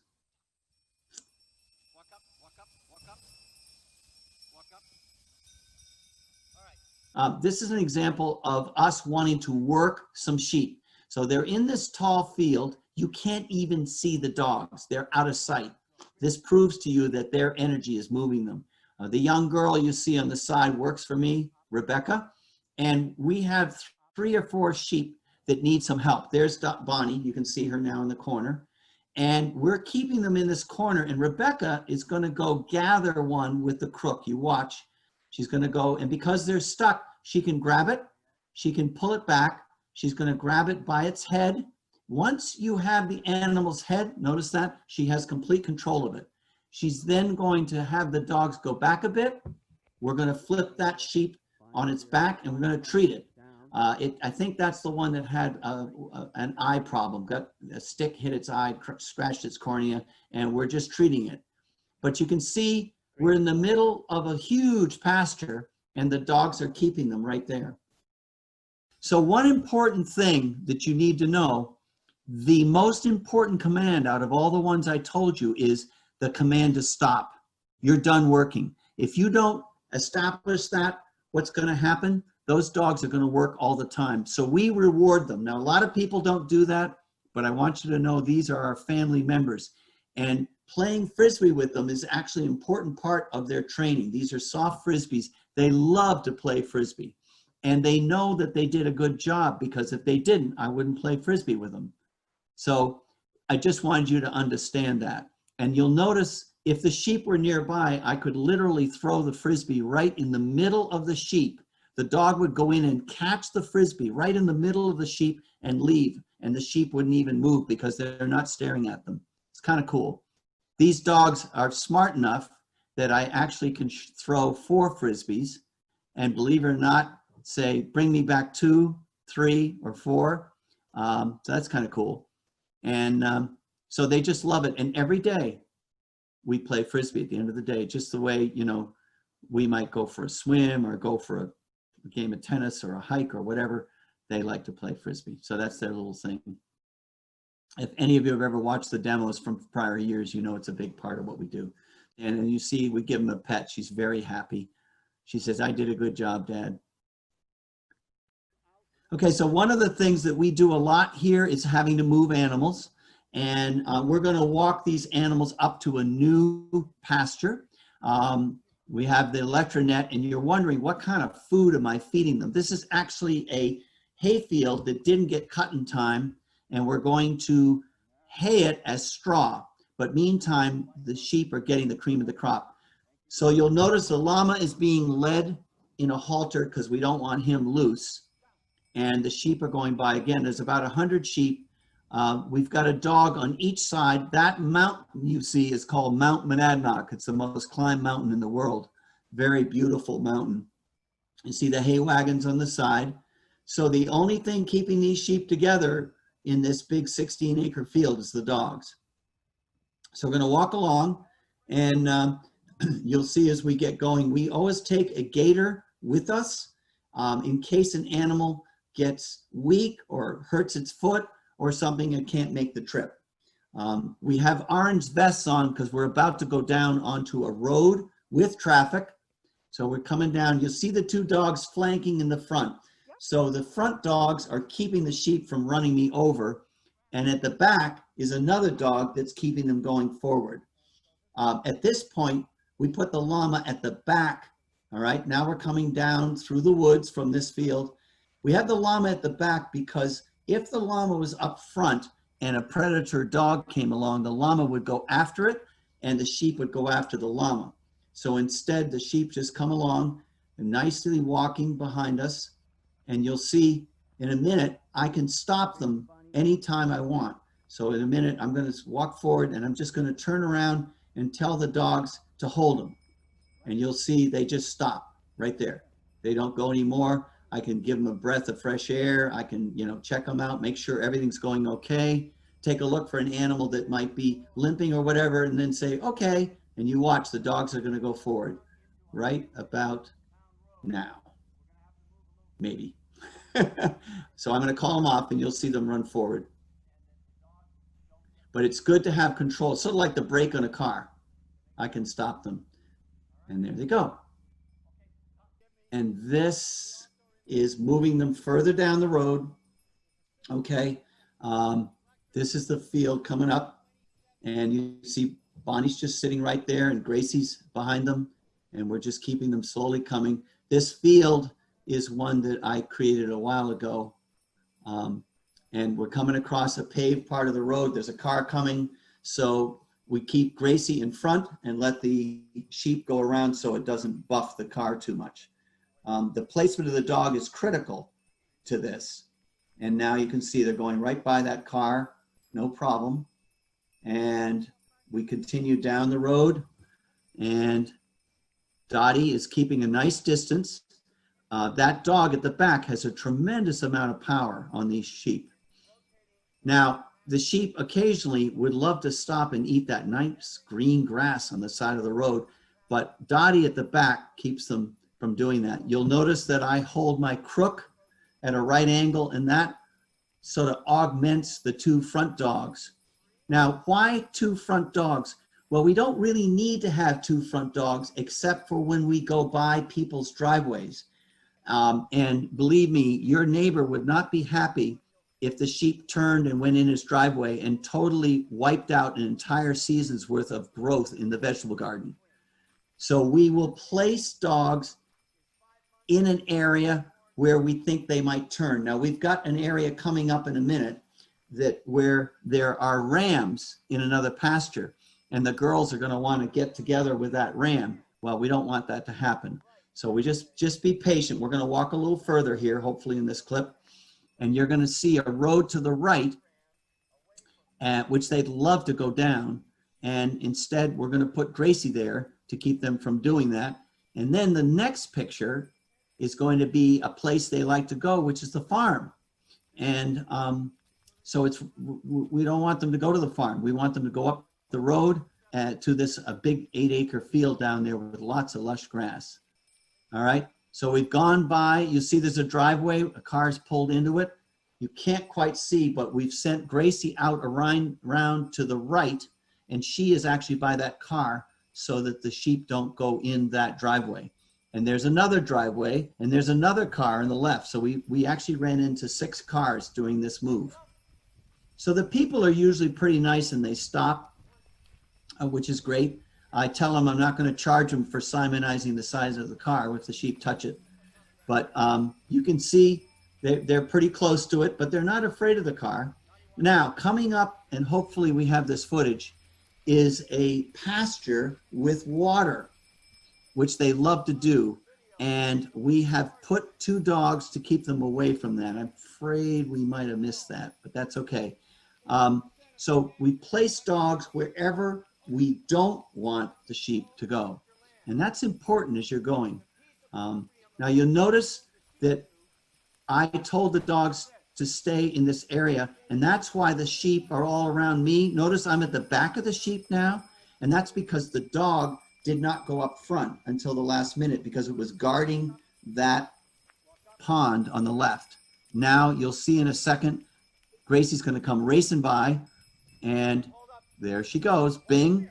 And we're going to walk these sheep up to the top of the hill. There's some of our fencing in the woods, which has been there for 30 years on trees. And see how forested this is? Well, we cleared the field you're about to see from that. And it makes a wonderful pasture. We usually graze it 4 times a year. It's about 8 acres. And those sheep will flatten 8 acres in 2 weeks completely. So that's good. Now here's a drive. Look on the right. See the dog guarding the driveway? That's Gracie. We put her over there. Bonnie's coming. Very important. And she will stay there till half the sheep go by. Once half the sheep go by, then she will break, you'll see, and race forward because those other sheep want to be together with her. So there she goes off around the corner, and she's going to guard the next driveway. So very important that, and it's hard on the dog because the dog thinks the sheep are getting away, but she'll stay there. See her right in the corner, and she knows her job. And in just a minute, once again, you should see her race by. There she goes, racing up ahead of them again.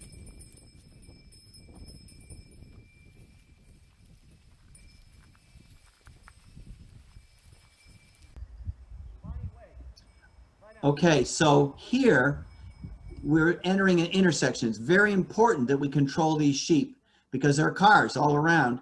And you'll notice a nice sweep. You'll see Gracie on the side and Bonnie coming along, and it's because they want to go back to where they came from. And you'll see I sent Grace out behind them to move them forward. And now they're going to come along, and then Gracie's going to go back again.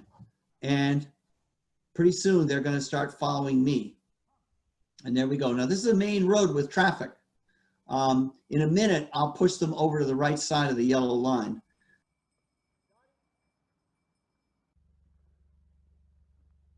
We're going to skip ahead a bit, and now they're almost back to the beginning, their new location. Watch them. They're going to have more fun going in there. And Gracie is guarding them, and Gracie looks back. Dad, did I do a good job?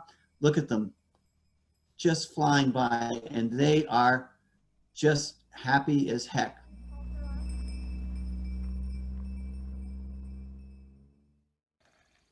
Okay, that'll do. Come. They just got done rounding them up. There's 100 animals coming towards us, and they're coming up towards these grain troughs. I mean, look at that. It's like a thundering crowd. If I was anywhere near there with grain now, I'd become road pizza. So this is a different video. This is a video you can see there's no leaves in the trees. This is in the fall, in the winter, after they've been weaned off, and these animals are being fed whole corn to keep their energy up. But imagine the power of those dogs to hold that 100 sheep back at the beginning. And now we give the command, okay, out, that'll do. And they're going to come out and they're going to want to jump in the car, bing, bing. Poor Dottie's so old, she needs a little help getting up there. And the llama is just sitting there and eating up the food. This is a time lapse of the entire day. Watch the people materialize. This is the early morning. Oh, bingo, 1,000 people. Oh, they're gone. Bingo, 1,000 people. Oh, they're gone. At any rate, it's a lot of fun. That's what you guys are missing. I'm sorry, but this is the best I can do. All right, well, listen, you have been a wonderful group. I really thank you for this. I have to tell you, in my 40 years of doing dog demos, this is the first time I've ever done a virtual one. We are going to follow this with a live stream question and answer period for you. So get your questions together. And John Simmons is going to be doing it on Sunday. I do it again Friday and Saturday. It's been a real pleasure having you, and I hope you learned a few things about this. And hopefully next year, you'll see the real thing at the fairgrounds. Thank you all, and don't forget to help MOFGA out. They're doing this all as a free thing for you, but it would be great if you'd give them at least the admission of the fair. Thank you so much.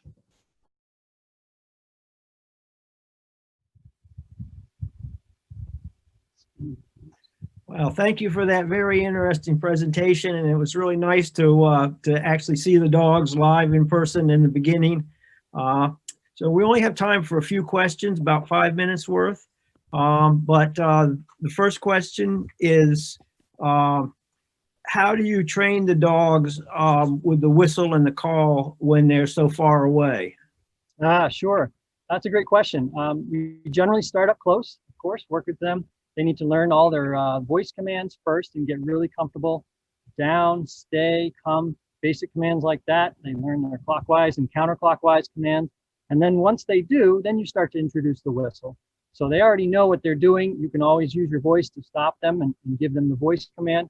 But what you do is you start to filter in some of the whistle commands. And over time, you know, day after day, you know, you work with them, they're going to learn it. Great question. Okay. Another question is, are there any practical reasons that you name the dogs the way you do? Different syllables, or how do you choose names for your dogs? So, well, one obvious thing is we want to try to have the name short, or have the ability to make it short, because you know, we're going to use their voice. That's how you can work 3 or 4 dogs at once. Each one has a name. So it's important. The other thing is, we made this mistake a few years ago. You don't want the names to sound similar to another name, or you're going to have 2 dogs going when you call it. So we're fairly careful about what we choose. We have Bonnie, and Grace, Dot, you know, that's fast, and Tate. So those are all, they don't sound like each other, and they're all pretty quick. Okay. Another question that I have is, what size flock do you think it makes sense to have a dog for? You know, I have 12 sheep, and I've never really felt the need to have a dog, but in watching it, I can see that it's they're very helpful. Well, 2 quick things. One, your age, because even if you have 12 sheep, having a dog help you out is tremendous. But I would say, you know, people who get in the range of 30 or 40 animals, it also makes a difference as to how long you're going to graze. In other words, if you have a lot of land, like we graze right up till December 15th. And so what that means is that I have to move them a lot. I wouldn't try moving 10 sheep. That's So basically, let's say, 30 or 40 sheep. Remember, it's going to take you a couple of years to get a dog trained. All right? Okay. Another question is, does the Great Pyrenees ever protect the sheep from the dogs, from border collies? That's a good question too. Yeah, Generally, our Great Pyrenees, it depends on the farm. Some farms, the Great Pyrenees would be very defensive against its own border collie. In our case, on our farm, all our dogs know our Great Pyrenees. They're friends with him. So they all get along. If the dogs come in here to work the sheep, the Great Pyrenees will pretty much ignore them. However, we do also have guard llamas, and the llamas do the same thing as the Great Pyrenees. They're designed to be in with the flock and protect them, but they will sometimes come after the dogs. So the dogs do need to be careful. They need to keep their distance from the llamas so that they don't get trampled or anything like that. But yeah. And are there other breeds of dogs that you recommend besides the border collies? Well, we have the most experience with the border collies. They are a silent worker, generally don't bark. There are tons of other breeds that do work all sorts of livestock. We just have chosen the border collie because we feel it's best for what we do. Blue heelers, Aussies, Huntaways, there's lots of different breeds that herd. Some of those breeds are more driving dogs, so they bark because they're pushing animals from the behind. But border collies are quiet when they work, so we prefer that. Okay, well, that's about all the time we have now for questions. And thank you very much for the presentation and your time. And for everybody that is interested in more, 12 o'clock tomorrow, they'll be doing it again. And also, John Simmons will be there Sunday, who has a different approach about it all. So if you're interested in this, you might want to catch his explanation. Okay. Great, thank you. And now we'll turn it on over to Dave Colson, and he will introduce our next show, our next video.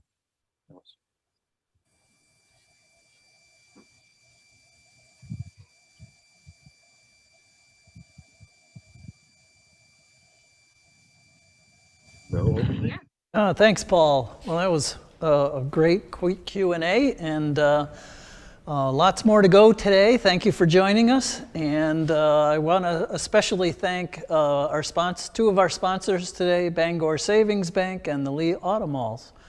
And up next, we have a good friend, a mentor of mine, a past MOFGA president and board member, Apple aficionado, and a wonderful speaker, and I want to introduce John Bunker.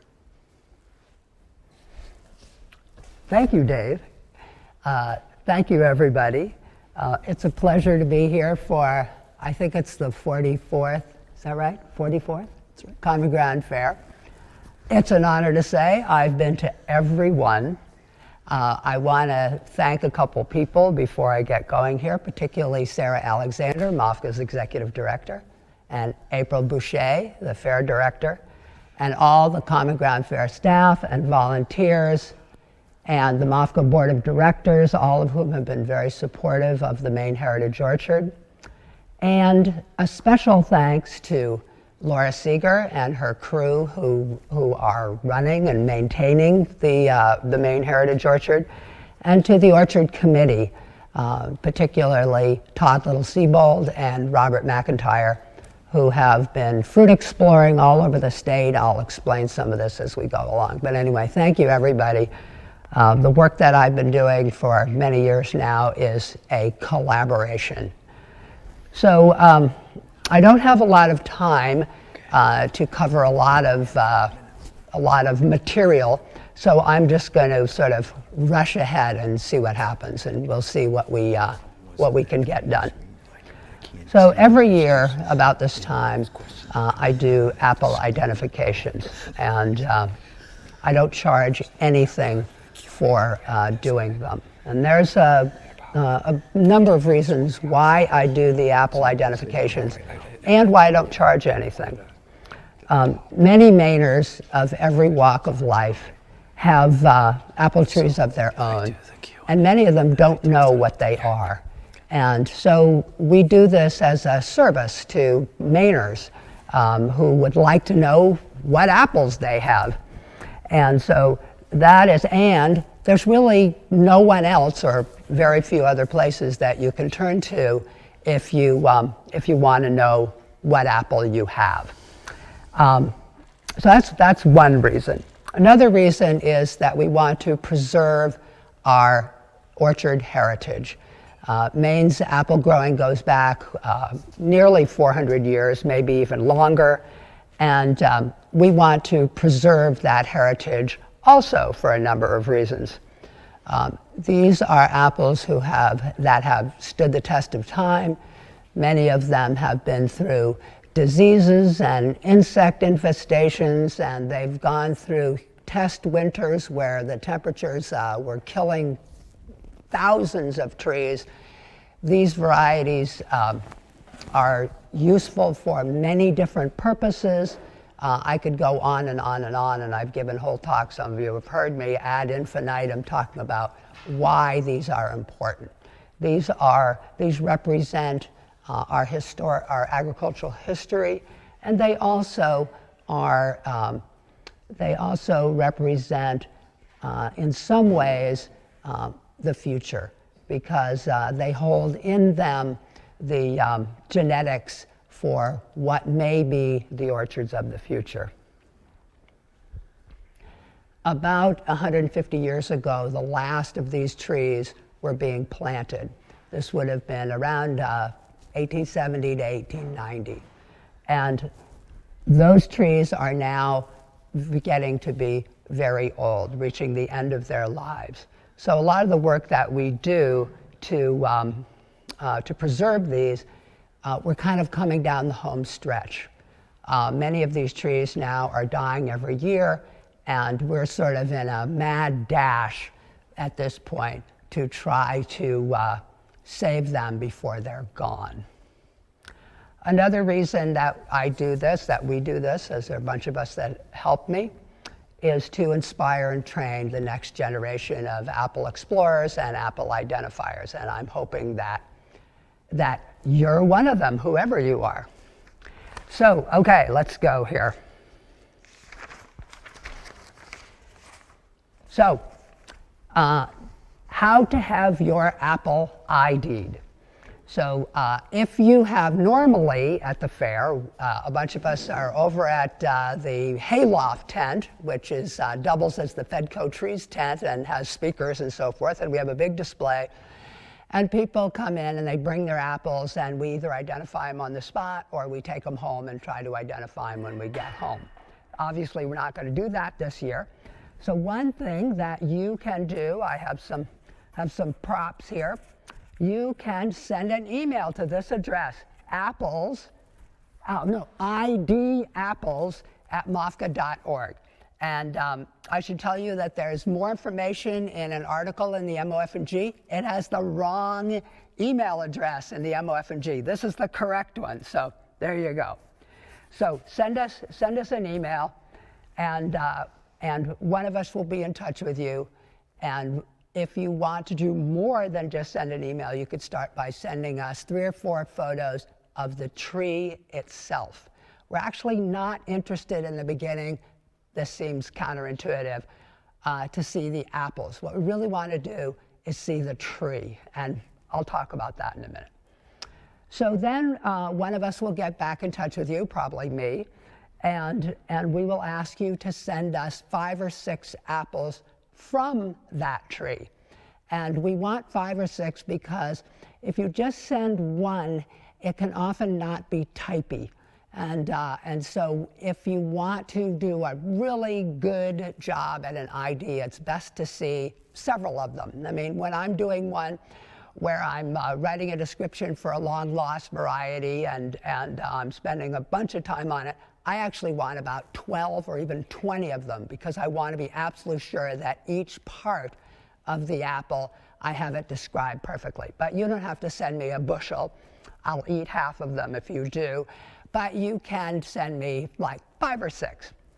So then you just wait and be patient. Now, when you send them, you send your apple IDs. You'll get this in the email. You either send them to Box 12, Palermo, Maine, 04354, or you can send them to MOFGA, and you probably can get MOFGA's. If you don't have MOFGA's address, you can get it on their website, whatever. That's where you would be sending things. So how do I do it? Now I have your apples in front of me, and I'm trying to figure out what you have. Well, I believe in the methodology of Sherlock Holmes. So I've been looking for mentors all my life, and I've found some really good ones. Many of you even know some of them, like Francis Fenton or Erland Goodhue or Garfield King up in Aroostook County. But one of my premier, we'll say, mentors was Sherlock Holmes. And he believed in a sort of three-pronged approach to solving mysteries or crimes or identifying apples. The first two are skills that you can develop, and some people naturally have them. One is the skill of observation. So you have to get good at looking at details. And we'll look at some of these apples later, and I'll show you what I mean by that. But you really need to get good at observing. The second thing is you need to get good at deducting. So you learn certain things. You start to put together different things like, well, how old is the tree, and where was it grown, and did it ripen in the summer, and so forth and so on. And that's a method. That's putting different things together. And the last one is amassing a whole bunch of data. And some of that you can have in a computer program if you want, but it actually works better if you have it in your head, or at least a lot of it. And that last one, that last quality of amassing data is something that takes really a lifetime. And I'm still doing that, and I've been identifying apples now for 45 years or so, and I'm still learning and incorporating that into my brain. So what Sherlock says is that when you're trying to solve a mystery, you want to eliminate the impossible. So you eliminate the impossible, and whatever remains, no matter how improbable, has got to be the truth. So what I do is I work to eliminate the impossible as I do my identifications. So what I'm doing is reducing the pool. And with apples, there were, by around this time of the Civil War, 70 years ago, 60 years ago, there were thousands of apple varieties being grown in the United States. So if every time you sent me an apple, I had to start at A and go through A to Z, it would take me 6 months to go through all, 30,000 varieties.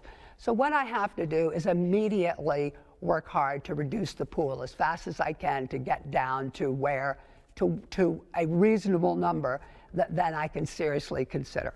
So that's the first thing. So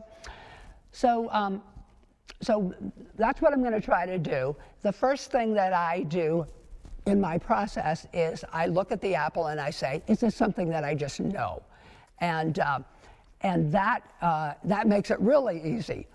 If you know your apples, and you know what was out there, and you know what can be out there, and so forth and so on in Maine, then many of them, even though to me when I first started this they all look the same, I've gotten now to a point where just over and over, repetition, I've gotten so that certain varieties I can just see it, hold it, and I know. And I don't even necessarily know how I know. So that's an easy one, and that's one that comes with time. But then if I don't know it immediately, then my next question is, do you have a seedling or a grafted tree? So that is a biggie, because many people bring seedlings to me. And when they bring you a seedling, it may be delicious, it may be the best cider apple ever, or the best pie apple ever, or whatever. It may be huge and beautiful and yummy and everything, but it has no name. So my work is done. Now that is because from seed, every apple is new and unique. It is only with grafting that you can replicate a variety. So when I find a seedling, an apple that's sprouted from a seed, then I know it has no name. So then I'm done, and that was quick. But I have to somehow be able to look at the apple and figure out, was it a seedling or a grafted tree? That's to go back to what I said earlier, when we want to see photos of your tree. Usually I can tell just by looking at the tree whether it's a seedling or a grafted tree. That's tricky to do, but over time you can get good at it. And if you want to read an article that I wrote, there's an article at this website. Here we go. outonalimapples.com, and follow the links to the do you have a seedling or a grafted tree, and that'll give you more tips on how to tell. So, do you have a seedling or a grafted tree? That's very important. The next is the age of the tree. Now that's another reason why I want to see a photograph of the tree. It used to be, before the internet, I would see an apple and I'd be convinced, oh, this looks like it could be something really great and historic and I better go see it. And I'd drive 2 hours and then I'd go and it's like, oops, another seedling. Now that doesn't mean that it might be a really cool tree. Some of my favorite trees in Maine are seedlings, but it also does mean it has no name. So I need to determine the age of the tree. Now the reason why that is because in certain time periods, certain varieties were planted. And in those same time periods, other varieties were not planted.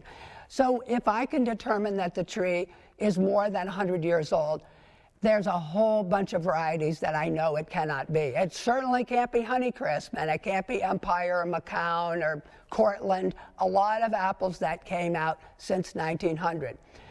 Now, if I can narrow that, then I can say, oh, look, I can see other varieties in this orchard that I can identify. I know they were grown they were planted at a certain period, and this one I don't know is with them, so maybe this one is, you get the picture.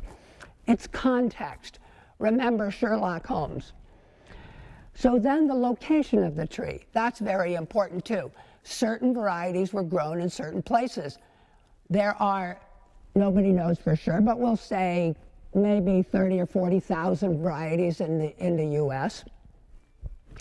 Most of those were never grown in Maine.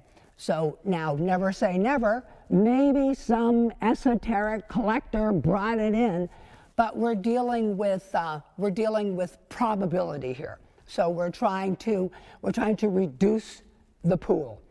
So also the location is important within Maine, because certain varieties were grown in certain parts of Maine. And I've been able to learn that from looking at old ag yearbooks and fair records from country fairs of long ago, and letters to the editor from the New England farmer or the Maine farmer, all sorts of different, you pick up here and there that certain varieties were grown in certain places. Also, the season of the apple. If somebody brings you an apple and it's ripe in August, it's not Northern Spy, which doesn't get ripe until really December. So the season is really important. Also, the color of the apple is really important. This apple is green, so it's not going to be a red astrakhan. I know that, even if I don't even know I don't even know what a red astrakhan is, but I know it must be red, and this is not red. So the colors of the apples are really important. And all this is part of the whole beauty of it. I mean, these are so amazing. They're so different in size and color and shape, and of course in flavor and use. Also, of course, the size of the apple makes a big difference. If it's not fairly large, it's probably not a Wolf River, for example. And if it's not small, it's, and so forth. Does it have stripes? Does it have ribs? Does it have dots? What is the stem length? So all these things make a big difference as I am attempting to sort of jimmy out a name. You know, I'm doing two things when I do this work. One is I'm looking for a missing person. In this case, it's a missing apple, but it's a missing person thing. And that's what these wanted posters are, is it's a missing person. Well, a missing apple. It's a wanted poster. I know the name, but I don't have the fruit, or at least I don't think I have the fruit. Then the other thing that I do, which is what I was just talking about, it's a case of missing identity.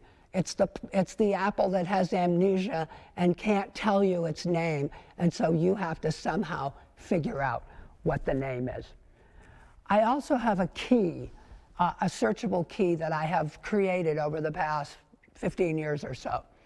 And that key, eventually what I want to do is put it online so anybody can use it. It's a massive undertaking, and it's not in a form yet where anybody could use it. I use it, and that really helps me because I can look for apples that are that ripen in August, and they're big and they're red and the stem is long and the basin is abrupt and and it's abaxile, all these technical terms.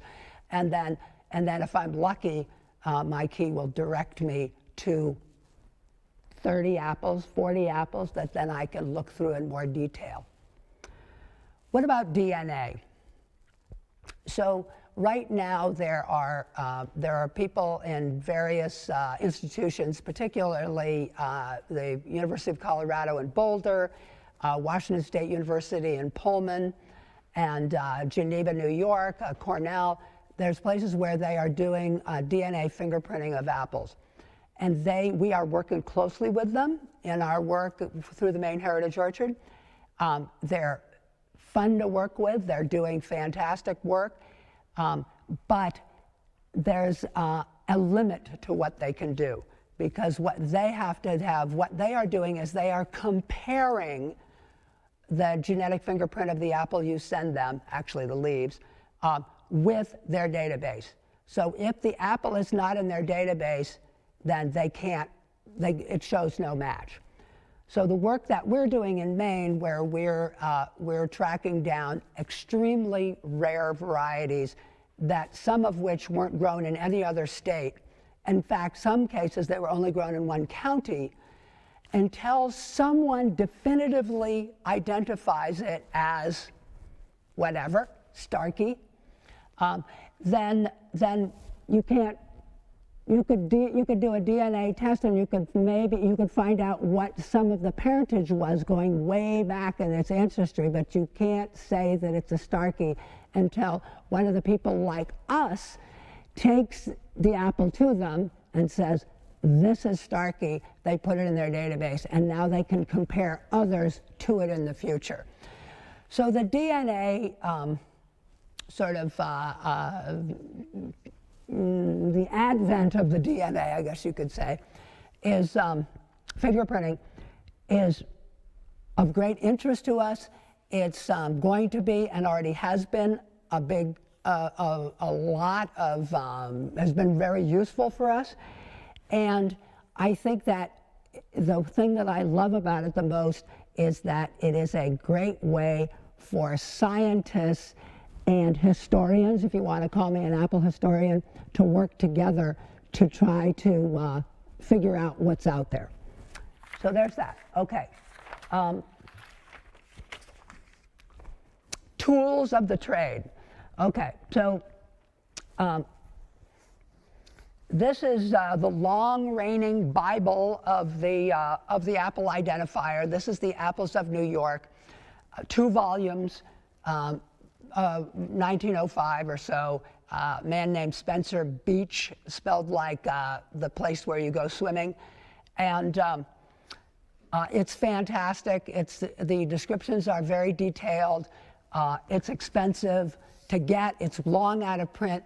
But you can sometimes find reprints. And also, a friend just told me this morning, on a website called archive.org. You can find it and download it for free. along with many other books. In fact, many of the books that I own, I didn't bring any today, are just reprints that I've taken to a copy center and had them printed because I got it online. And then there is this archive.org. This is, I brought a lot of green books. This is Apples of Maine. This is a reprint of a thesis that was written by a man named Bradford for the University of Maine around 1900.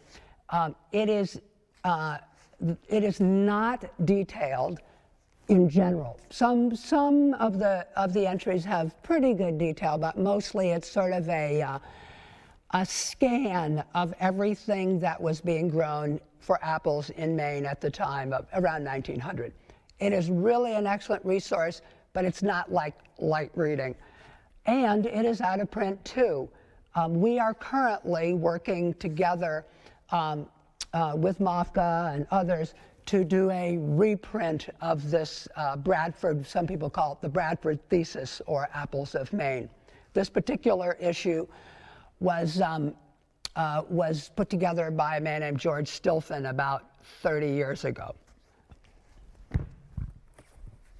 This is the illustrated history of apples in the United States and Canada. I brought one volume, it's 7 volumes long. This is probably the most important book about apple descriptions ever written in the English language. This is brand new, well, it's about 2 years old now, and it's written by a man named Dan Bussey, who has spent his life studying apples. And it's really great, and it's 7 volumes, as I said, it's huge. It's not very expensive, and if you go online, you can probably find a copy of it, find a place where you can buy it. It has these watercolors that were commissioned by the USDA in the early 1900s. It has about, 2,000 or 3,000 watercolors in it, and it has descriptions of about 20,000 varieties of apples, modern and heirloom, just everything Dan could find. It's just fantastic. This is my own book, and this is my collaboration with Sherlock Holmes. So this is Apples and the Art of Detection. And if you can buy this through the MOFGA store, and you can also buy it from our website that I showed you earlier, Out on a Limb Apples. Let's see, what else? Also, there are the Maine Ag Yearbooks, which sometimes you can get at used bookstores. They're very inexpensive. They're a wonderful resource. Most of them have a Pomological Society report in them. Very, very good. There's also historic maps of your area and fair awards from old booklets and nursery catalogs, and you can do title searches on your own property. I mean, this is a rabbit hole that you can go down and spend your entire life doing, as I have. Other resources. So here's the MaineHeritageOrchard.org.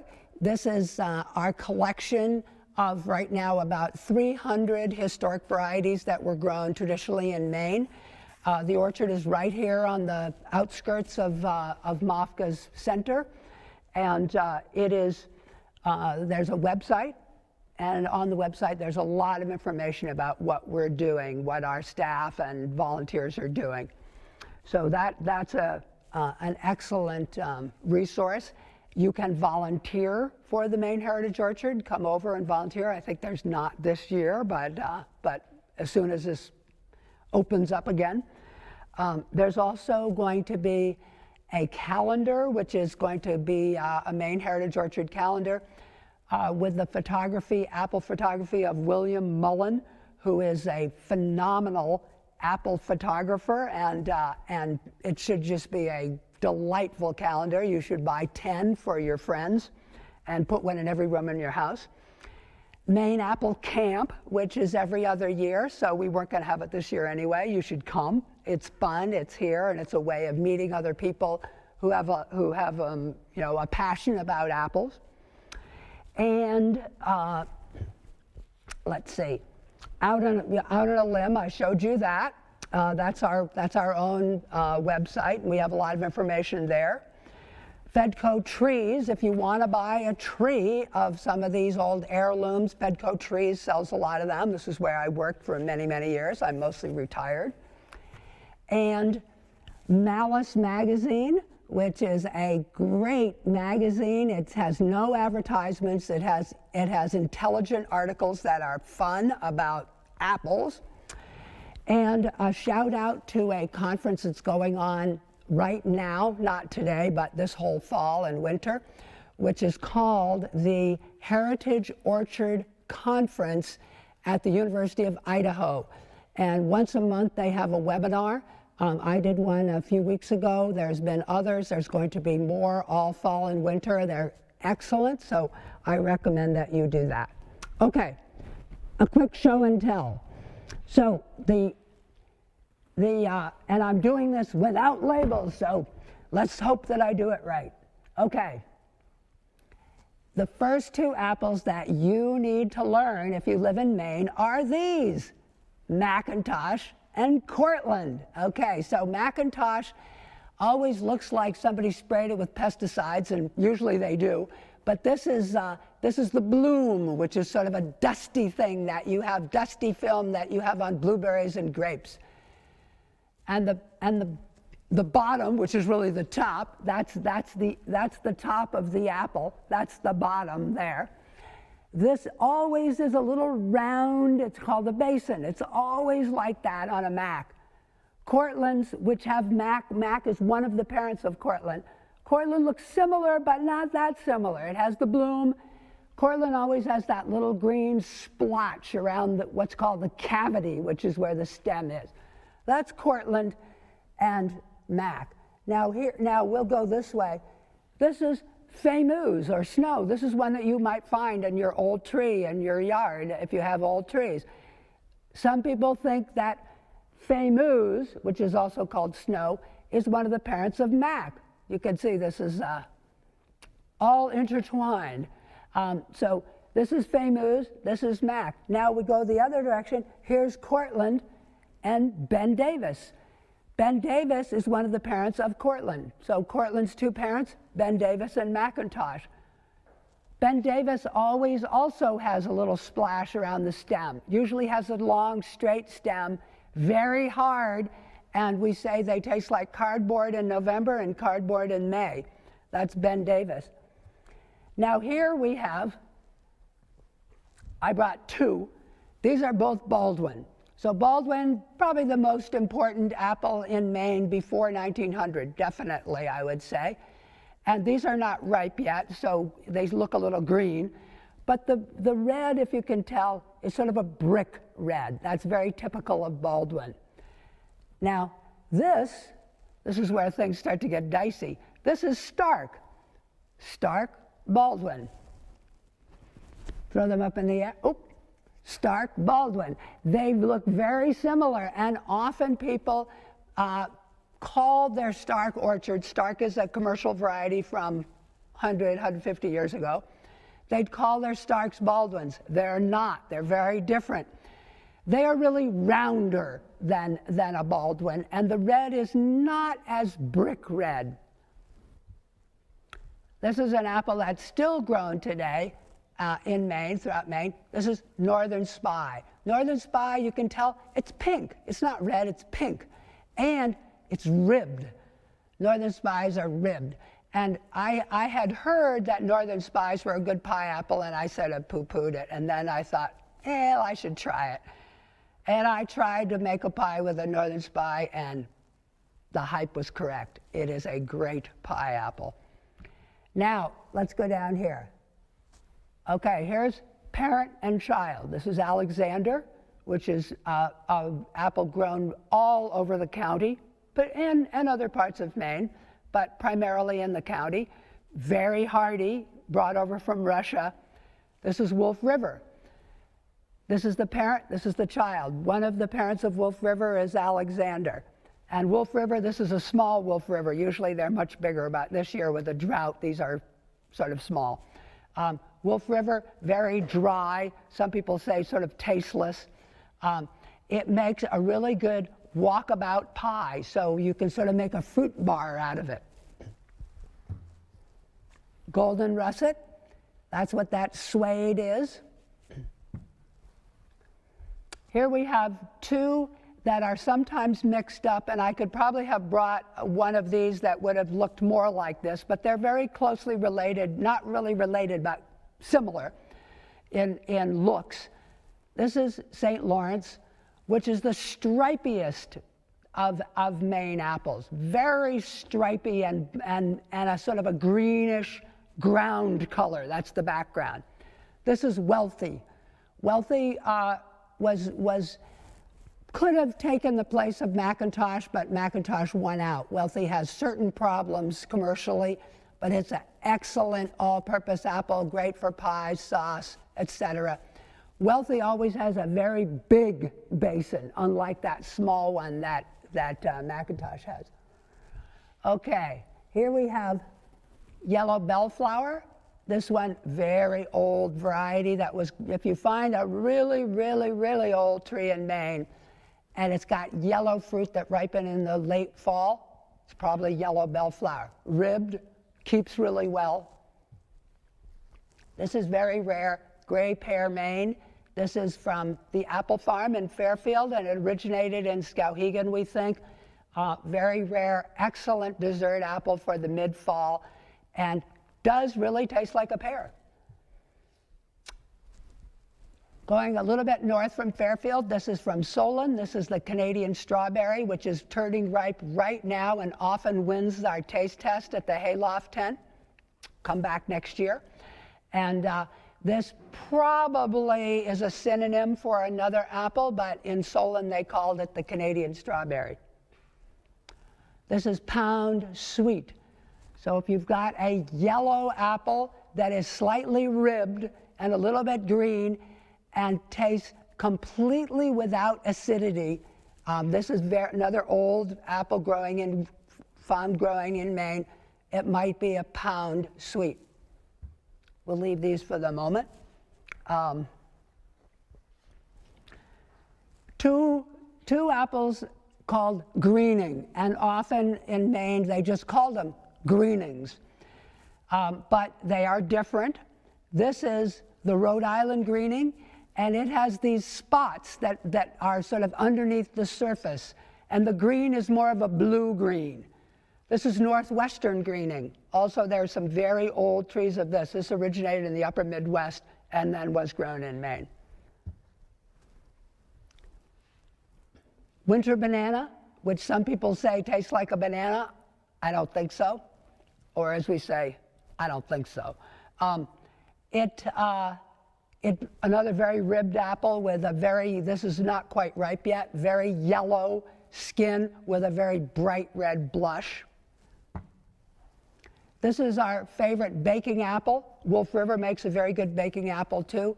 A baking apple is an apple that you can scoop out the center and put all sorts of goodies in it, bake it whole, and the skin won't fall apart. So this is blue pear Maine. Nobody knows where it originated, probably in Massachusetts. It's very old, and you can find ancient trees of blue pear Maine here in Maine. Okay, what else? These three in the center. Well, I told you Starkey. This is from Vassalboro, and there's Starkey on the MOFGA t-shirt from 2009. This apple here is perfect right now. This is Kavanaugh. There's Kavanaugh right there.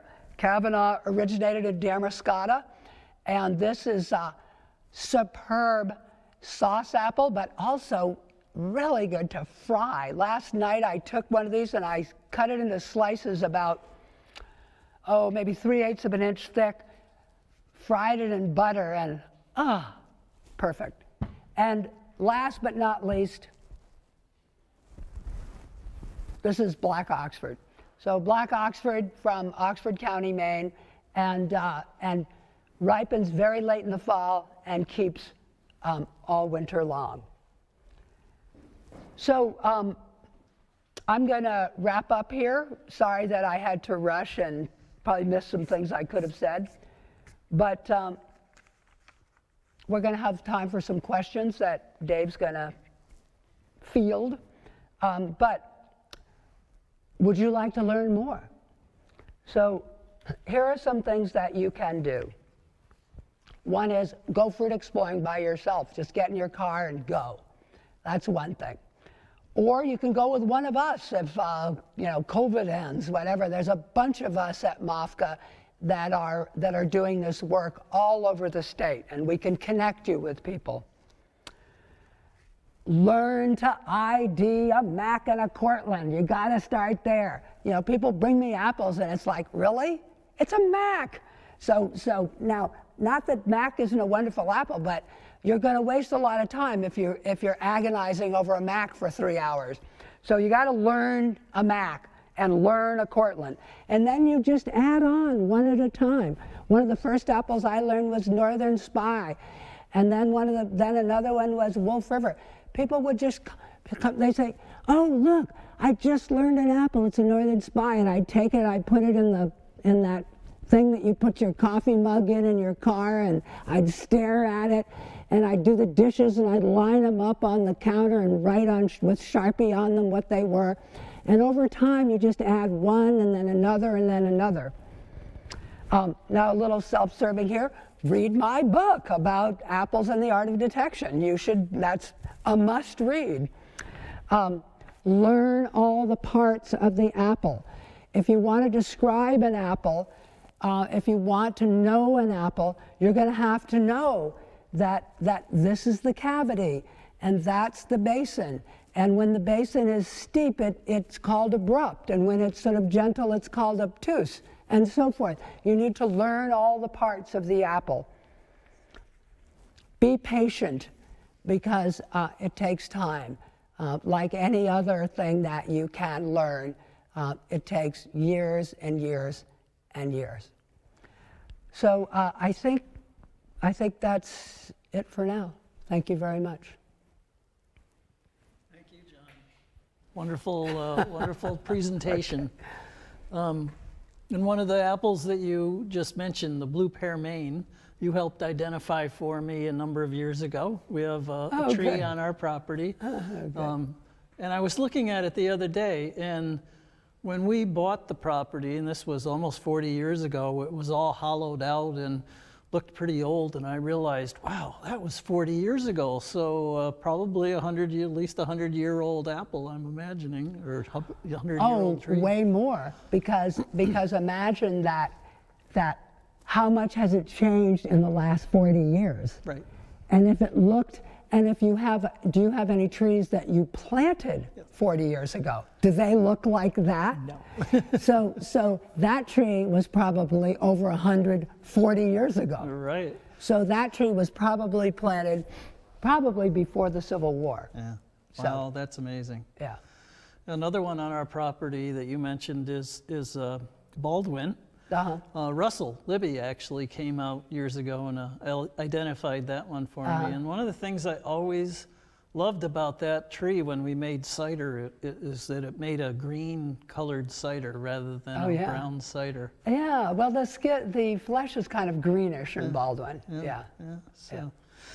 So we had a question from Facebook. Someone wanted to have you go over again the different your reading list, just quickly what the titles were. Okay, so the Apples of Maine.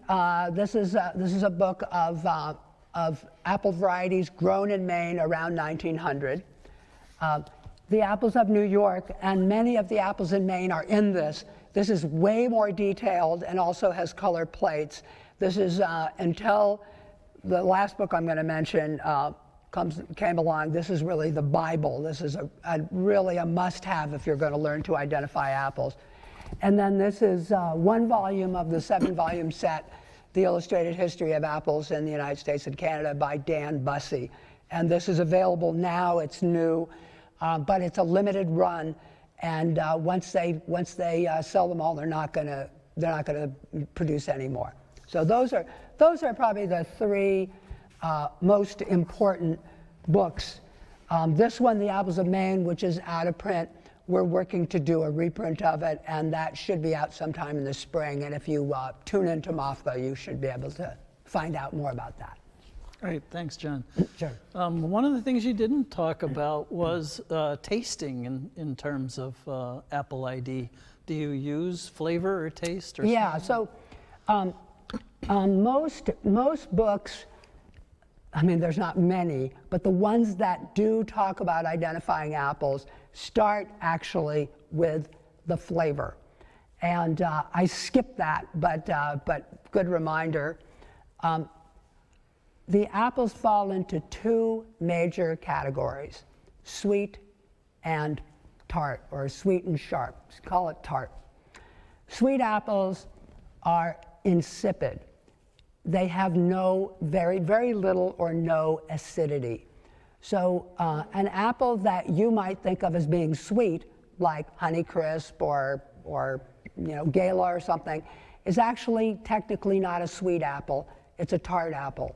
The sweet apples are like this one that I talked about, Pound Sweet, which lack all acidity. They are insipid. So when a apple identifier tastes an apple, if it's a sweet apple, if it's a low acid apple, then immediately that eliminates thousands of varieties. So it's another way of eliminating the impossible. Many apples have we'll say all varieties have a unique flavor. Some of those varieties have a flavor that is really distinctive, like, for example, McIntosh. There are many strains of McIntosh. Some are redder, some are stripier. Most of them look pretty similar, but they all have that unmistakable Mac flavor. So sometimes when I'm feeling fooled by an apple, I don't think it's a Mac, but I'm not sure, I can just take a taste and it's like instant. So, and the same is true with all of these. It's just that you gotta learn them, and the differences can be subtle. Also, why so many varieties? Well, many of these varieties were never intended to be eaten fresh. They were always intended to be cooked. So of these old heirloom varieties, we have the best pie apples, the best sauce apples, the best baking apples, the best cider apples, the best apples for all these different things, for molasses, all these different things that people used to use apples for. These are the best. There's no, you could go to the grocery store and ask for a pie apple and they give you Granny Smith or Cortland, but we have apples that are far better for pies than Granny Smith or Cortland. So it's just another reason for why we want to preserve these. Another question from YouTube, wondering if a claygate pearmain is similar to a blue pearmain. Have you heard of a claygate? I think I have heard of it. And pearmains, there are a number of words that are used in the names of apples. One, of course, is russet, and that usually means that it has this, russeting on it. Another is greening, which there are many greenings, and that usually means that it's mostly green, and so forth. And the sweet ones, Tolman sweet, Pound sweet, pumpkin sweet, they're all low acid ones. Pearmain is problematic because we have two pearmains here, gray pearmain and blue pearmain, and are they related in some way? I don't think so. I think that pearmain, there are reasons why, there is sort of a history, which I think I know, of the sort of derivation, you might say, or the ancestry of the word pearmain. There's a lot of disagreement, though, because if I told you, some people would, spit at me on the way out the door. But it's, I think that it was used, we'll say, at times casually, so that if you find, people say, oh, I love pearmains. Well, you know what? They're all different. Mm-hmm. So. Thanks for that. So 20, 30,000 varieties of apples, all of them with unique characteristics. At some point there was some kind of breeding there, because apples don't come from nowhere. They come, as you were saying, from a cross of some type. So someone somewhere along the line discovered this particular apple. What's your sense of that? Were people collecting apples that were growing in their backyard and noticing something different and then going into grafting? Was there intentional breeding going on? There has been, for centuries, there has been a small amount of intentional breeding. And there is quite a bit now. The way that this happened is that apples, you can transport apples very easily by seed. So that's probably a whole orchard. I mean, that might be 500 trees right there. You could put that into a little bag and put it in your pocket or in your trunk and get on a boat that was about as big as this room and head across the ocean to America. And you had enough apples trees in your pocket for everybody in your town to have an orchard of 10 trees. So people usually, for hundreds of years, planted their apples from seed. And the seedlings all being different, they didn't mind that because they were using them for all these different purposes. They weren't going to the grocery store, they weren't selling to the grocery store.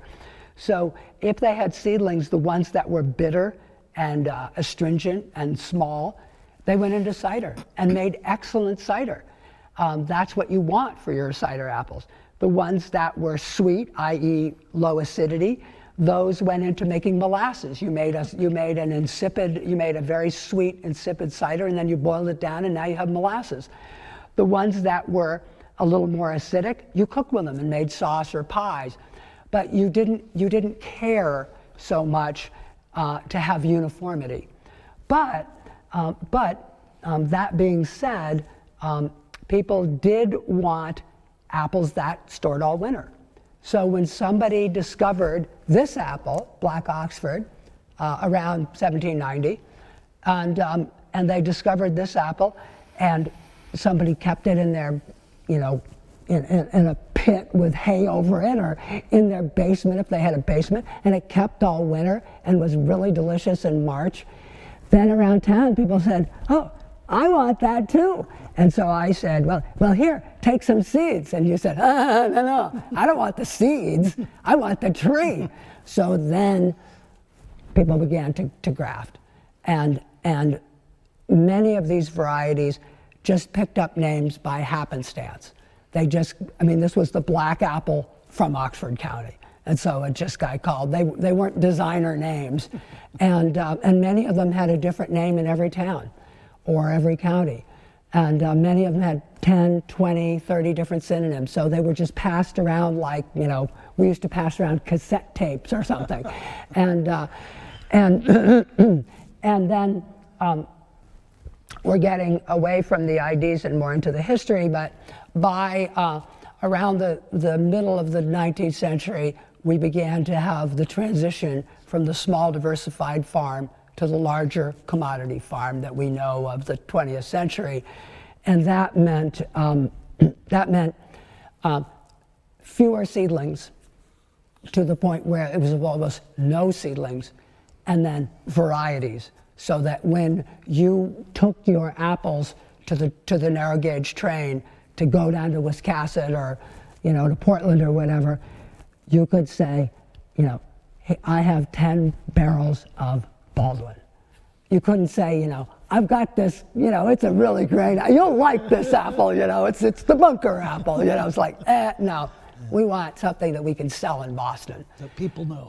So as that, and it happened in everything, cattle, horses, corn, if you go through the history of Maine ag, it was all a progression.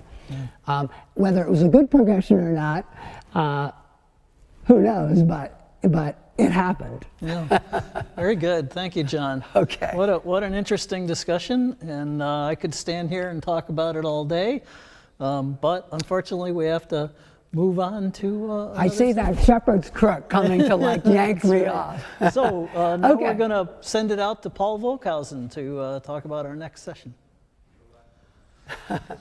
Well, thank you, John. That was very interesting and informative Yes, talk on excellent job. apples, and we really appreciate all the work you've done over the years on identifying and Yeah. preserving Yeah.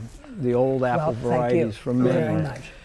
This is a perfect time to think about going out and supporting your apple farms in the area. One place you can do I that love it is at one during of our the Great Maine sponsors, Apple Day. Belfast, John's just got Belfast these Food Co-op. tables and I'm sure tables they of have a lot apples of around local apples and apple products available there. I'd also like to remind everybody that the MOFGA Country Store is open at fair.mofga.org, and all of the products that are usually available here at the country store on the fairgrounds are available online right now.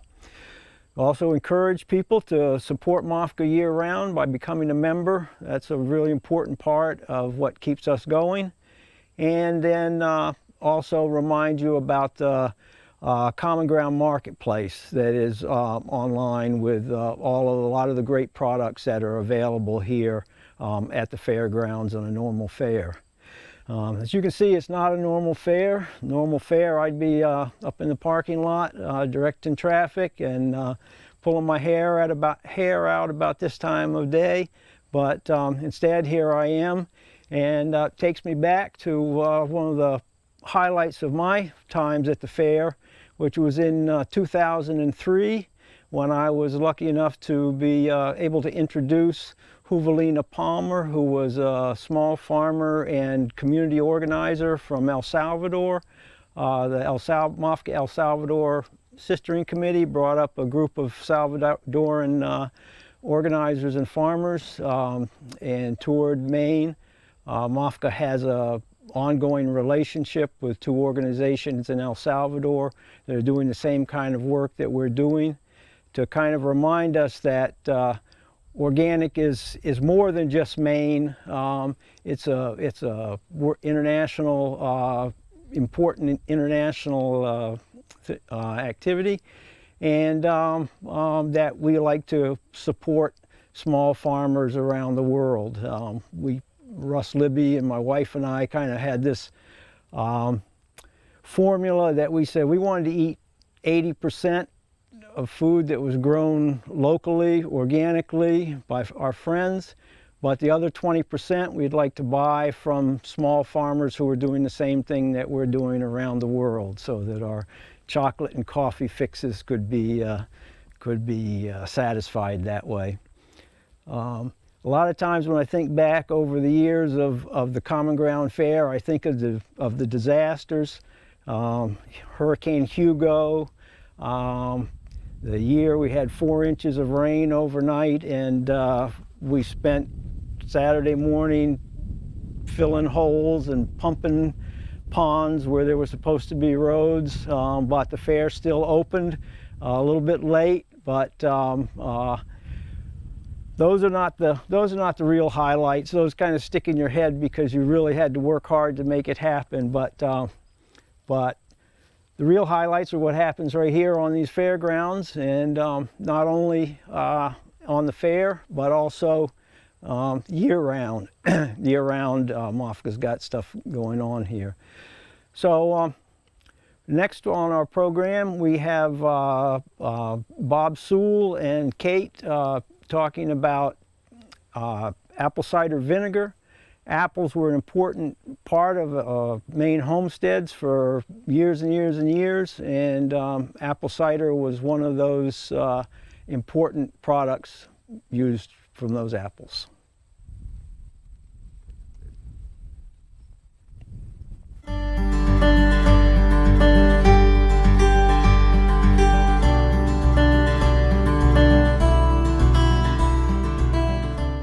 I'm Bob Sewall from Sewall Orchard and from Lincolnville, Maine. And with me I have... I'm Kate Wallace, and I live in Bodenham, Maine. And I run an organization called the Resilience Hub, which is based in southern Maine. We do permaculture design courses and also community building projects in southern Maine and beyond. And I've been experimenting with fermentation in many forms for a number of years, and I'm excited to share with you what I know about vinegar. And that reminds me, this is all about vinegar today. But first I'd like to give a little bit about my farm and about the vinegar we make the next. I started buying land for the farm in 1975 when I was 25. This is probably Maine's oldest organic orchard that's still in existence. What we tried to do was plant our trees after preparing the soil for 2 years. I used the Rodale method that he had in his composting book, which was a lot of different cover crops and trying to get the soil built up so it would maintain an orchard. So then I bought 500 trees from Stark Brothers that were in Missouri, and that planting happened in 1980. So most of these trees were standards. There were some semi-dwarfs, but they all essentially grew at standard level, and I did it central leaders. So these trees wouldn't mature for roughly 8 to 12 years for production. After about 5 years, we were getting apples, and those apples went into cider for the first few years, and then the crop started building up. And probably around 1980, that's when I started experimenting with vinegar. And I would just take some surplus cider and I'd kind of just stick it in the basement, and I had a refrigeration unit, so cider that I had in the refrigeration unit, this is one of the interesting things about yeast, is that the only yeast that works at around 40 degrees is alcohol. And so generally, if you got cider in your refrigerator and it starts to turn, it's going to turn the hard cider. So that's a really good, robust, at those lower temperatures, the yeast seem to be a lot hardier and they take longer to work.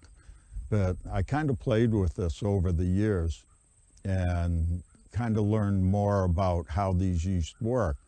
One of the interesting things is orchards can have up to 25,000 different yeasts. So this is called wild yeast. You have no control about what's going to take hold, but by having a cooler temperature, you're going to get the more robust. So you've already eliminated a lot of the, what, I don't know, I call hotter yeast, yeast that work at 80 degrees, 90 degrees, and they don't seem to have the flavor that these cooler yeast have. So what I try to do is keep my vinegars around 60, 65 degrees, which means in a basement. And there's very different ways of creating vinegar. Doing it this way is a cold age. There's one other farm in California that does this, and they only age it 2 years. I age it a minimum of 3 years. That gives me a flavor and a richness that you don't really get at the younger ages. The vinegars we're selling right now, this vinegar is a 5-year-old. It's a 2015 cider. So it's had a lot of time to work. But as it works, the mother, the real essence of what that yeast is, works very differently. The first batch of it can really put like a thick, almost rubbery membrane on top of your barrels. This can block off the air, and you really need the air to get the vinegar to work. So you either got to shake the barrels or stir them or aerate them, and that will help the process. that vinegar mother can sink that first one, and then you'll get repeated layers.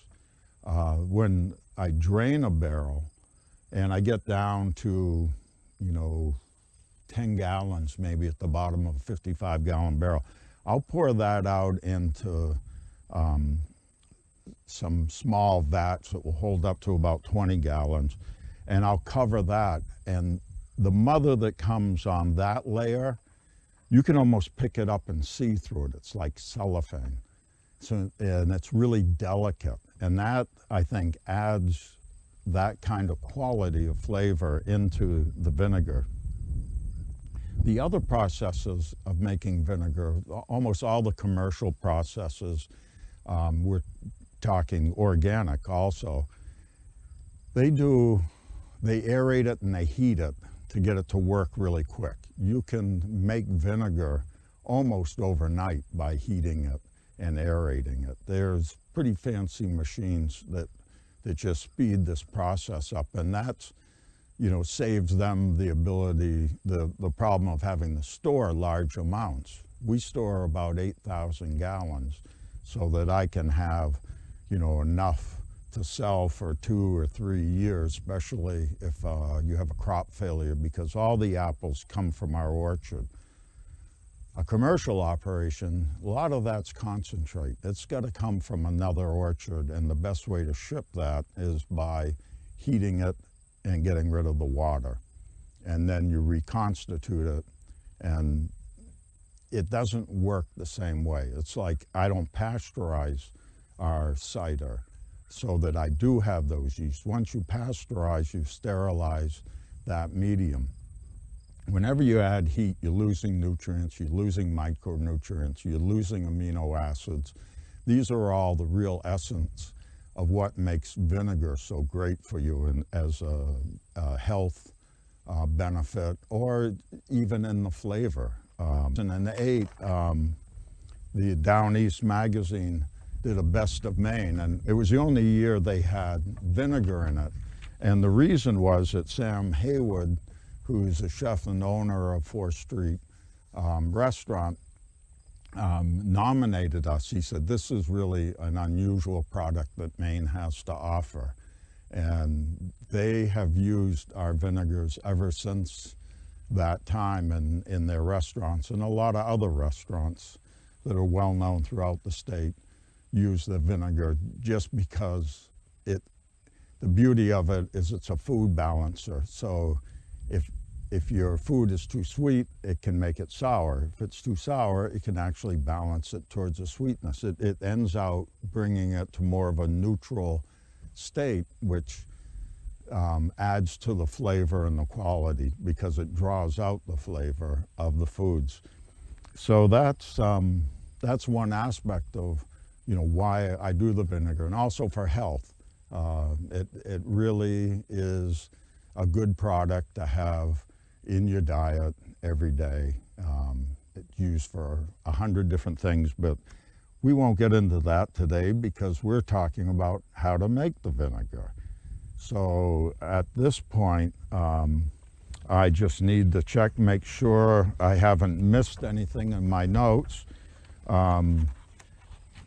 Also where we sell a lot of our vinegars are restaurants, co-ops, tincture makers, shrub makers, pickling, people who raise goats, they feed it to their animals, chickens, they feed them to chickens. It helps keeping them healthy. It's a benefit that I've asked why you feed them to your goats, and they say, well, it lowers my vet bills. So that's a good testament for why to feed it to your goats, and if it's good for goats, it's got to be good for us. I mean, we're just one step up from goats in some ways. So our vinegar is available.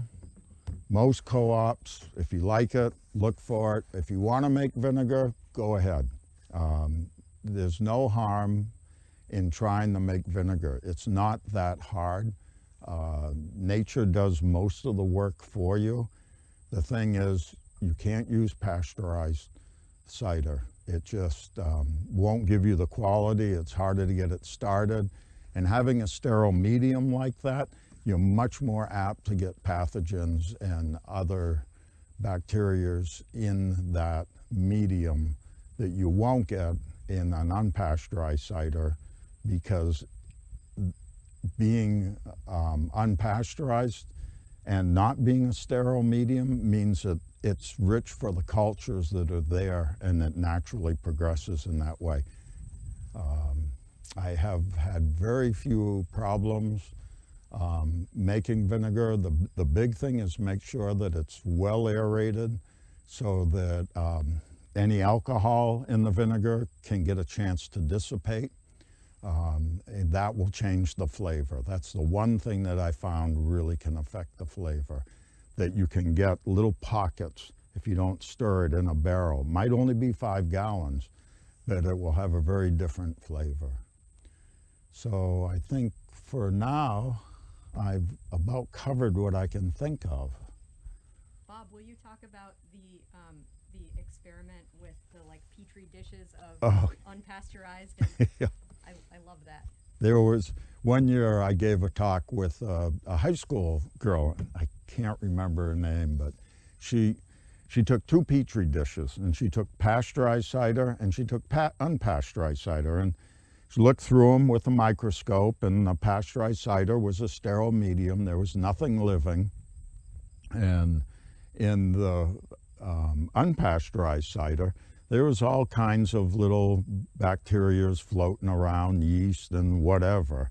And after about 4 weeks, when she looked under it under a microscope, the only thing that was alive in the unpasteurized cider was essentially yeast. It had started to change to vinegar. And so there was no pathogens that would hurt you, where the pasteurized cider was full of pathogens.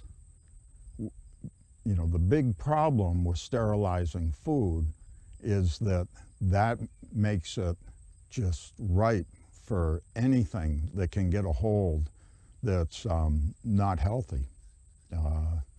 So once it loses that protection of the pasteurization, then it's not a safe food. I think that's about as far as I should go with that. Sure. I'm happy to talk about making vinegar at home.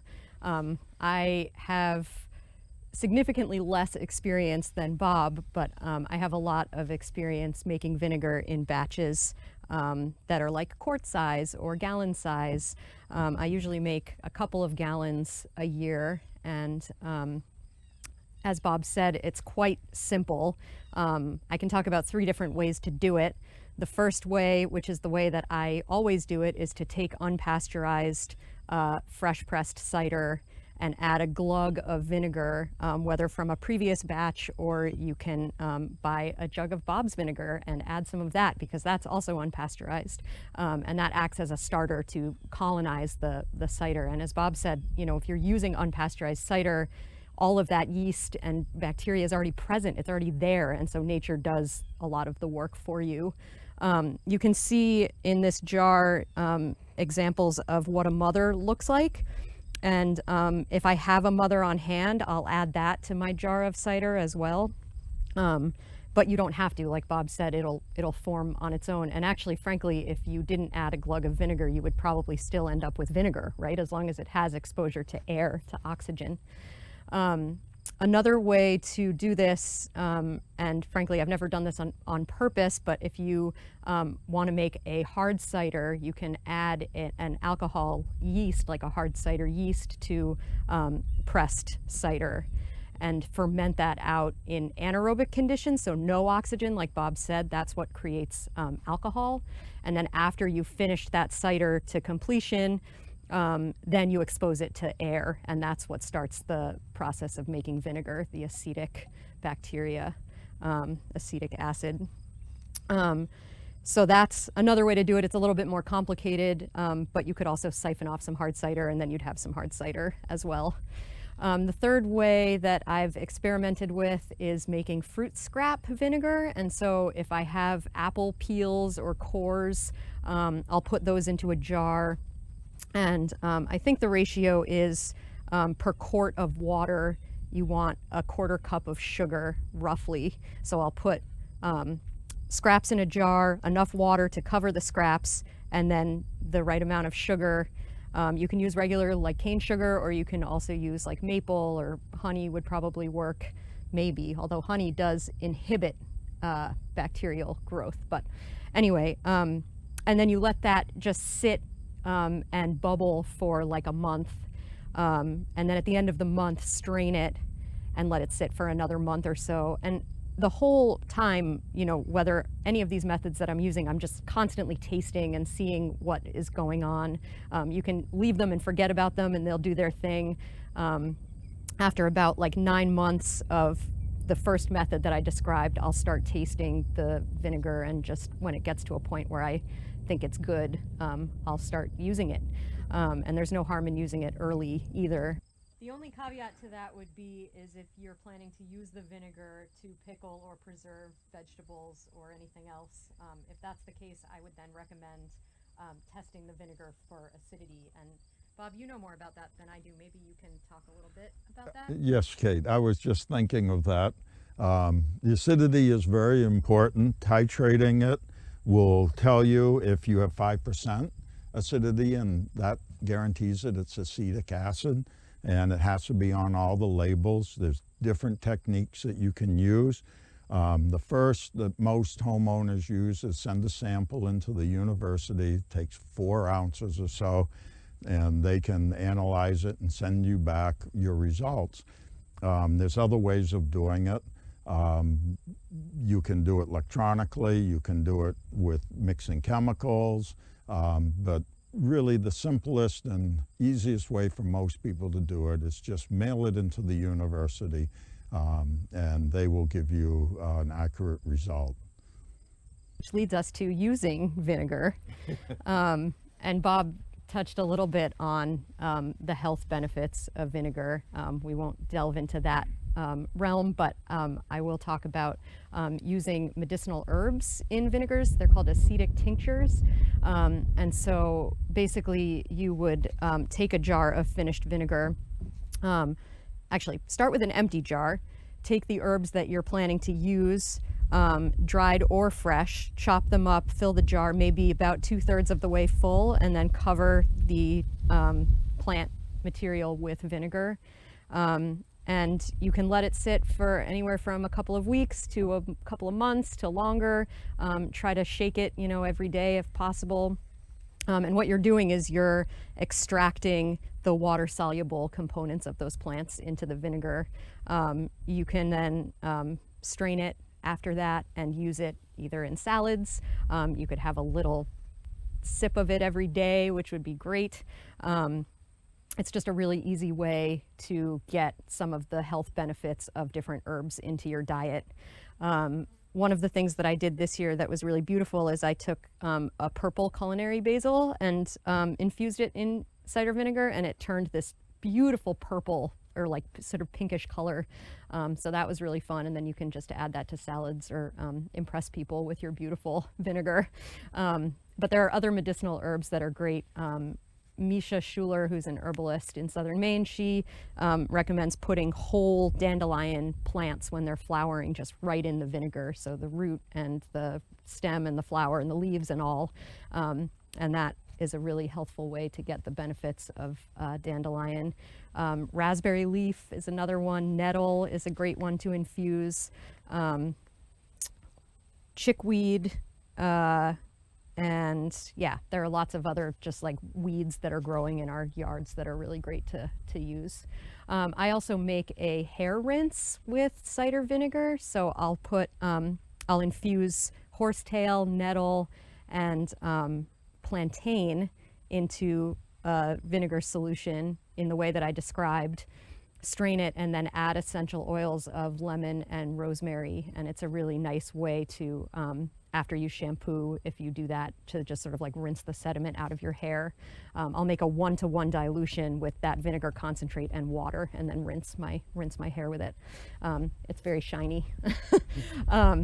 So that's another way. Another popular thing to do is make a concoction called fire cider.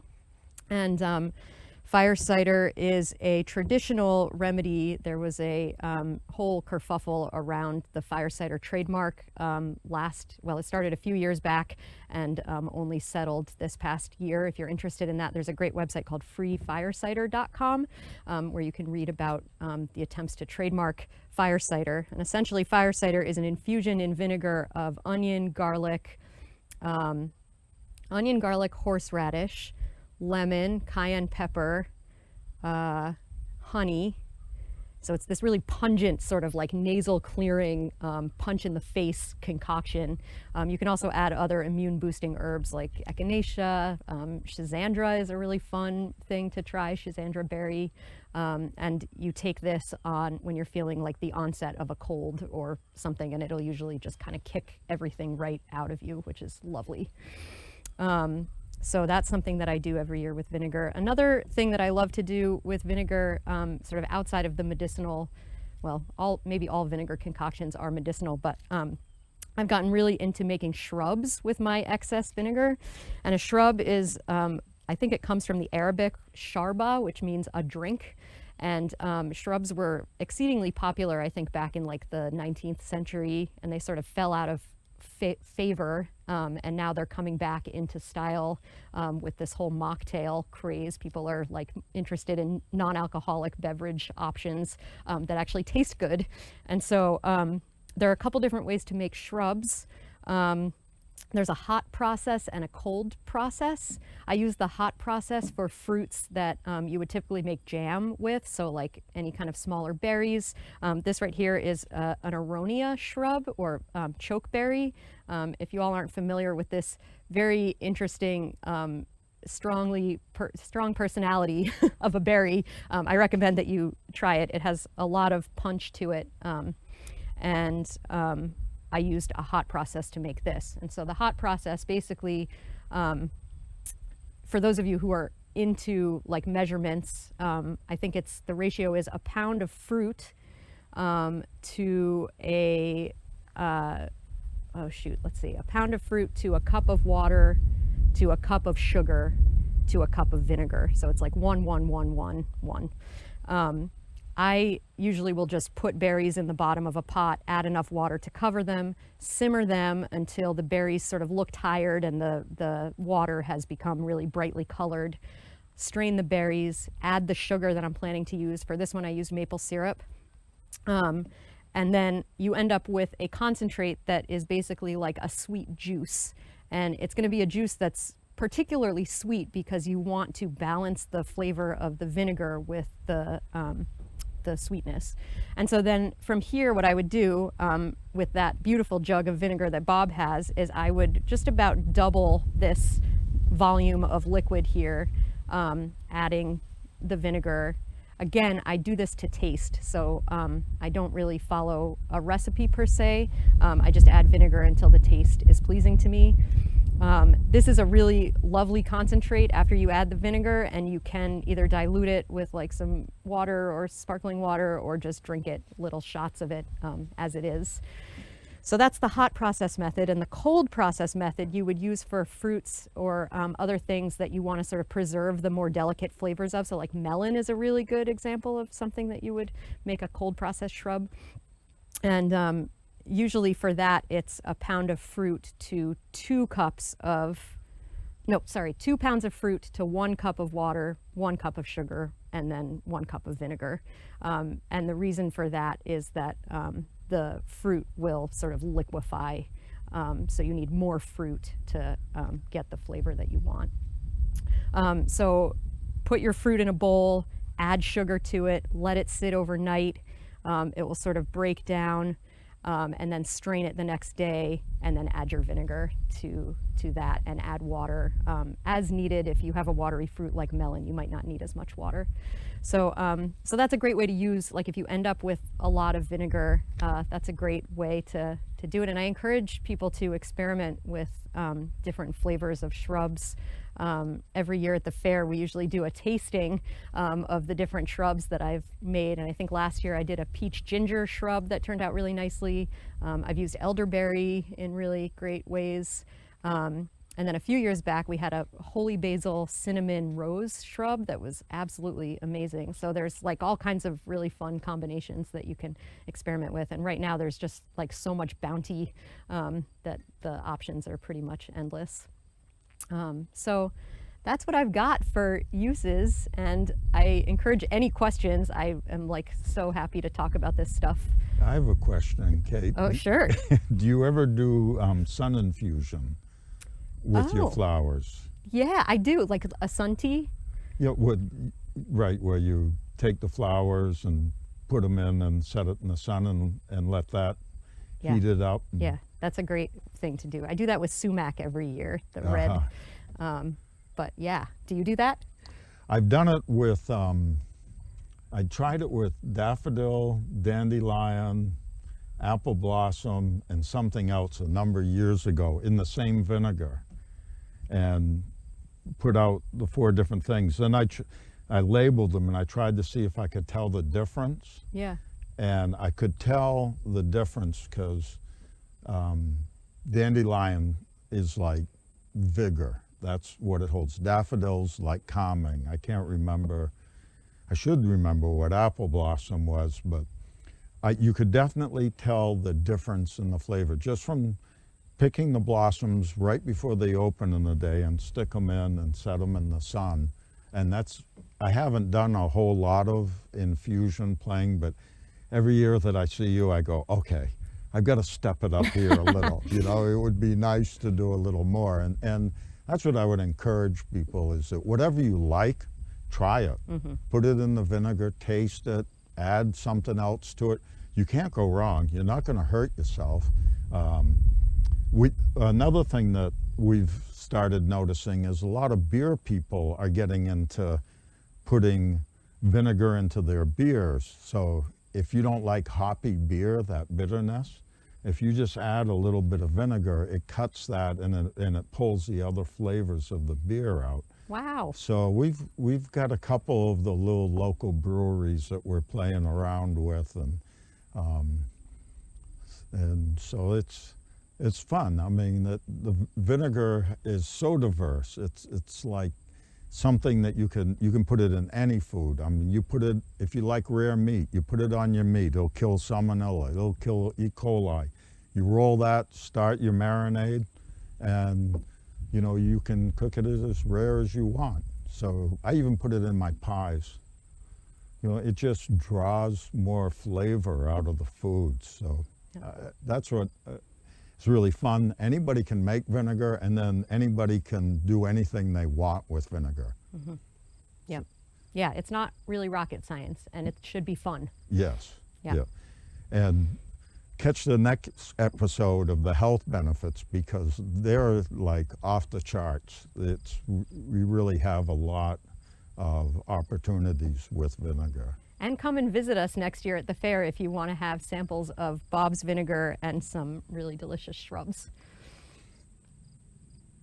So we'd like to thank you all for joining Kate and I for this, and please bombard us with your questions, challenge us, just don't abuse us, and lots of love to everyone. Thank you. Thank you. Hello, I'm Bob.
Oh, and welcome back. Having a little afternoon today, beautiful day at the fair.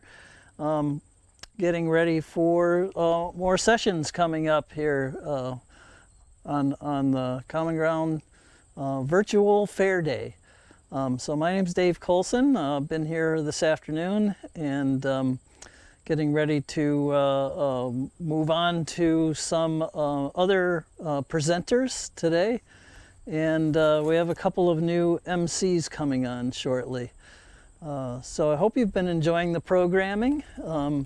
Some great presenters who are usually here during the fair, and gratefully we're happy to have them here today, some live and some pre-recorded, sharing their information and stories and expertise with you all today.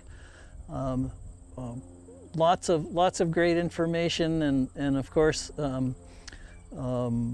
hoping that in another year we'll be able to see and do this again live here on the fairgrounds. And so just want to send out a special thanks to all the presenters and particularly also to our sponsors who really made this all happen today. So looking forward to more sessions, and now we're going to have a video on heritage apples.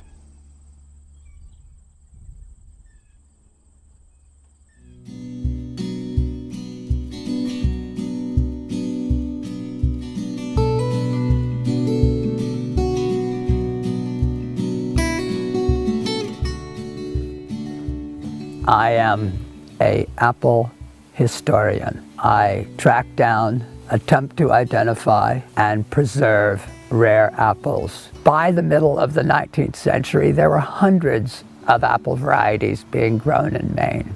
But the commodity form of agriculture forced us into sort of the one-size-fits-all. This apple here is the quintessential Maine apple. This is a Macintosh. Inside this Mac, there are seeds. And if you want to obtain a Macintosh tree, you cannot do it by the seed because every seed will yield some new apple, something that has never been before, just like you and me. All of us have two biological parents and we are similar to both of them, but we are not identical to either of them. If the Macintosh seed does not come true to type, how are we going to get more Macintosh trees? Well, we do that by grafting. And when you graft, you take a tiny piece of the variety that you want to replicate and you splice it onto a tree with roots. That's called the rootstock. And here we have a graft that I did this past spring. That right there is the piece that I grafted on. That's called the scion, S-C-I-O-N. And this is the splice I made, the graft. And this is what it grew this year. Now here, I did another graft. And you can see there's the graft there, there's the scion. Just a little piece is all you need of the variety you want to replicate. I spliced it onto this, so we'll have two varieties on this tree eventually. What I wound up doing was creating a library of varieties. And on each tree, if I found a rare variety that I thought I needed to save, then I would graft it onto a branch. This is your scion wood for next spring. And it will have lost its leaves, they'll all drop off. A stick this long, that's the new wood, that's the graftable wood. This is enough to do maybe 1, 2, 3. You could get 4 or 5 grafts, new trees, out of just this stick. So each one of these represents another graft and another variety that I would save. And you could see they all have tags. This is the Cray apple, which came from Aroostook County. It's just a provisional name that I gave it. This tree has multiple varieties on it, but it's primarily on the top is Northern Spy. This apple here is Roxbury Russet and makes fabulous applesauce. This apple is Yellow Bellflower. This is Black Oxford. It keeps really well in the root cellar. This apple is called Redfield. I particularly love for its winter applesauce. I combine it with Roxbury russet, and the two together make a fabulous sauce.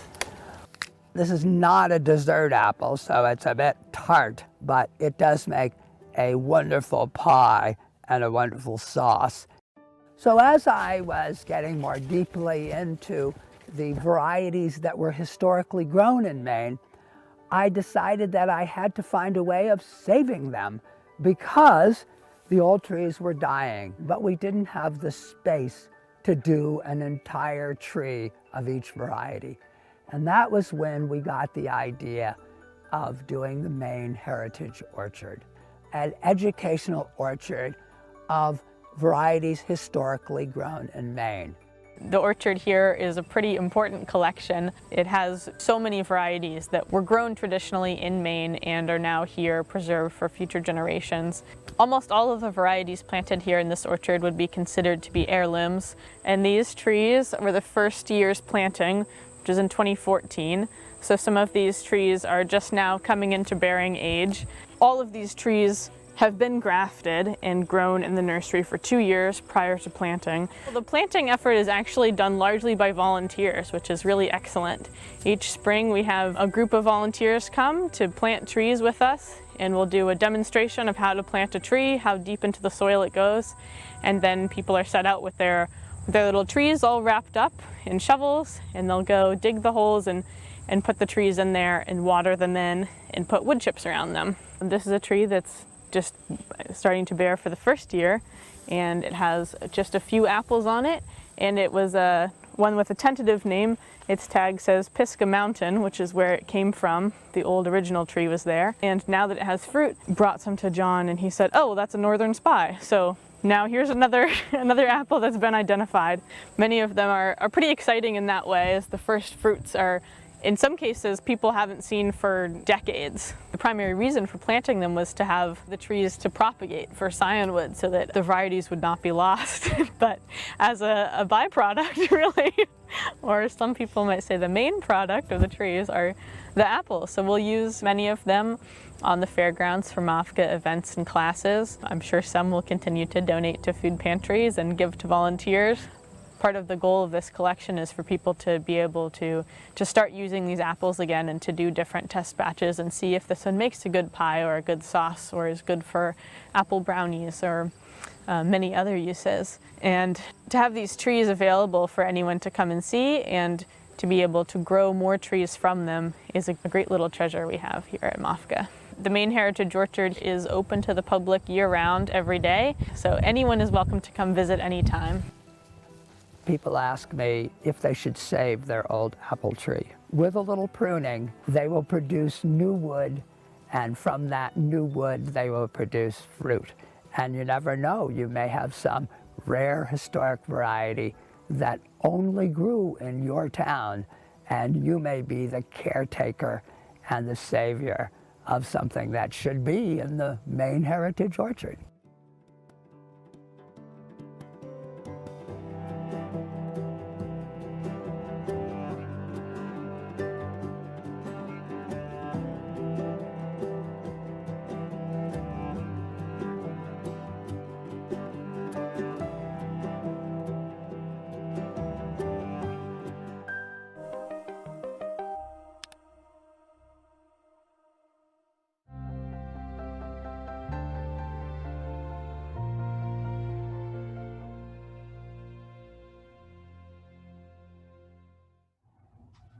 Okay, well, welcome back. We're sorry we had a little problem with the audio and nobody could hear us talking, but we'll try it again. So thank you again, Bob and Kate, for that interesting presentation on cider vinegar and shrubs. And the first question we have is, can you use heirloom variety apples for making your cider? And do you have some recommendations on good varieties for making cider vinegar?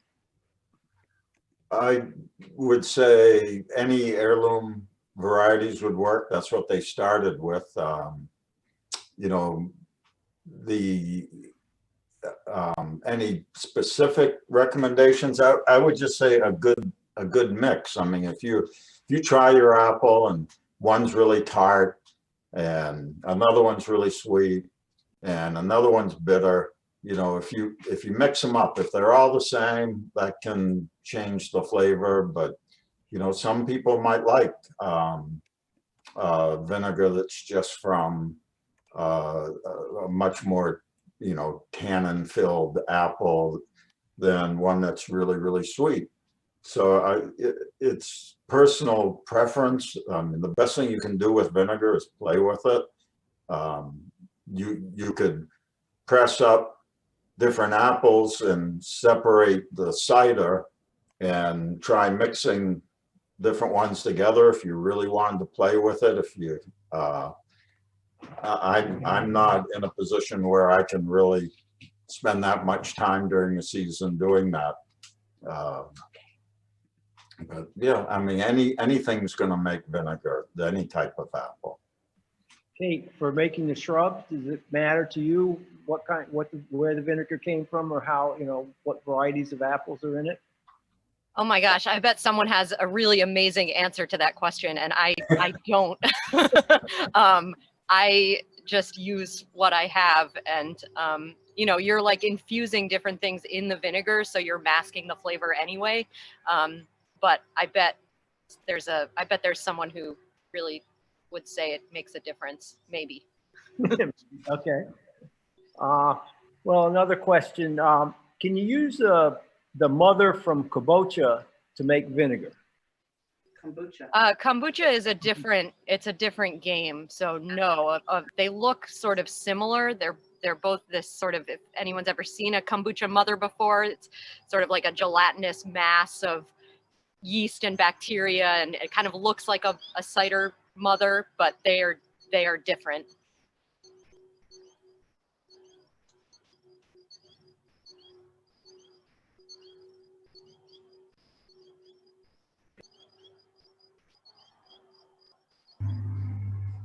Are we still on?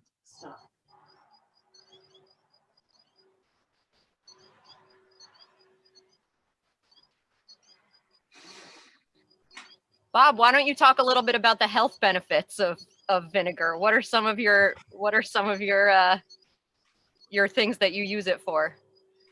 Well, personally, I use it for my whole digestive system. You know, it really begins with, if you have acid reflux, it will take care of acid reflux. And once it's into your digestive system, it's a natural food and balancer for your whole gut biome. So, you know, it just helps your body get the nutrients out of the food that you want, and it helps keep the digestive system working in the way that's meant to. There's a lot of great research. You can go online and pull it up, and there's probably 4 or 5 different major studies just on that. It's been used by, you know, people for centuries. It goes back to Babylon, that we know from, you know, the old cuneiform writings talk about vinegar. It's been used by, you know, Caesar and his water when, you know, he was on marches and whatnot to keep his water clean, because it's antiseptic. It can be used on wounds. It can be used on burns, sunburns. Dr. Jarvis, a New Hampshire doctor, wrote a book on all the, you know, the folk lore on the uses of apple cider vinegar. And that's a classic, goes back to 1947, I believe. But it's also with diabetes, they found that it helps balance out your blood sugar, you know, keeps your blood sugar from spiking. If you drink a glass of water with a couple tablespoons of vinegar before your meal, so then after your meal, your blood sugars aren't going up and down really fast, it just evens them out. So it's, I could pull a book out and probably give you 100 different remedies, but it's helps to impede arthritis. It's good for your hair. It's good for detox baths. You know, if you're sick and running a fever and you just, your whole immune system, it needs to be flushed out because, you know, your kidneys and your liver are working way more than they normally do. And so a detox bath with salt and vinegar will help diffuse that out of your body, and the vinegar will also diffuse nutrients back into you. So that's a great way to give your body a break when you're sick, and you just, you know, go in a tub as hard as you can stand it and drink about a quart of water and go right to bed afterwards. You sleep, you know, 6 hours solid.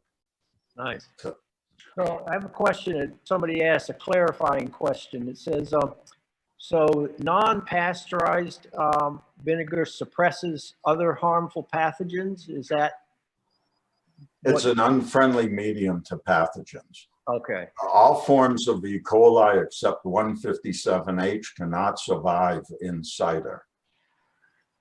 Okay. So, you know, in vinegar, 157H cannot survive in vinegar. Salmonella cannot survive in vinegar. That's another reason if you ate like a bad clam, or, you know, you ate at the neighbors and you don't know what they gave you, drink a glass of vinegar and water, and it will help get rid of any pathogens that are in your system. So you can use it as a preventative. If you say, gee, I don't know if I should have eaten that, go and drink a glass of water with some vinegar in it. Another question is, is it better to use an old mother or to keep replenishing your mother? And I'm not exactly sure. You'll have to understand that better than me. Well, I think I said in the talk, there's like 25,000 different yeast in an orchard. So it's going to work. It's going to turn, if you just take cider and leave it on your counter, it's going to turn to vinegar. The reason for choosing different mothers, and there are many different mothers in a long cold processing batch of vinegar, and some might be hardier and a lot better. The mothers that work at higher temperatures, I don't really like. I like the mothers that work at colder temperatures. So if you've made a batch that you really like, just take some of the mothers, suppress it in some vinegar, put it in a jar, and, you know, save it to your next batch. It's perfect. So this question I think was asked earlier, but didn't quite, I don't know if it got asked before we lost the audio, and that was about baking with cider vinegar. So yes. Do you recommend it? Do you know why? I totally recommend it. I find it enhances the flavors. It helps blend the flavors.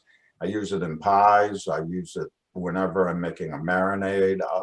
I'll just throw a couple of tablespoons into pretty much anything I'm making.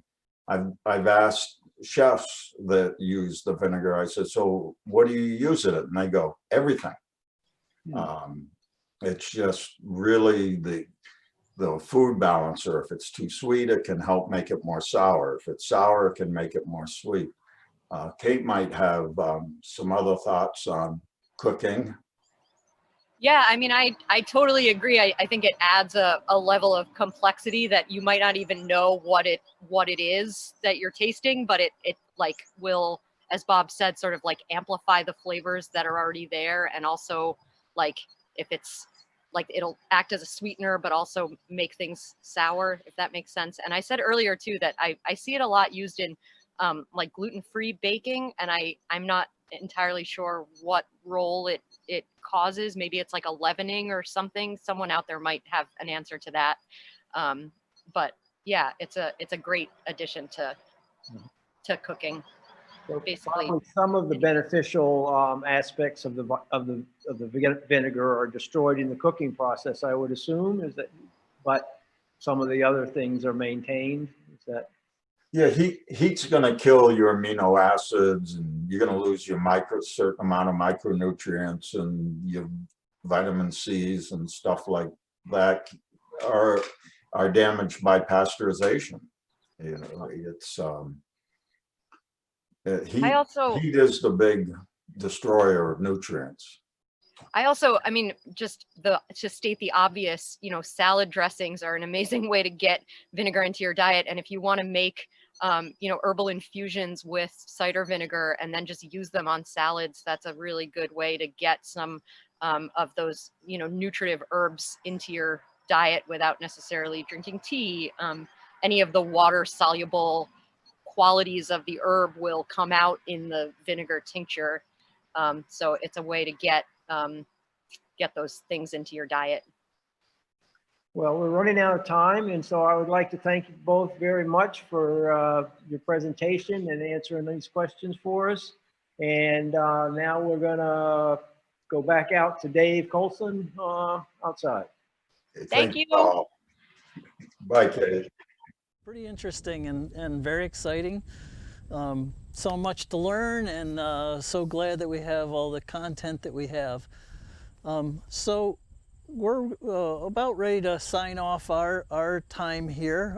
Really enjoyed being with everyone today, and particularly with Paul. Usually we're out in a parking lot together, and hopefully next year maybe we'll be out there working in the parking lot, and we'll be able to welcome you all back to the fair. So now we're going to welcome in our next MCs, Tristan and Bo. But first we're going to go right to a video with Tom Doak on the 10 mistakes that woodlot owners make. Hi, this is Tom Doak. I'm Executive Director of the Maine Woodland Owners. And this is our presentation called 10 Biggest Mistakes that Woodland Owners Make. This is a presentation that I put together for woodland owners based on the number of problems that we have seen and things we have helped people with. But first, a little bit about the organization. We've been around since 1975, have about 3,000 members. We have members in 39 states. These are people that own land in Maine but live outside the state. So in addition to Maine residents, we help people who have land here but live elsewhere, have 10 chapters, and we work statewide. And our function is to help family woodland owners, those that own a few acres of land up to several hundred acres, help them with any problem they have. We welcome new members. We're a membership organization. You can find out more about us at mainewoodlandowners.org, more about us and how to join. As I said, I put this presentation together based on a long kind of history of helping people solve problems, family woodland owners. So we took some of the most common problems that occur, questions we get, and put this in the presentation. Actually, I have 11. It's called 10 Biggest Mistakes, but we call it, there are actually 11. I call it 10 because it's marketing, it sounds better for marketing, 10 Biggest Mistakes, but actually I have 11. And the goal really is to help people before they make a mistake and prevent this kind of feeling. Next. So the first mistake is not knowing what you have. It sounds pretty simple, but you need to be able to do something with your land and to enjoy it and to manage it. You need to be able to know where it is on the face of the earth. And you need to know, do you have access? There are people that own land that don't have legal access to it. And there are properties where people own land, but others have rights across the property.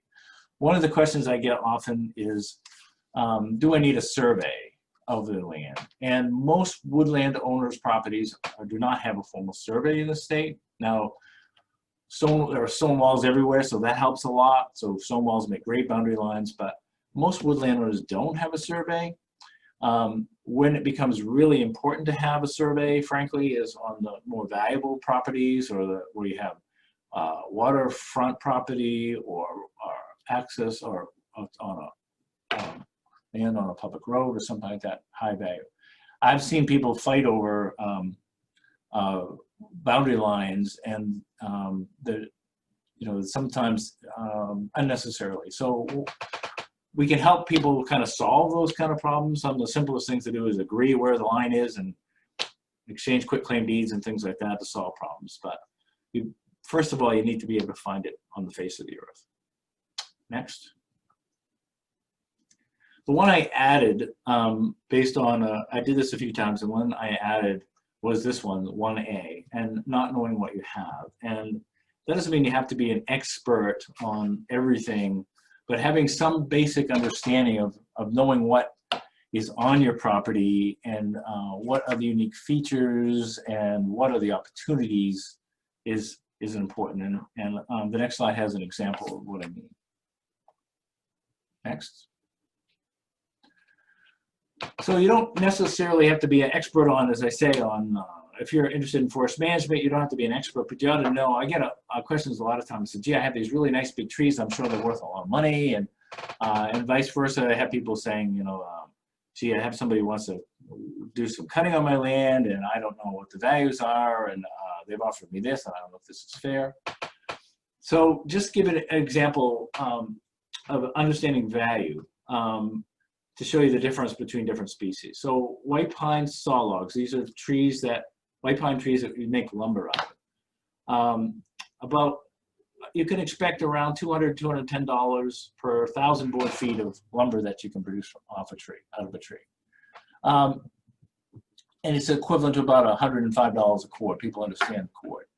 But if the tree is not and that's the better quality trees, but if they're not, can't make lumber out of it, it's probably worth $10 a cord. So there's about a 10 times difference in value there between a pine tree that you can make lumber out of and a pine tree that you can't. So just kind of keep that in mind. And then there's a big difference in tree value in tree species.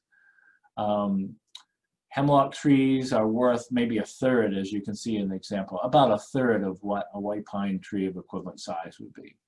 So, and red maple, is worth less than a white pine tree of the same kind of quality. So just kind of understanding relative value is important.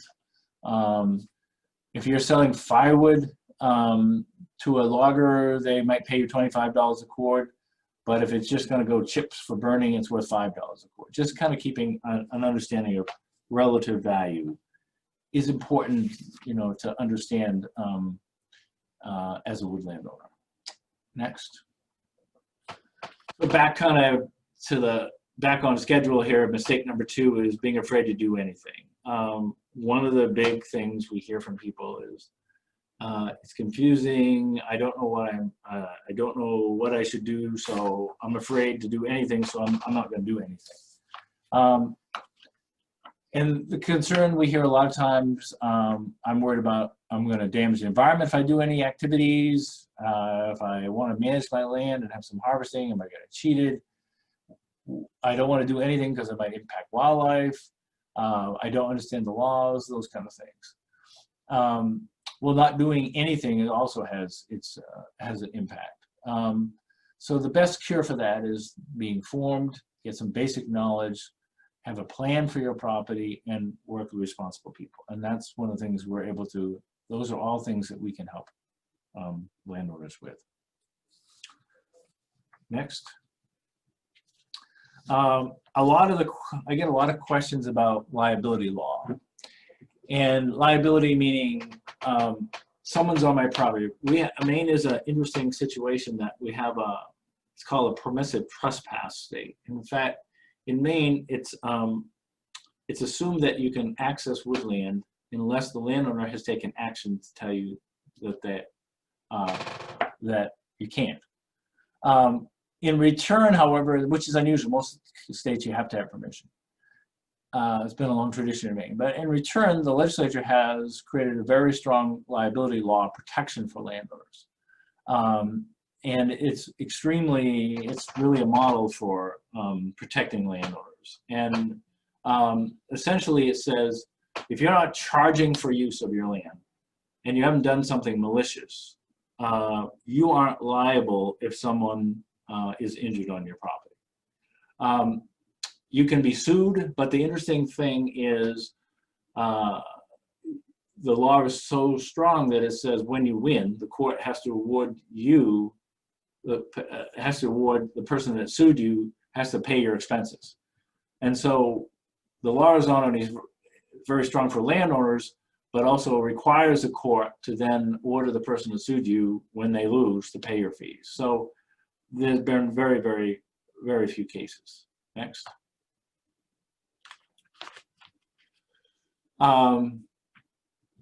And that protection, one of the questions we get often is, somebody asked me permission, which is kind of the more and more that's the custom when someone wants to access your land for walking or hunting or snowmobiling or hiking, whatever, they'll ask permission.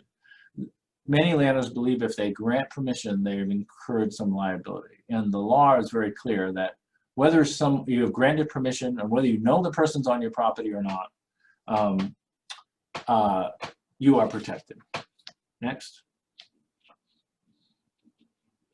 And again, the law protects you whether you grant permission or not. Now, malicious, the one exception is malicious. And the example of malicious I often use is, you are protected if you've done something malicious. You've done something you know is going to hurt somebody if they're on your property. And an example would be that I've used sometimes is, so you have a bridge or something or a crossing on your land, and you're tired of people on your property, so you saw through the bridge so that the next person going over that bridge is going to fall through it. Well, that's a malicious act. You've done something intentional that you know is going to harm somebody. That is that's a malicious act, and if someone is injured that way, then you may have some liability. If it just simply wears out and they go through it, that's you're not. But if you've done something intentional that you know is going to likely to hurt somebody, the liability law won't protect you. But it's extremely, and the legislature purposely makes it extremely protective of landowners. Next. Not doing estate planning and succession. And it was interesting. This is what's going to happen to your land next is really about this. And we did some interesting survey work with landowners family wood landowners across the state. So what's your plan for where your land goes next? And we found that 41% of landowners, family wood landowners in the state, don't even have a will. So what that means is you haven't directed what's going to happen, and whatever the laws of the state are at the time, if you pass away, whatever the laws are at that time, that's where your land is going. So you haven't made a conscious choice. So there's an easy, it's better to kind of make a conscious choice where you want your land to go. Next. So we asked people why they don't have a plan for what happens next, and the three biggest reasons were you're waiting till you get older, waiting till you get sicker, or you don't need a will. Well, those are not necessarily the right times. The first two are not necessarily the right time to kind of make decisions about where you want your land to go.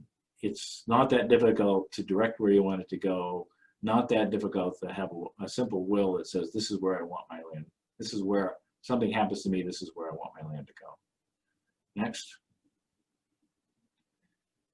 So we asked people also what those that are planning to do something, what are they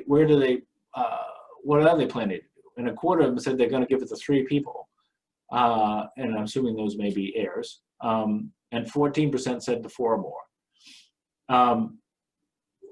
Without some succession planning and conversation that it goes on, leaving your land to 3 or 4 or 5 people means there's always it's ripe for conflict between those individuals because they will often have different views of what happens to the land or what their interest is in that land. Next. I did an interesting survey, kind of a blind survey with some landowners with a project with the University of Maine, and we got permission to talk to people that own land and that were giving it to their heirs. So we talked to the people that had it and what they were getting, they were giving it, and then we got permission to also talk to the people that would be on the receiving end of it. And we found some very, very different things between the two, that they didn't always have the same interests in mind.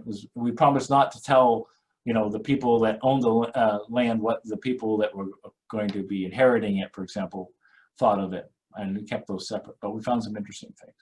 So we found that 60% of them, the people that have the land, want the heirs to keep the land the same as it is. Next.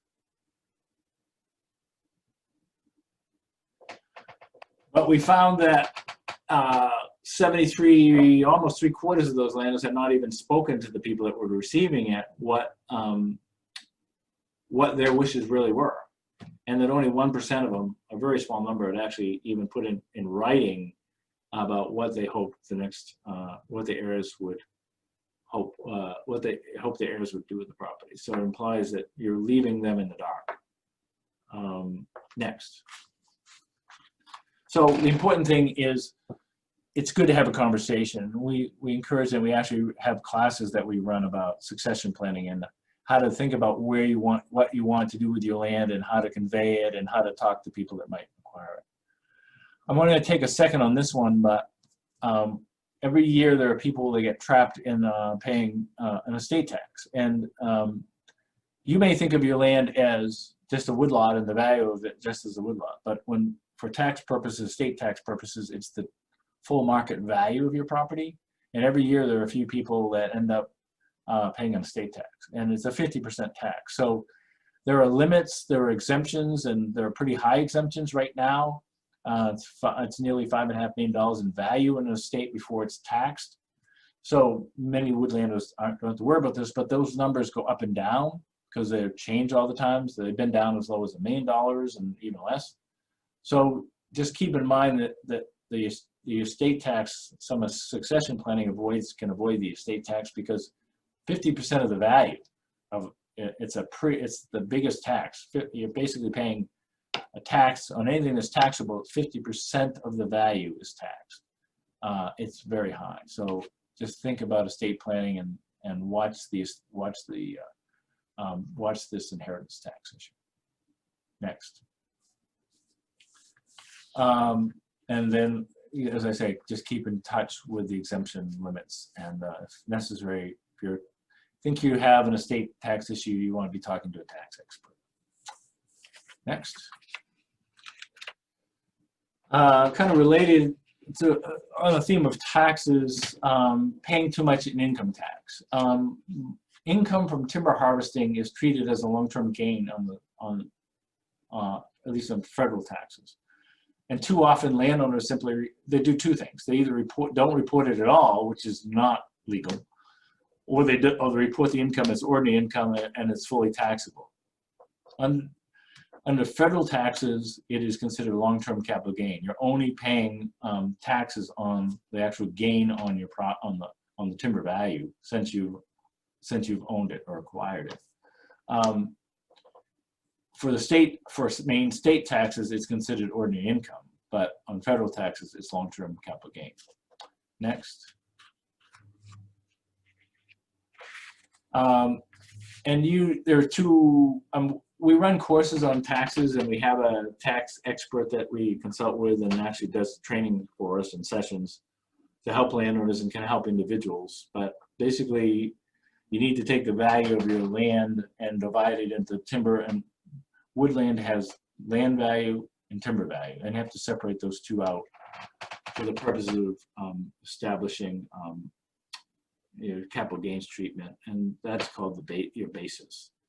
I won't go into that, but that's something you would need to do or work with a tax consultant. Next. The other thing I'll say about that is, my experience is many accountants don't completely understand income tax and how to treat income from timber harvesting, and there are some experts in that, and often it's good to deal with someone who is an accountant that has experience on the timber side, because that not all accountants understand, frankly, how to handle income from timber harvesting. Number 6, mistake is not understanding the current use taxation programs. So I'm going to focus primarily on the tree growth tax law program, but there are actually 3 of them, and I'll briefly talk about 3. But current use taxation programs basically tax the land at its current value instead of its development value.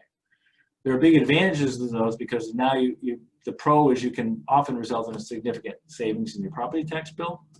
The con is there are specific responsibilities that go with being in these programs, and if you don't comply with those, there are significant penalties involved. Next. I'm going to focus primarily on the tree growth tax law program because that's the biggest one, the one that most woodland owners are in. These are the basic requirements. You have to have 10 forested acres of forested land. You have to have 10 forested acres. You have to have a management plan prepared by a licensed forester that meets the standards. All foresters understand that. Every 10 years, you have to recertify to the municipality where your land is that you've got a plan and you're following it. And there's a significant penalty if you change your mind and want to take the land out of the program. So the land actually, the taxation actually runs with the land. So if you sell the land to somebody, that responsibility for the program continues into the next ownership. There's a penalty provision that is pretty significant. So it's understanding that penalty before you enroll in the program. Next. This is, I just want to mention there's a different one, open space. The differences of this and tree growth. The state sets the value on the tree growth values, and the tax value in tree growth is somewhere between $300 and $450 an acre generally, as what the value of tax would be based on if you're in the tree growth program. Probably the average value in Maine for forest land that's not in a current use taxation program for just run-of-the-mill woodland is probably at least $1,000 an acre. So you're probably saving, half to 2/3 on your taxes, perhaps, if you're in the tree growth tax law program. But again, there are responsibilities for you. Open space is a little different. There's no minimum acreage, but you don't get a set rate. You get the determined, takes the full market value, and then you can reduce the taxes by percentages that you choose. So these are the categories you can choose. Just to give you open space is an alternative. You don't have to have a management plan. You don't have to recertify, but the benefit isn't as high for open space as tree growth. Next. Farmland is the smaller of the 3. It's actually excellent if you can qualify. You need 5 contiguous acres with $2,000 worth of gross income from farming activities, and if you can meet that, the penalty you can put both your farmland in, the land that's producing the farm products, but also all your woodland in the program. Tax at tree growth rates, but the penalties are much reduced if you change your mind. So farmland is great if you can qualify, but you have to have land that can produce farming activities of generally around $2,000 a year. Next. Mistake number 7 is not keeping good records. There's some basic simple things you can do to keep good records. It avoids headaches and costs later. You're going to need it for certain compliance or estate or tax purposes. It's a great benefit to the next owner, particularly a family member. When I inherited my land, I had the advantage my parents had saved a whole bunch of documents and threw them all in a box. And probably 2/3 of them weren't really things that were useful, but that was 1/3 that were useful, were extremely useful to me. And so I was grateful to have the whole package. And again, it doesn't have to be complicated, what you have, what you keep. And I have an example, I have a list of things here on the next slide, I think that can help you. So these are things to keep. You want to keep a copy of your deed, any legal documents. keep track of volumes that get harvested and money that you receive if you have a timber harvest, expenses that you have, if you have survey costs, fees, you hire somebody to do some work on your property, if you've purchased things like chainsaw and gloves and trees and done some seeding on your property. These are all things that are actually potentially deductible expenses. So you want to keep records of them when you file your taxes. General notes and observations, important dates. I keep a little book right in my truck, and every time I go, I don't live on my woodlot, and every time I go there, I keep a book and I just kind of make notes to myself of things I see, things that I need to do, projects that I have, those kind of things. Next.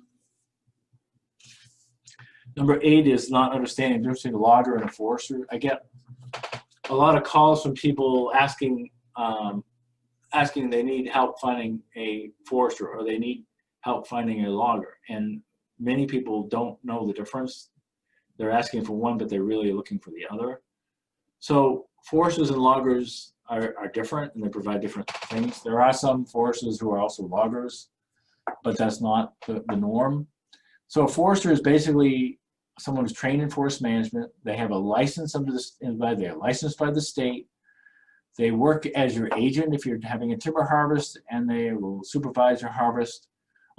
People that say they are foresters, there's a licensing board in Maine of licensing of foresters. You can Google professional foresters in Maine. There's a website there that lists every foresters and their license and any actions that have been taken against any of their licenses. So if someone says they're a forester, you can look it up and see if they are. They have a forester number, but you can look at the entire history of them.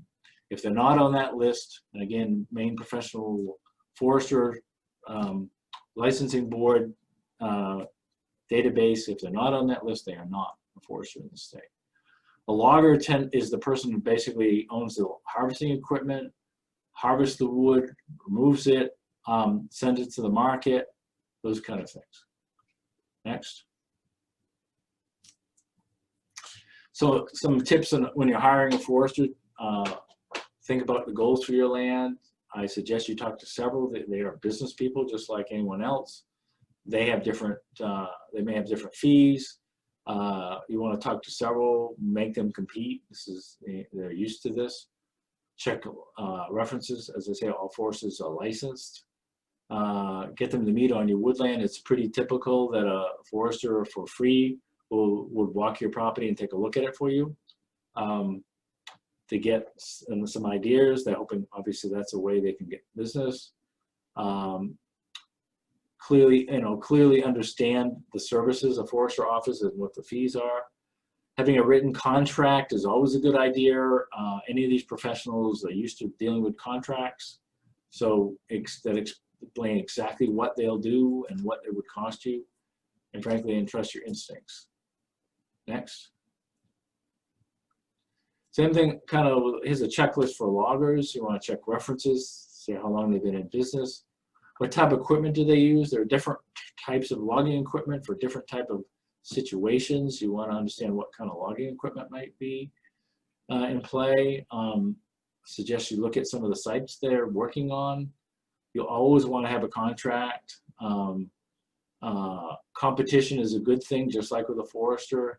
You want to have a logger that has liability insurance or workers' comp. And one thing, talk about, don't deal with someone who calls or knocks on the door and says, gee, I could start right away. That's a big red flag, frankly. Most good loggers have work ahead of them quite some time, and they're busy, and the exception is that once in a while a really good logger will be working in your area, and they may be there right nearby, and they may be easy for them to move right from that current operation to you. That would be a benefit potentially to you if you're thinking about having a harvest and you've got a good logger there. So that occasionally happens, but the vast majority of kind of cold calls are warning signs not to deal with it. I'm a professional forester, and I've gotten calls from people that didn't know who I was, didn't know my lot, didn't know that I was a forester. And I've had some interesting conversations with them. And I've had people call me a couple times and talk to me about cutting my land and the trees are going to get too big and all these kind of things. And then I let them go on for a while, and then I'll say, I have something I should tell you. And I said, I am a forester, and the line will go dead. So just most loggers are very good, frankly, but be careful of the call out of the blue. Next. Posting law, it's up to a landowner to decide whether they want to post their land and keep people out or not. I talked about the liability law. It's very good protection. That's up to you, whether you want to post your land or not. You can prohibit one or more activities. Again, you can tell someone not to come on your property. You can send them a letter that says don't come on your property. You're probably all familiar with those yellow no trespassing signs. Or purple paint also is the signal that you must have permission. Most people don't understand purple paint, but if you see purple paint on trees, that means you must have permission in order to access this land. The test on trespasses really was a person likely to be aware that they were not allowed on the property. Next. Trespassing is if someone's on your land after they know they shouldn't be there, actually, and they enter your land, it could be a criminal offense, which is a felony, or a civil violation. And there's two ways that people get prosecuted for this. If you are having a problem with trespass, the best folks to call, to be honest with you, is the Maine Woodland Service. They are really good at keeping track of or other activity that's going on in your property that you don't want. They're very good at responding to woodland owners. It's a high priority for them to respond to landowner issues and complaints, and you can Google their phone numbers, but they also are dispatched by the state police dispatchers. So you can call the local state police dispatch center wherever you are. Those numbers are widely published, and you can Google them, and they will then get a Woodland Service in touch with you. But they're very good at responding. One of the questions I get about posting the land, and it's interesting. There are people that believe that if you put up a sign like no trespassing, that means you can't go on your own land, or no hunting, that you can't hunt on your land, or no snowmobiling or ATVing, that you can't snowmobile or ATV on your land. That is absolutely untrue. The signs that are up there are for someone else, not for you. But I've had people argue with me on this one about, that want to use land, and said, well, if the landowner puts that up, they can't do it either. And that is not correct. That does not apply to you. Next.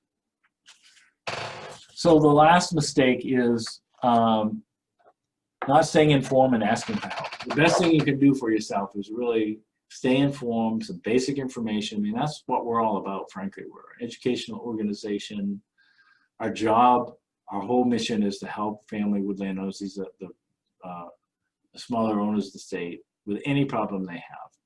And it's best to just basically keeping some good information, but knowing where to ask for help and asking for help. Informed landers simply make fewer mistakes and enjoy their land. And it ought to be fun and rewarding to own land, and understand that the decisions that are made on your land are yours to make largely. And you should, with a little bit of knowledge, owning land is a great pastime. With that, I have a list here of the next slide. Somebody goes over the whole list of the 11 mistake areas that people make, and so this is what all of them that we've talked about. And then the last slide has our contact information in it. So if you have a question or a comment, we're happy to help you. That's a toll-free number up there, but also if you can, that's our website. You can go to our website. You can read about different things. We have a bunch of information there, and you can also email me or others directly from that website. So I'm pleased that you attended this session, and certainly send us a note or give us a call if we can help you. So thanks so much for listening, and as I said, we'd love to have you as a member, but please feel free to check out our website. Thank you. Hi. Hello. That was such an interesting overview from Tom. I just want to start by saying I'm Tristan Noyes. I'm the Executive Director of the Maine Grain Alliance, and I'm just transitioning in to help guide us through the next 3 hours, along with Bo Dennis of MOFGA, who heads up the Beginning Farmer program. We'll hear more from Bo later, but in the interim, it's my honor and privilege to talk through some question and answers from our last session around the 10 biggest mistakes that we can make in terms of woodland lot management. And with me, I have Tom Doak. Hi, Tom. Hi, how are you? I'm doing great. Great. It's a beautiful day here at the fairgrounds, and it's been fun visiting with folks all day. We've got quite a few questions from folks online, so we thought we would hop right in. Okay. One of the first questions that we have is, are there good resources out there to understand the values of some of the woodland varieties that might be on these woodlots? There's a couple good places to look. The Maine Forest Service publishes values, current market values. They're about 6 months or so old, but that gives you a relative sense of value on their website. So in Maine Forest Service, under the Maine.gov website, if you go to Maine Forest Service, you'll see a whole bunch of resources there, including some values on pricing. The other good source which is pretty current, which would be really current, would be talking to a local forester or a lot of private foresters who I'm sure would be willing to share that information. We also own land and manage land ourselves, so we are involved in operations all the time, and someone contacts us, we can at least talk about the pricing and the values that we're seeing right now. So those are three pretty good sources. Interesting. What are some of the higher value lumber that we might see? Well, I mean, white pine is the classic one I think that people look at, and I think most people recognize a pine tree, white pine tree. Those are those are always the markets are good and always kind of command a good price if it's a quality tree. Basically, quality is even more important than species. You know, a quality tree, it can have the right species, but if it's a low quality tree or not a very, and it's a diseased tree or a lot of decay in it, it's not worth that much regardless of the species. But high quality trees, and then almost any of the hardwood species, who are the good quality trees, those would be some of the more valuable trees. Interesting. So if I'm a beginning kind of woodland person who's into having woodland management, and I'm trying to understand what I have on my farm, are there, or on my woodlot, are there programs, either state or federal, that may help pay for a forester to come out to do a woodland management plan, or maybe take a survey? Are there some programs that we've got in existence? Yeah, there's actually some real good assistance available to private small wood landowners. The primary one is through the NRCS Office, Natural Resource Conservation Service, which also handles agriculture programs. But that's the primary source, frankly, of cost share. So the way you qualified for that is you would talk to a local there are foresters that have been certified by NRCS to deliver their program. So, and we can provide a list, or others can provide a list of potential people that can do that. But a forester would come out, take a look at it, and give you some pricing about what they would charge, but also what you would be eligible for cost share for a management plan.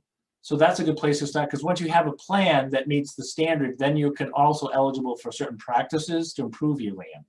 So you have to have the plan first, but then based on that plan, you can also like pruning trees or thinning young forests and those kind of things. There's money available that way. So really that's the best avenue into cost share through NRCS. And I noticed that when you, there's a lot of different ways that you could go about having someone come out and look at your woodlot, and there's probably a lot of different services that folks can provide. Can you give any insight or share any stories around how to go about that process and maybe some things to avoid? Well, my goal is always try to help people before they have a problem. And unfortunately, I've had a number of people that have called me afterwards. I've even had people have called me before and I've given them advice, and then they call me afterwards because they didn't follow my advice. And the classic one I remember is I had a person call me and was looking for some help finding a forester to do a timber harvest. And so I provided him with 3 names of reliable people that I knew. You know, I don't have any connection or benefit from giving out any particular name, but these were people that we had personal experience with and knew they were reliable. He came back and said a couple weeks later and said, I talked to the folks you gave me. You don't know what you're talking about. I found somebody that's going to do a much better job for me and give me much better pricing and all that stuff. And he was very angry with me that I didn't know what I was talking about. Now, I am a forester. I've been a forester for 40 years. I was director of the Maine Forest Service. So this is kind of an interesting conversation I had with him. He called me back a couple months later because the person he hired who cut his woodlot was in the newspaper because he was being prosecuted for failure to pay all the amount of money he was supposed to be paid, the land was supposed to be paid. So he wanted me to now help him figure out now how much he had lost and what he could then do to recover some of what he didn't get. So I guess the lesson is the trick is to deal with reliable people. There are a lot of really good reliable loggers and foresters, and the vast majority of them are, to be honest with you. There's a few that aren't. But you know, you work with reliable people, and if it sounds too good, it's an outlier, and you start talking to somebody that's way off base after you talk to 2 or 3, it's a pretty good warning sign that that's not the right person to be dealing with. That makes a lot of sense. In addition to my work with the Maine Grain Alliance, I have a certified MOFGA organic farm, and part of our farm is a old growth woodlot. Yeah. And I think it's, we had a forester come out and take a look at our land, I think maybe 3 or 4 years ago. And I think what was so fascinating was really just learning what kinds of forest assets we had, and understanding that sometimes, you know, not doing something is also can be problematic. You know, that's, you think about, you want to be conserving and taking into account lots of environmental issues when you're looking at your woodlot. And he shared with us a lot of really good tips and tricks around how best to create that forest management plan. And I was really appreciative of that. You know, one of the big challenges I think that we often hear from people is the forest is a growing, living thing, and it is changing, and there is no such thing as static forest. It is changing. You may not see it all the time, but it's changing, and not doing anything has a consequence as well as doing something. So you have an opportunity to do some good, responsible stewardship and benefit the forest and the wildlife and certain wildlife species at the same time. But that's often a difficult thing for landowners, wood landowners, to get comfortable with early on. Yeah, for sure. Yeah. We have some really good questions coming in from all different social media sites, and we have a question from Ben on YouTube who asks, I recently inherited a woodlot and there was a comprehensive succession plan in place. It's in a trust of which I am 1/3 the trustee. Might I be taxed an estate tax of the value of the timber? And this is in New Hampshire, it looks like.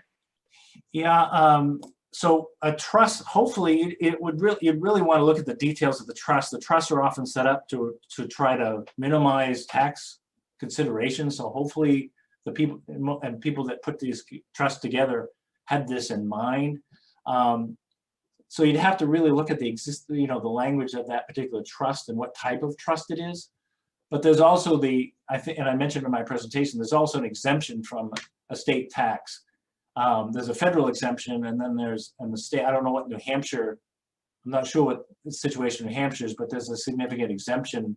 The first $5.4 million of the state exempt from taxation. So most of the times the trust is designed to minimize that or eliminate that estate tax. So I'd be surprised if there was a trust I'd be surprised if it was a significant tax problem with that. But that's something he'd have to look at the particular trust language and talk to somebody who's familiar with that particular language. Okay, interesting. On the same topic, in relation to tax, this is from Jonah on Facebook. We have a question around, does the capital gain tax treatment apply to the harvest of Christmas trees? And are Christmas tree farms eligible for farmland current use tax treatment? The first part of it is a Christmas tree is an agricultural product under the standards, so it can actually qualify under the farmland program. It wouldn't qualify, I don't think, under tree growth, but it would I think it's considered an agricultural product. The issue of capital gains treatment, I don't know, but I don't think Christmas trees are I don't think that's a capital gains issue specifically as a forest product. I believe it would be taxed as an agriculture product. Interesting. And it sort of brings up another question around, there's a lot of sort of specific questions in woodland management practice that certain professionals maybe have more insight on. Where might one go for resources? Are there like specific tax professionals that specialize in this kind of work? And maybe I'm sure Maine Woodland Owners is one of the first places to start, but maybe you could share just a few ideas around. Sure. So taxation and handling of taxation, the income and deductions and things like that on forestry are kind of a special field, to be honest with you. Yeah. My experience and I think I may have mentioned that, several accountants often, it's a specialized field of accounting, and often many accountants don't have that knowledge, don't have that expertise. There are specific firms that deal only essentially with forestry related taxation issues, and we could certainly help people find those. We also do he's a retired forester from the IRS. So he helps our members and others with their tax questions. They usually start around, we get a lot of calls around April 1st, yeah.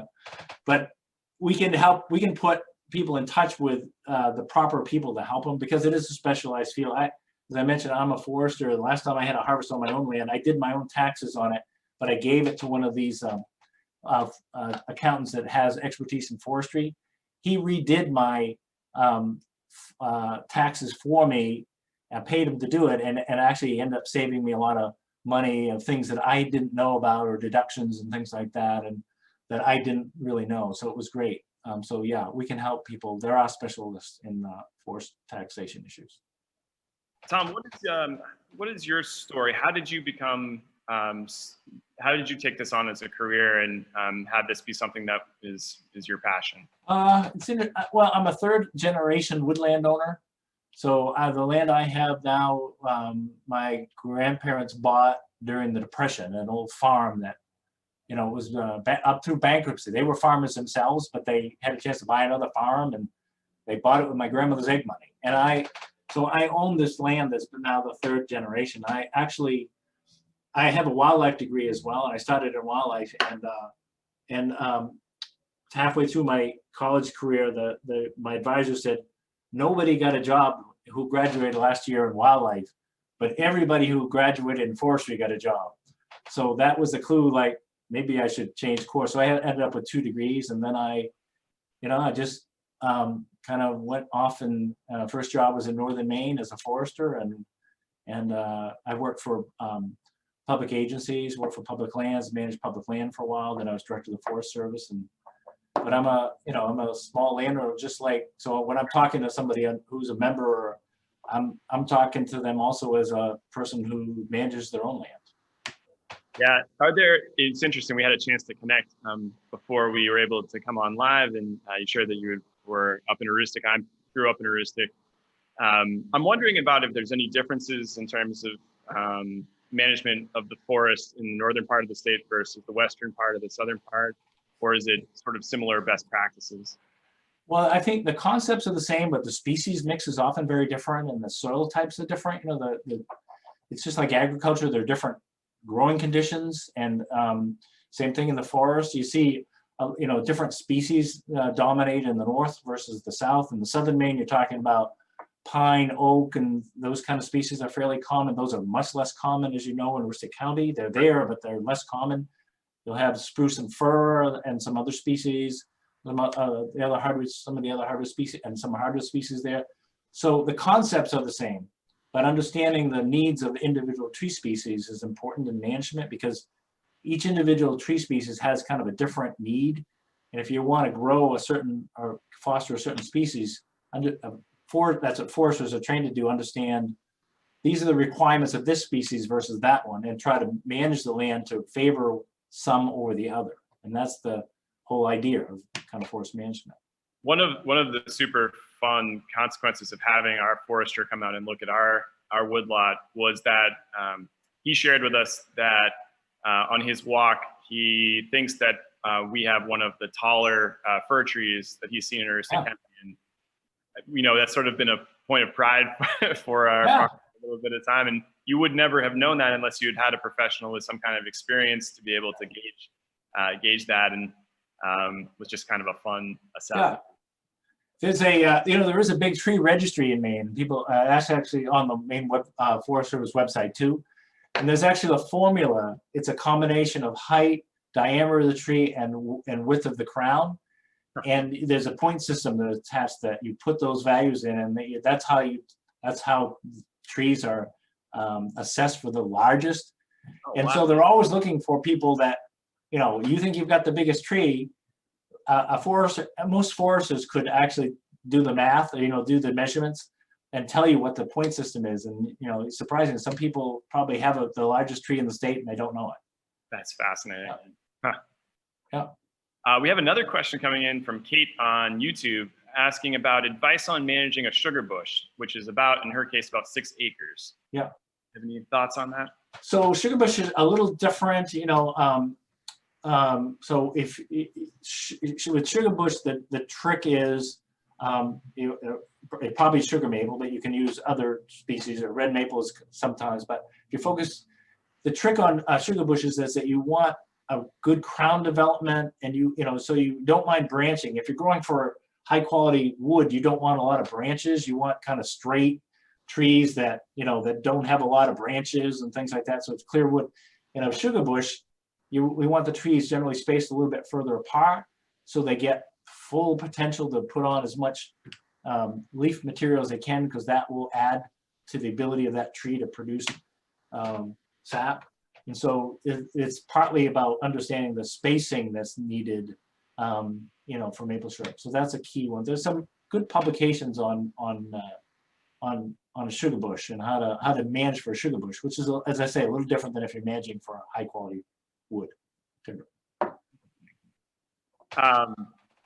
There's another question from Kristen via YouTube, and she's asking kind of specifically if you have any advice on how to find a local forester. And I know you had shared in your presentation a little bit about that foresters and loggers are sort of used to being contacted to come out and take a look and comparison and whatnot. And what's a way that you can find a forester and connect? Well, there's two ways that one is the Maine Forest Service has foresters that work only on these small ownerships, and they will come out as a free service, and they're local. And then you can again go to the Maine Forest Service website, and you'll see the district foresters, and you put in your town where the property is, and up will come the name of the forester that works in that area. They're a good resource for someone to come out, and that's a free service. they won't do the work, but they'll help you find a local forester. We do the same thing all the time. I probably one of the most common calls I get is someone looking for a forester, and I'll help that person. You know, we're a membership organization. We help our members, but we love to help people join. But I've never refused to help somebody, even if they're not a member. So if you're having I'm happy to take a call or something and help find some good foresters, because we're all about, we want those good foresters out on those lands. Yeah. What are some of the services that are included with membership?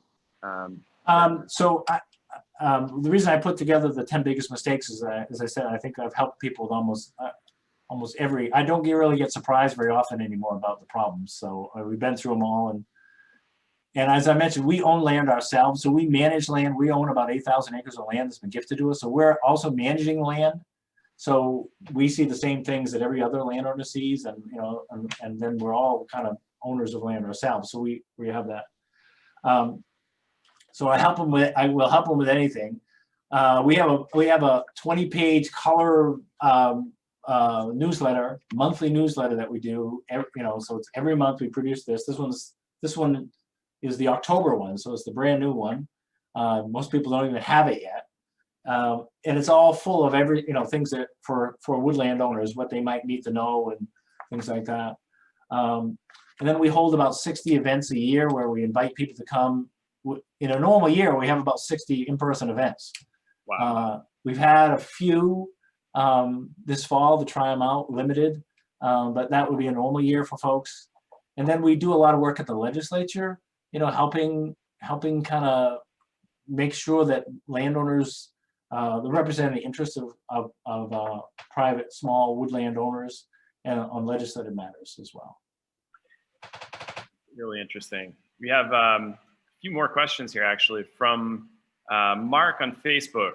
What should a landowner do if he has a lot of pulp on his land now with the pulp prices being down?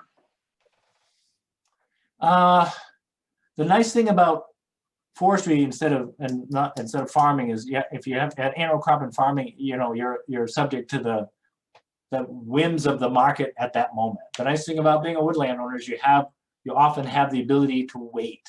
And my suggestion is, with markets down on certain types of products, and pulpwood markets are very tight. I'm sure this question is coming from someone who probably has heard that. The suggestion is you may very well want to wait. I think the markets are likely to improve. Some of it, most landowners only harvest every 15 or 20 years. So ideally, you're timing your harvest when the markets are in a good shape. And so there are certain products right now that you can sell and get it commanding a decent price, but there are some that aren't. And so if I suggested, without knowing the particular situation, if you don't need to harvest right away, let the trees grow another year or two and see what happens. But you might want to line up somebody ahead of time so they're ready to go when the market does change. That makes a lot of sense. Take advantage when you can. Yep. Another question from Kristen on YouTube. She asked sort of a fun question. What species is the largest tree in the state? I'm sure it's a white pine. I'm guessing it's the highest. We used to have the national champion white pine tree in Maine, so I'm pretty sure it would be a white pine, just because you're talking about a tree that grows over 100 feet tall, and that's an important consideration. Height is one of the big considerations, obviously, and what's the biggest tree. So I'm pretty sure it was a white pine tree without looking at the list. I couldn't tell you. I'm not sure what the next one would be. It might be it might be a very large oak or something like that tree, or maybe an elm. I mean, there are there's still elms here. In Aroostook County, you'll see elm in the woods. Yeah. It's kind of strange when you walk through the woods in Aroostook County because it's isolated enough so that you don't have a blight problem, and you'll see this huge elm tree in the middle of the woods. And so I've seen a number of them up there. It's one of the most beautiful things you see. Also, you used to see them out in the middle of a field someplace as you're driving along, just a single solitary elm. And not far from my house, that's always one of the things. If you went there at sunset, there's not many places more beautiful than looking at a giant elm.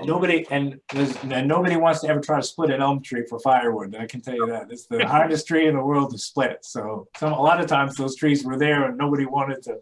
I was working on a harvest operation in northern Maine one time, and there was this kind of rough elm tree that I had marked, because I said, this tree isn't going to live. We might as well.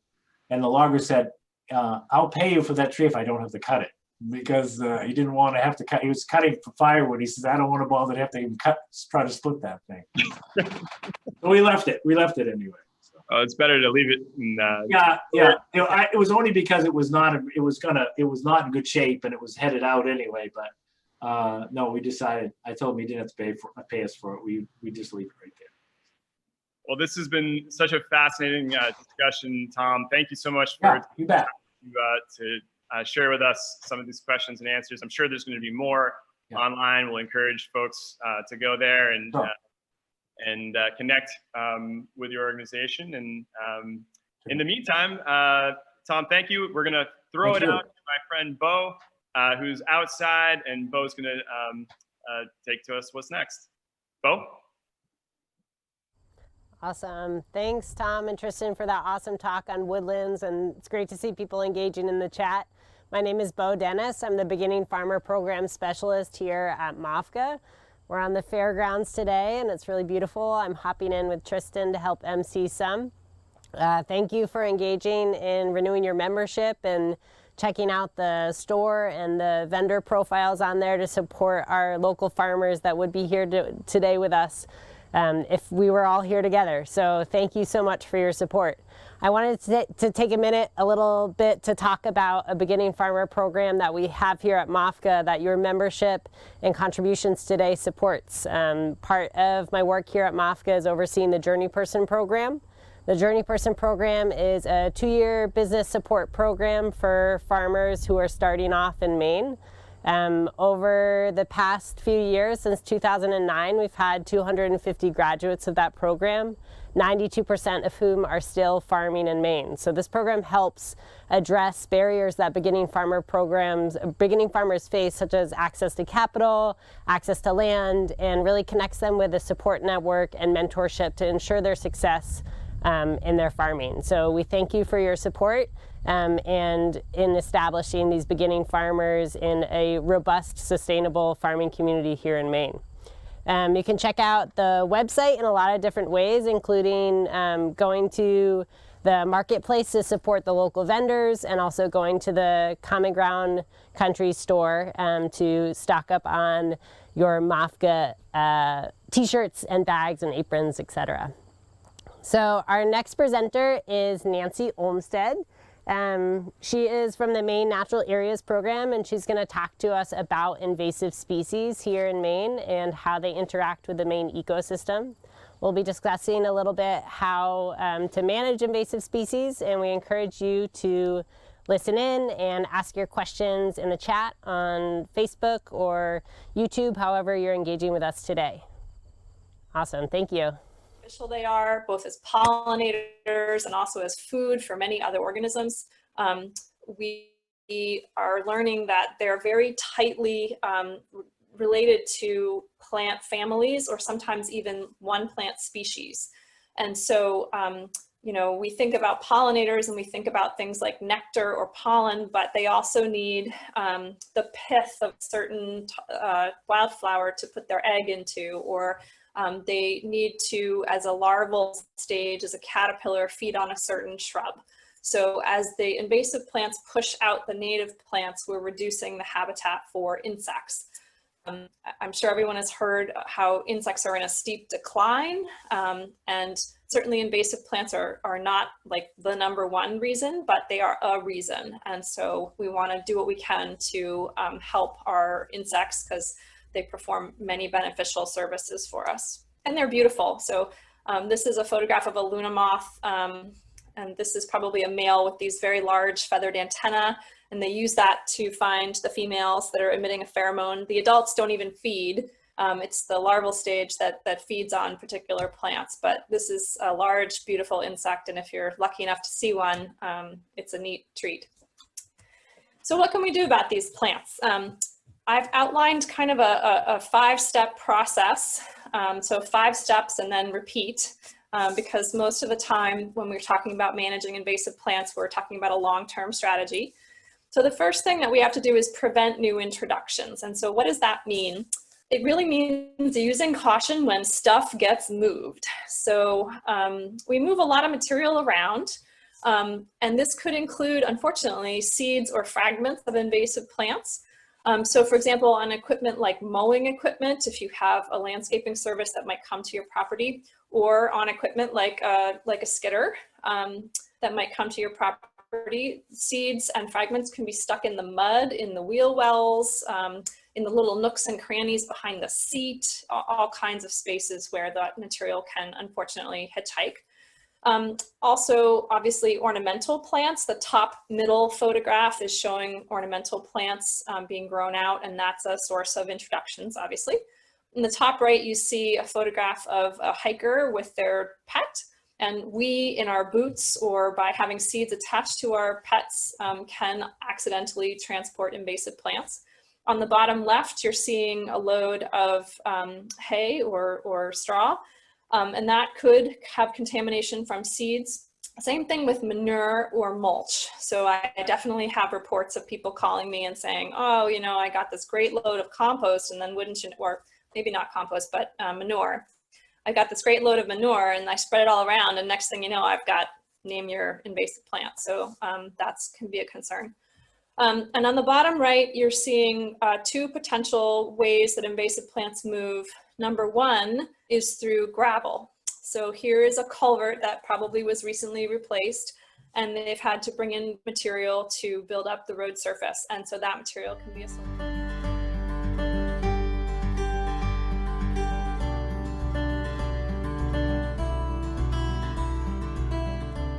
Good afternoon, everybody, and thanks for joining me today at the virtual edition of the Common Ground Country Fair. My name is Nancy Olmstead, and I'm going to be presenting to you about invasive plants in Maine, plants out of place. So I wanted to just give you a sense of who I am. I work for the Maine Natural Areas Program. Our mission is really to protect the natural heritage of Maine. It's a big mission, and we do this by keeping track of natural resources. We use that information to help facilitate informed decision-making. And one of the initiatives that we have is the Invasive Plant Initiative, because we recognize that invasive plants are a threat to Maine's natural areas. And we are botanists at our program, so we have expertise with plants. Obviously, many things threaten natural areas, but invasive plants are kind of in our wheelhouse. So today I'm going to give you an overview of some of the invasive plant issues that our initiatives help to address. And first of all, we need to all be on the same page. So what is an invasive plant? What does that mean? Well, it's a non-native plant whose introduction causes economic or environmental harm or harm to human health, and which can establish and spread in minimally managed habitats. So these are beyond weeds. These are plants that can escape into our forests and into our wetlands, and they can compete strongly with our native plants, causing harm to our natural environment. So some examples of these are Japanese knotweed, which you see here on the bottom left picture, in bloom along one of our big rivers. This is a very destructive plant capable of forming dense stands and choking out the other vegetation. On the bottom right, you're seeing a photograph of burning bush. This is an escaped ornamental, and it is turning red in the autumn, coming right up, and can invade our forests even in shady understories. So these are a couple of examples of invasive plants, and of course there are many more, but these are able to escape into minimally managed habitats and cause environmental harm. One of the primary harms is really just that they outcompete native plants and overrun habitats. So when we think about a healthy forest, it doesn't look like this. This is my colleague, Don Cameron. He's about 6 foot tall, and he's standing in front of some trees that have just been really bowed over by Asiatic bittersweet vines. So these trees are kaput, unfortunately, and this is a habitat where the vines are starting to creep and cover even the wildflowers in the open areas. So this is a pretty visible sign of damage that invasive plants can do. But a less visible way that invasive plants are impactful is that they harm the food webs that depend on native plants. So because the invasive plants crowd out our native plants, beneficial insects like pollinators and beautiful and interesting insects like our Luna moth, for example, aren't able to get their foods that they depend on. Most insects are tightly evolved with plants to depend on certain plants. And so when those plants become less numerous in the environment, we're just going to see fewer of those beneficial insects. So this is a real concern, and obviously invasive plants are only one factor in terms of insect declines, but when we think about the many ways that insects provide benefits to our natural habitats and even our cultivated habitats, this is a serious concern. You might wonder, how do invasive plants arrive here in Maine? So there was a study a few years ago, and it found that the majority of invasive plants were brought here to the US on purpose, mostly for horticulture. So about 40% of them were brought horticulturally, and only a small portion were brought accidentally. And these aren't mutually exclusive, so many of these plants have arrived multiple times in multiple ways. The plants, once they get here, they can spread by seeds or fragments, both on equipment like lawn mowing equipment, as well as through horticultural products, plants themselves and soil, in hay, manure, and mulch, and also in water and with fill. So if you have a culvert replacement or road work done, that can cause the spread of invasive plants. They can also spread on us or our pets in mud or on as seeds attached to fur and pant legs, that kind of thing. And once they arrive in a location, they can be really successful because they thrive on disturbance, which we are good at creating, whether it's on purpose with forest management or openings for agriculture. They take advantage of that light and abundant nutrients, and they also have competitive advantages. So they're not usually eaten by insects. As I said, insects are pretty closely evolved with native plants, and so many of these invasive plants are from other continents, and so they don't have their natural enemies. Deer and moose don't tend to browse them. They have early and late leaves. Early in the season, you're seeing in the bottom left here the flush of yellow leaves on chubby honeysuckles in the understory of that forest, taking advantage of the photons that are coming through the bare canopy. And then because of these combination of reasons, they're really able to pump out the seeds and fruits. So in the lower right, you're seeing very abundant fruit production on the shrubby honeysuckle. I'm going to go through some examples of top invasive plants in Maine, some of which you might be familiar with. One is the Asiatic bittersweet vine. This is a woody vine that's very long-lived. Shortly, the vines will start to turn this yellow color. The leaves turn that color in the fall.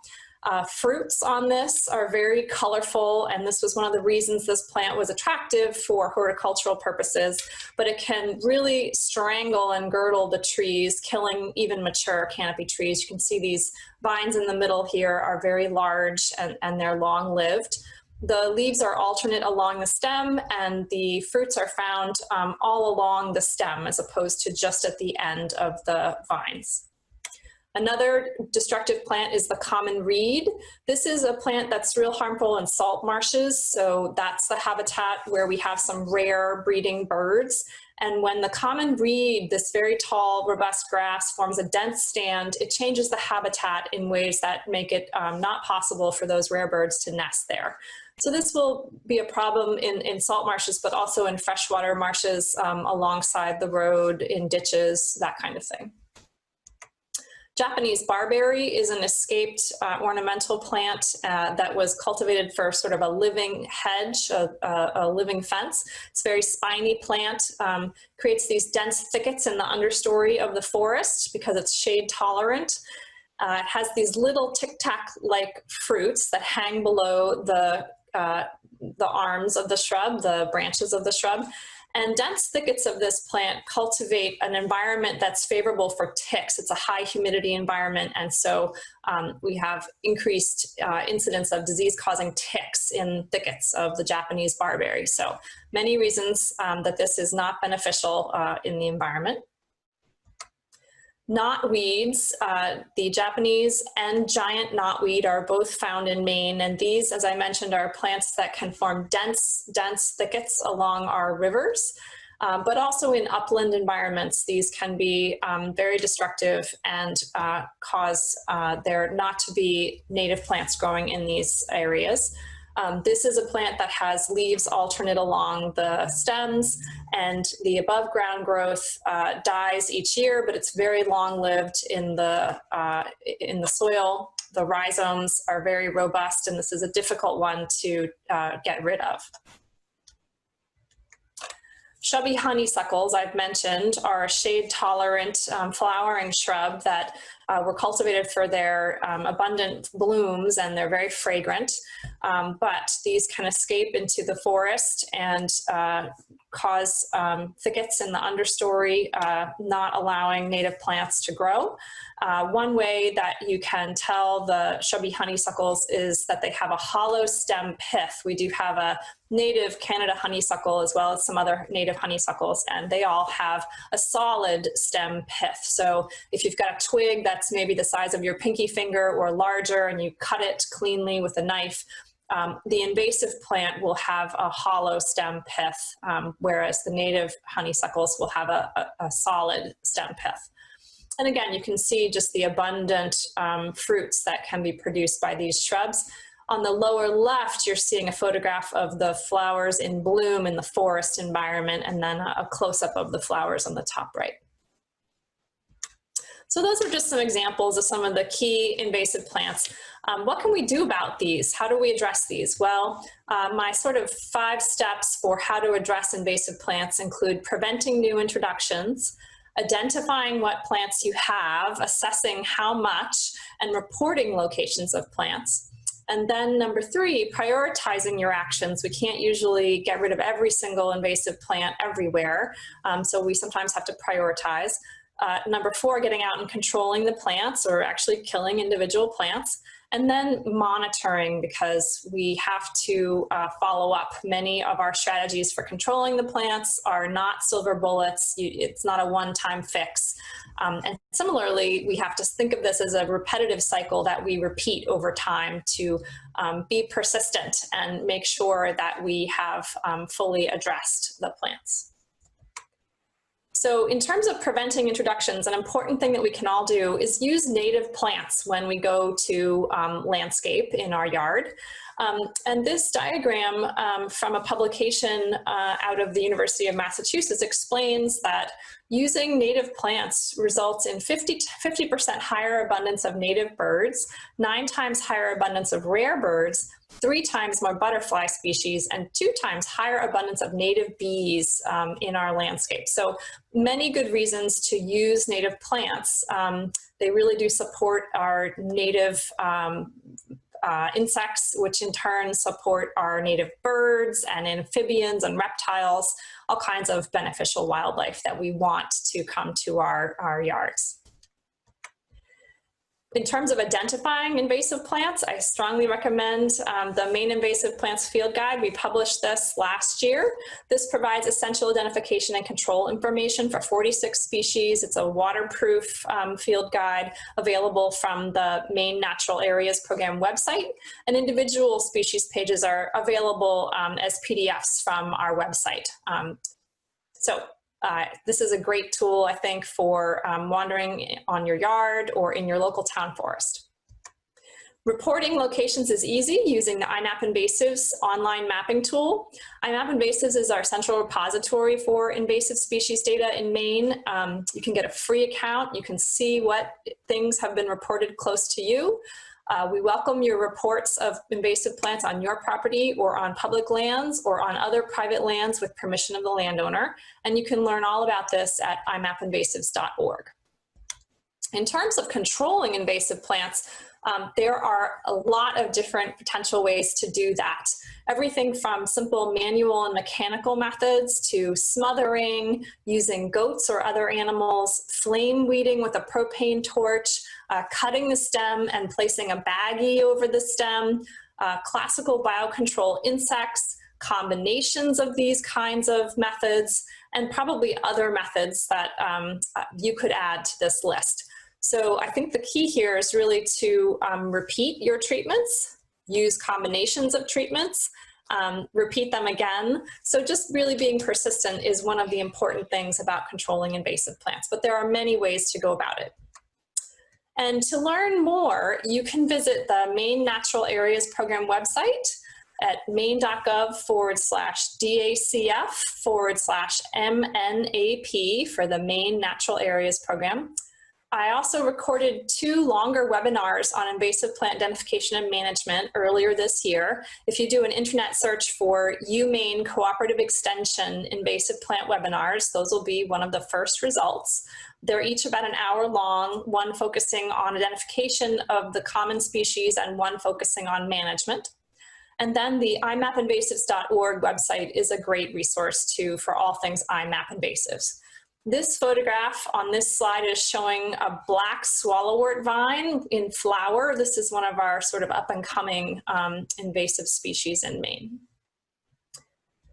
And with that, I'd like to thank you for your time in viewing the presentation this afternoon. And I'd like to provide you my email address, nancy.olmstead@maine.gov, as well as my phone number, which is listed there on the screen. And thank the sponsors which make this work possible, including the Maine Outdoor Heritage Fund, the Natural Resources Conservation Service, and the United States Department of Agriculture Animal Plant Health Inspection Service. Thank you, and I look forward to taking your questions.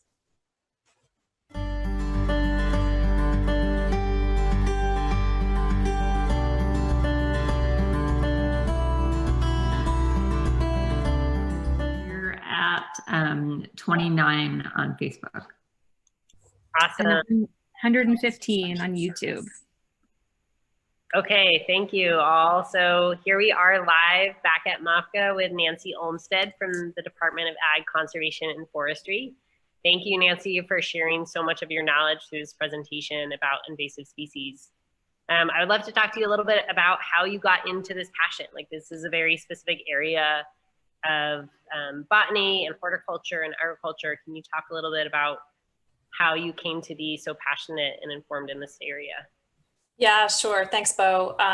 My training and background is in ecology in general, and my graduate program focused on plant biology. And as I was trying to use that knowledge to help protect natural habitats, I worked for the Maine Natural Areas Program as an intern. And then I worked for the Nature Conservancy in Maine in a stewardship capacity. And so as I was going around the state and learning about all these special places and habitats and helping to take care of some of them, I kept running into these invasive plants, and it just became clear to me that that was a serious threat to some of our special forests and wetlands. So that was kind of the germ of my interest, and it grew from there. So really from my direct experience here in Maine, seeing how these plants have changed habitats from salt marshes to forests to fields. Yeah, I think that one that probably most folks are unfortunately very familiar with is Japanese knotweed. And we were talking about, while your video is going, a little bit about how folks can eat that. And we do have a video in the content library about harvesting the knotweed shoots as a way to consume them, but it's probably never going to keep up with how fast those plants grow. So could you talk a little bit about the best way to manage them for homesteaders, gardeners, and farmers on their land? Yeah, sure thing. That's a good question. It's a challenging species. The first thing is to nip it in the bud as soon as you see it. But when you have a property that already has established patches, there are some good methods. So one method is to use kind of a mulching or a tarping method on the patch, and that involves letting the stalks grow up in the spring, maybe to about thigh high, cutting them down, securely piling the material to desiccate and dry in the sun in a place where they won't be washed away, because those above ground stems can actually sprout. So they should be treated as sort of hazardous material. And then covering the cut patch with a layer of like a mulch or compost or something like that, and layering on the heaviest sort of tarp, or some folks have used a geotextile fabric like they use in road building, and then additional layers of mulch on top, sort of like sheet mulching. And staking the tarp around the sides, you want to make sure it extends beyond the border of the patch by several feet. And then leaving that in place and monitoring around the edges in case you get sprouts coming up, and you want to cut those back, and again treat those cut pieces carefully. And that might take many years depending on the size of the patch, but that is a good method. You know, it allows the soil to remain in place and the rhizomes die slowly over time. So that is one approach. You know, multiple mowing, if you really keep on top of it, can be useful, but you've got to be real careful with the mower, and it can create lots of fragments. So the mulching or tarping method is a good choice for some folks. It's labor intensive when you get going, but yeah, it sounds like a significant long-term relationship of trying to sustainably manage that patch so it doesn't take definitely. Yeah, again, I think, you know, the earlier you can start managing it and not wait for it to get to be a really big patch, it's very important. So it's great for folks who are learning to recognize all these species. Yeah, we have a few folks that are typing in from YouTube. Thanks all for sharing your questions about, you know, some folks have, Gary from YouTube is saying, I have a honeysuckle that has been very well behaved. And they know that seeds can spread, but around my area, I haven't seen that bird's nest in there. So it sounds like it's kind of a habitat that's existing on their land. Yeah. My question is, can I make a risk assessment and keep it? So how, you know, is there a way to sustainably have invasive, what are labeled invasive species on farmland? Yeah, so, you know, the problem I think is that just because we're not seeing the new seedlings or the spread doesn't mean it's not happening. So, you know, the birds can be pretty mobile and carry those seeds for long distances.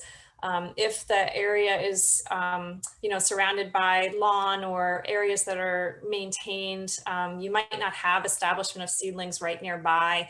The bird might be flying into the forest that's a couple, you know, that's several, it's a half mile down the road. So I actually had a situation in my property where we had a very large old honeysuckle, and, you know, yeah, the catbirds came and ate the fruits, and things would, you know, use the flowers in the spring, but I made the decision in the end to get rid of it and replace it with healthy native plants. And so, you know, the goal is always to have a robust native plant community. And so I know it can be, you know, you sort of feel bad, oh, in the short term, I'm taking away this resource. But if we can reestablish healthy native plants, I think the system is going to be better in the long term. So those are my thoughts about that. It's hard, I know, when you've got a plant that is already well established. Yeah, and it sounds like that's how a lot of this introduction of invasive plants comes in, is through this globalized plant trade. So can you talk a little bit more about how to encourage and how to support, you know, more native plantings? Yeah, that's a great point. As I said in the talk, a large proportion of the introductions historically have been through the ornamental plant trade. And so by supporting nurseries that are providing native plants and those kinds of organizations, whether it's your local soil and water conservation district when they have their native plant sales, or folks like the Wild Seed Project in Maine, a nonprofit that is helping to provide local genetic material. Those are great organizations to support so that there continues to be a growing market for native plant materials, so that they become more common in the marketplace and more available to more folks. I think folks love to see different and unusual plants, but we have really beautiful native plants here in Maine, and we can create really lovely landscapes that are better fit for our particular habitats over the long run. So we can have indoor houseplants that are really unusual, right? In our outdoor habitats, we want Maine to stay Maine and support our great animals and native plants. Kate from YouTube is asking, I'm trying to get rid of bittersweet that's actually mixed in with a berry patch, raspberries and blackberries, while preserving those berry plants. Do you have any advice to navigating that, where it sounds like an invasive plant is in the process of taking over a desired plant that's in that location? Yeah, definitely. Hand pulling of bittersweet vines can be effective, especially when it sounds like a kind of a nascent, just getting started sort of infestation. Bittersweet roots have an orange color on the outside, and so you can be confident you're getting the right plant when you pull. Right now, the bittersweet's starting to turn that fall golden yellow color, and so the plants are fairly easy to distinguish. And the above ground canes of the raspberry and the blackberry will be dying back. And so you could, if it's helpful to remove those so that you can more easily pull the bittersweet vines, that might be an option. But pulling can work for bittersweet. It will disturb the soil a little bit, but raspberries and blackberries are pretty aggressive and robust plants, and I think they'll be able to snap back and do fine in that environment. So yeah, go roll up the sleeves and get your gloves and do some pulling, I think is that's how I would start anyway. Great. And just to mention to folks that are watching, there is a video in the content library that's a part of the fair this year that is about making baskets from bittersweet. So they are quite beautiful in a way to utilize something that you do want removed from that landscape. Someone's asking about autumn olive. It's around here everywhere. Do you really want it reported? Yeah, that's a good question. A plant like autumn olive that is widespread, we certainly are interested in occurrences in new habitats or new areas. So you could look on the IMAP Invasives online mapping tool to see if it's already mapped in your town or your county. And I understand, if there's already a lot of reports, it may not be useful for the purpose of reporting. We do have situations where we're mapping a particular site or a farm or forest property to get a sense of prioritization within that property. And so those reports can still be really useful for management purposes above and beyond getting a sense of distribution. Whereas with a plant like black swallowwort vine, for example, where we still are learning what is the current distribution of black swallowwort vine, we're reporting that species potentially a higher priority than something that's already widespread like the autumn olive. But as I said, for assessing a site, then you would want to report that to help understand, what's present and what might be the top priority versus a lower priority to do something about. And we're about to wrap up in a minute, but before we go, Nancy, I just wanted you to have a moment to share about the grant project that sounds like it's coming out with the Maine Forest Service that landowners could engage with for invasive species.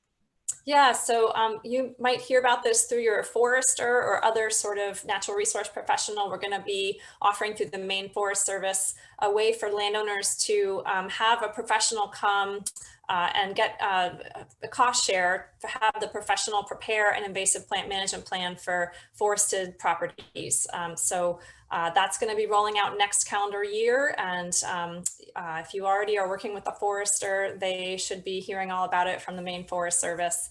Same thing for professional wildlife biologists and those kinds of folks. We're hoping to create a trained set of folks who can go out and assist people with writing management plans for invasive plants and provide a cost share for landowners to help pay for those plants.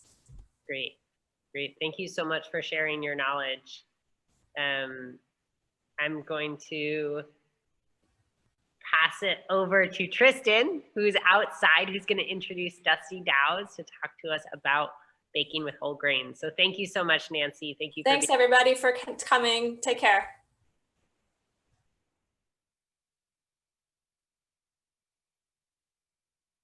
Nancy, I have the privilege to, again, talk to you today a little bit about all of the amazing ways that we can interact with the fair this weekend. Typically, the way that I'm interacting with the fair is either at my own farm's booth and Pine Gate, or I'm maybe helping to man the wood-fired oven for the Maine Grain Alliance.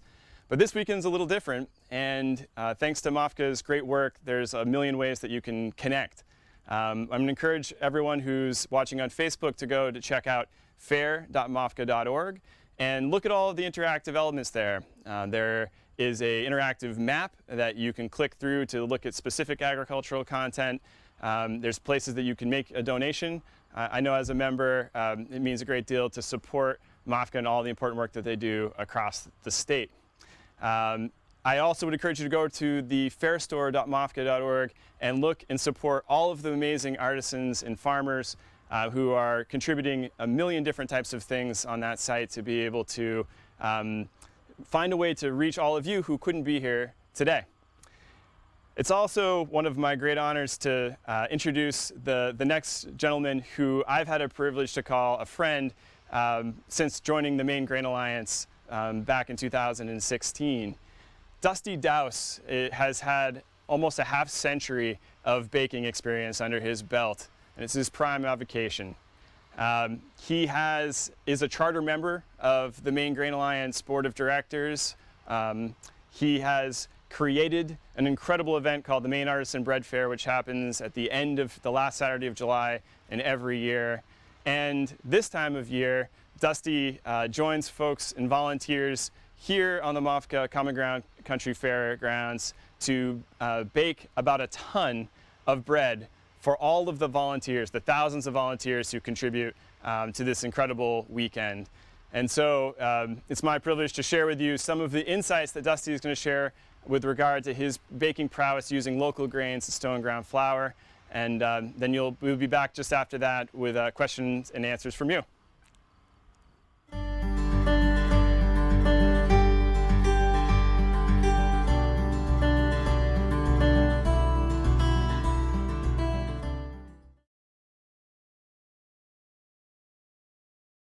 Hi, I'm Dusty Dowse. Welcome to the Lammastide Bakers. So this is my bakery, and I'm an actual pro baker.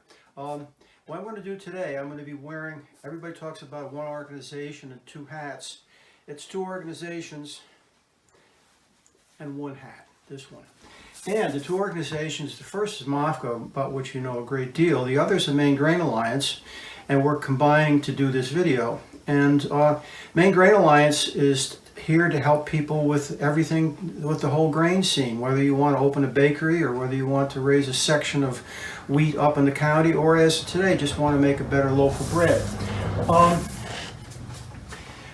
As far as MOFGA is concerned, I am on the Fair Steering Committee, but I'm also the baker there as well. I bake, get a team of bakers together for the Common Ground Fair. We bake bread for thousands of people every year, right in the Common Kitchen area, and that's where we're headed today.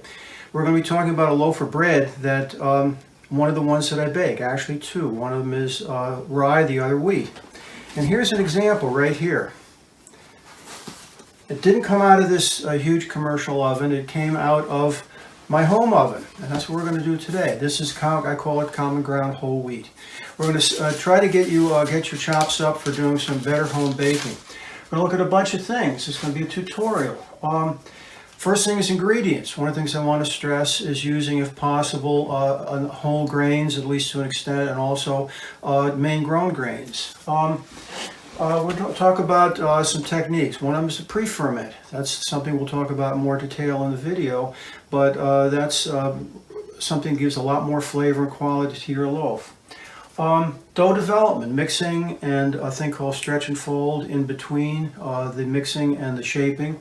Shaping is extremely important. If you want a nice loaf like this, instead of a pancake, you'll learn how to shape well. We'll be doing a tutorial on that as well. Slashing is a part of it. And the big thing, one of the things I do in this oven is I steam it. Steam is very important in baking. You can't steam a home oven. But if you bake in a Dutch oven, which is what we'll be doing today, you're going to get a loaf looks just like this. In fact, this one came from that exact process. So let's get going.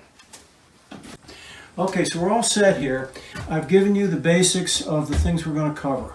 Each one of them is fairly important, if not very important, to making really quality bread, whether it's in a bakery or at home. And as I said earlier, I no longer do any sort of direct dough procedures. So here's the beginning of our baking, and it's called a poolish stage. It's a pre-ferment. And the idea, of course, as I explained earlier, is to get more flavor into our bread. And we do that by giving it a long fermentation before the actual primary fermentation of the bread. So what we're going to do now is mix water, flour, and yeast together, and they're going to sit for a while. And probably today, the way we're setting up, about 6 hours. So I'm going to add maybe a little more yeast than usual. Now, as far as equipment is concerned, I've explained as one of my steps, an important step is to have a scale. Now, I've given you the recipe in the MOFGA that has by volume. It's a little bit smaller because I can't really scale it up the amount I want. But these are inexpensive, and it will make a huge difference in the reliability of your formulations and so forth. Plus, you can work from weights, which is much, much better than volume. And this is my recipe sitting right here. So the first thing I'm going to do is weigh out all the water I'm going to need.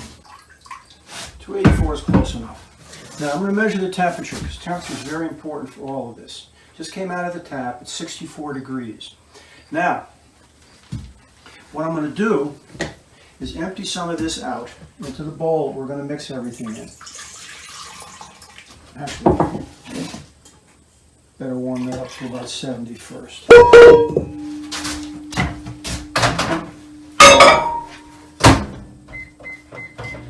Now I'm using a microwave. You can do the same thing just by measuring the temperature that's coming out of your tap. I'm aiming for about 75 degrees, and I have a fast read thermometer. Now, these are expensive. They're worth it because you can use it for cooking in your kitchen if you're cooking a roast or something like that. Bam, you got the temperature.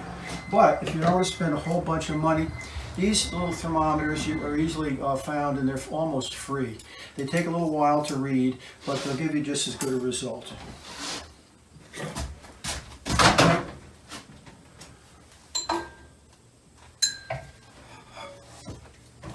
Now that's a little warm, but that's okay because I want this to go fast today. I'm going to empty a bunch of this out. And a bunch is a very precise term. Leave maybe a third of it, because I'm using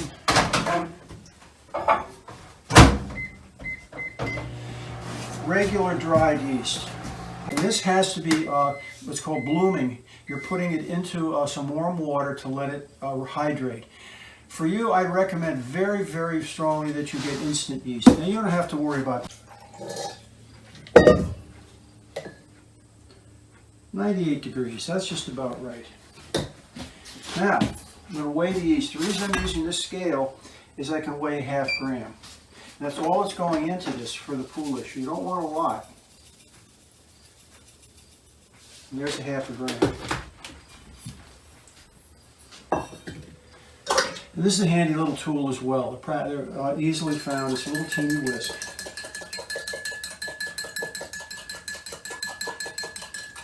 It's important that the yeast go into solution at a warm temperature. I'm going to dump that in with the rest of the water. And all I'm going to do is add the flour and stir it in. You can do this with any sort of spoon. All right, now, it's been several hours. The way I have the recipe set up, you can leave this overnight and bake the following morning. That's what I recommend. I've cut way back on the yeast. I developed this recipe myself so that we wouldn't have to worry about it for common ground. It makes it a lot easier. Anyway, let's have a look at this.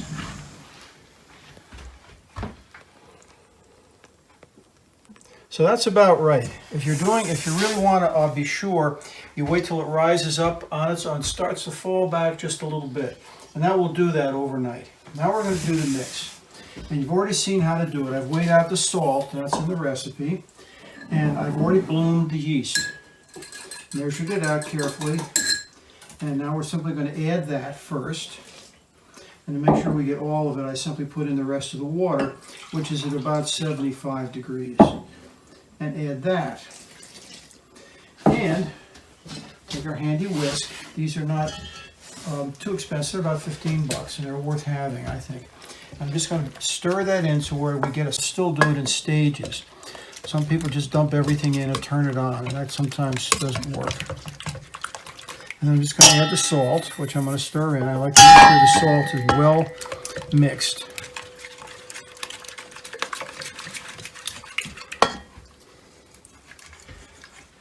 Now, I'm going to be working on this bench. This is a rock maple bench. If you have a large wooden cutting board, that's probably the best thing, but you can work on Formica, you can work on granite, or you can work on stainless steel. It's all to the good. But you will need to, whatever you work on, you're going to need some flour. And I use whole wheat as my flour for the simple reason that it has some bran in it, and it makes it, you can use less flour and still get an equal amount of protection against stickiness. So this is the remainder of the white flour. I'm going to add some of that to get things started.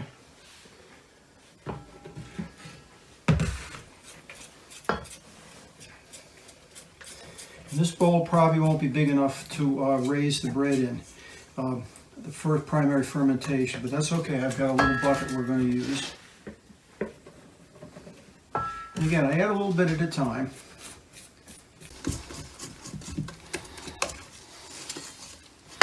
Now this is the whole wheat, and this is very special whole wheat. It was raised just a few miles from here at Rusted Rooster Farm. It's a very ancient strain called Red Fife. Has a very strong flavor, so you really pick up on it when it's in your bread. So I'm going to add a little bit more of that.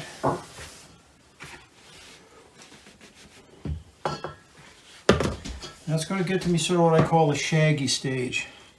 You really can't stir it with much more flour in it. So you can see it's making up to a dough instead of a batter. Now this is a little bit of a wet batter, so you may want to add a little more flour to get when you first get started working with it. But you should learn to work with wet sticky doughs because they give you very, very good results when you're looking for artisan bread. So I'm going to put some of the flour out on the counter.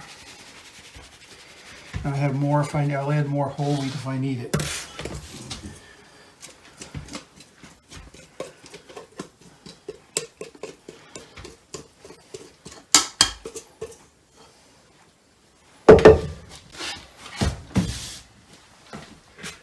Now a little bit more here. I may have to add a little more flour to get to where I want it. But you can see it's already worked up to a workable dough.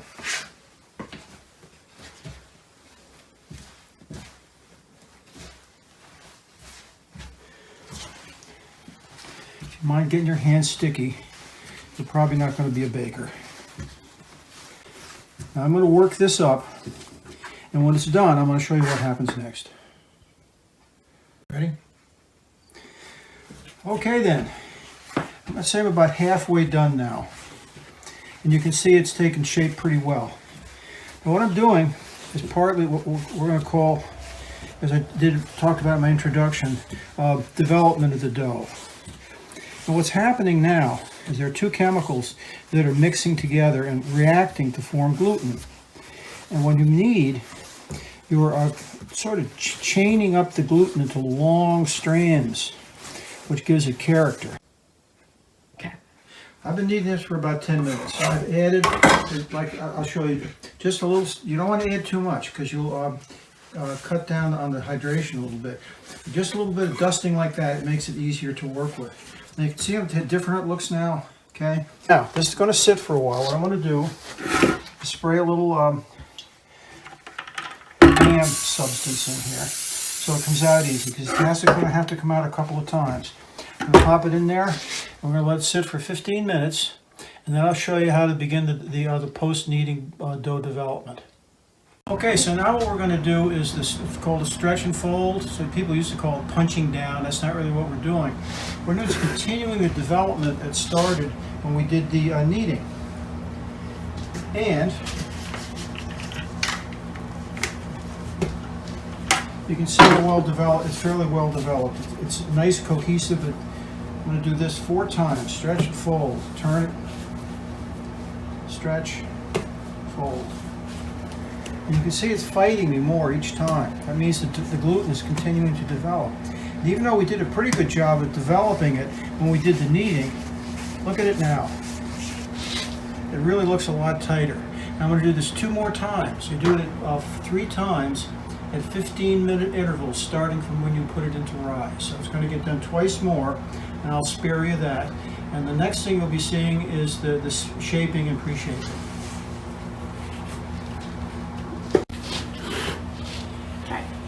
Okay, this is the next step, and it's a fairly important one because it's leading up to the shaping, and shaping is critical to get a good loaf. If you just kind of roll it out into a ball and forget about it, you get a flattened loaf. We like a nice puffy one with lots of big holes in it.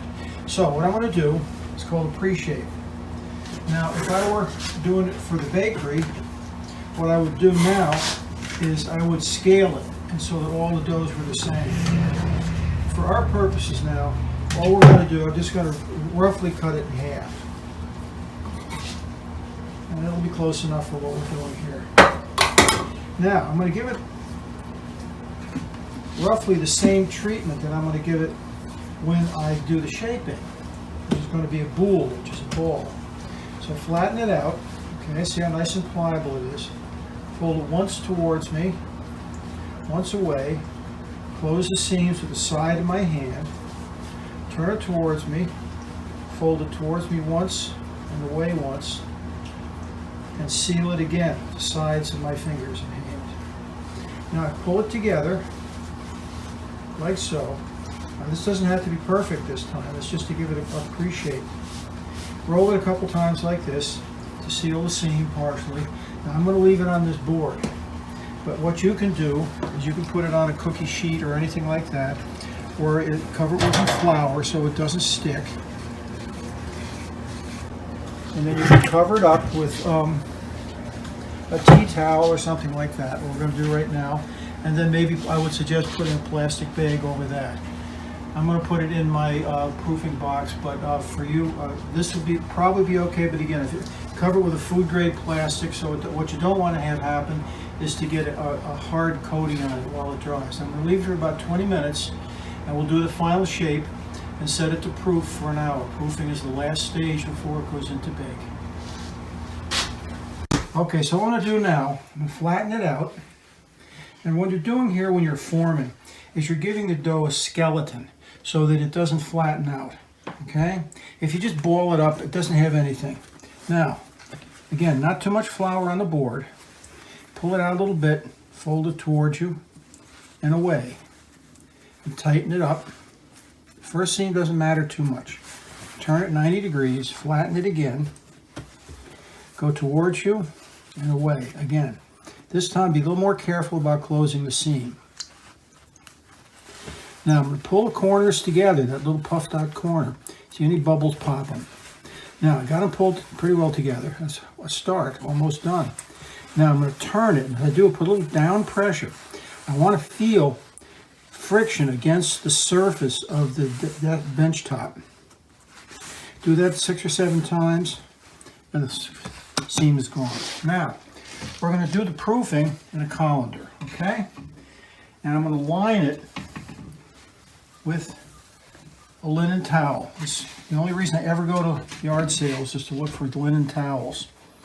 They're very good non-stick surface.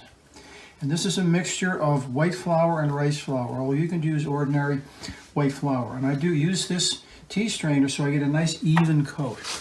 Now I'm going to turn it. You see it's nicely closed off. Put it in there gently.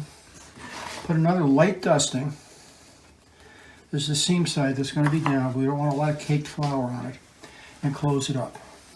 And that's going to sit there and rest, and we'll show you what it looks like when it comes out. And it'll be ready to go in about an hour. Okay, we're ready to go now. This is the big moment. What I've done is I've taken, I'll show you in a minute, it's called a combo cooker from Lodge. You don't have to use that. You can use a regular Dutch oven. The advantage of the combo cooker, as you'll see, is that it has a frying pan for a lid. and you can turn it upside down with the frying pan side down, and then you can put your bread in there. If you do use your regular Dutch oven, be sure you always handle with a good, really good pair of mitts, because there's potential for a bad burn. What I've done is I put it in the oven, the whole Dutch oven. I've raised the temperature to 500 degrees. Now I'm going to take it out, I'm going to put the bread in it, I'm going to slash it, and I'm going to put it back in. I'm going to lower the temperature to 450 and bake it for 20 minutes. Then I'm going to remove it and take the lid off and bake it for another approximately 15 to 20 minutes. It'll depend. We'll see how it goes. Now, a couple of things. Number one, how do I know it's proofed? Well, time has done the job. Have a look at this. See how much bigger it is? If you want to know if it's properly proofed, see it's coming back very slowly. That's a fully proofed loaf. Now, seam side up, we're going to have to invert it. So what I'm going to do now is take out the cooker. I'm going to leave the lid in for the moment. You'll see the whole thing in a second. And again, use the best one you can get. Now the bread's going to go in this way. It's going to act as the lid. I'll put it back in for a moment. Now, what I'm going to do is, because I can be very careful, invert it. This is the side that goes up. I'm going to slash it. The reason we slash it is because we have this nice gluten coat. And what we want it to do is get the maximum expansion. So I'm going to slash it in a couple of places to allow the bread to expand. Now the reason we use this combo cooker is steam. Steam is crucial, okay? And commercial ovens for baking have steam. I steam in my masonry oven by spraying water in. This takes care of it all. You can get exactly the same results with this as I do in my wood-fired oven. Now normally I slash with a razor, but this is a very sharp serrated knife, so you can get just as good results using that. Now, get it in there quickly.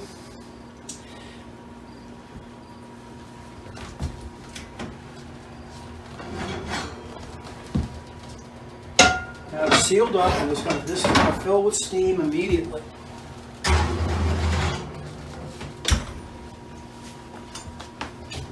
I'll set my timer for 20 minutes.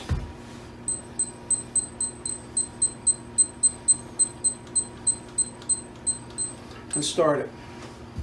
Now, the other loaf is going to be a while before I can do anything with it. So what I've done is at about halfway through the proofing, I put the whole thing in the refrigerator. And I'm going to keep it in there until I'm ready to bake. And that will slow it down. If you have it overproofed, you have a flat, soggy bread. If it's underproofed, sometimes it'll crack open and get really weird. So you saw what I did to tell if it's proofed. It was just about an hour. I can usually count on that, but I always check to make sure my batch is properly proofed. So we're just going to sit in here for 20 minutes, and then you'll see what I do next.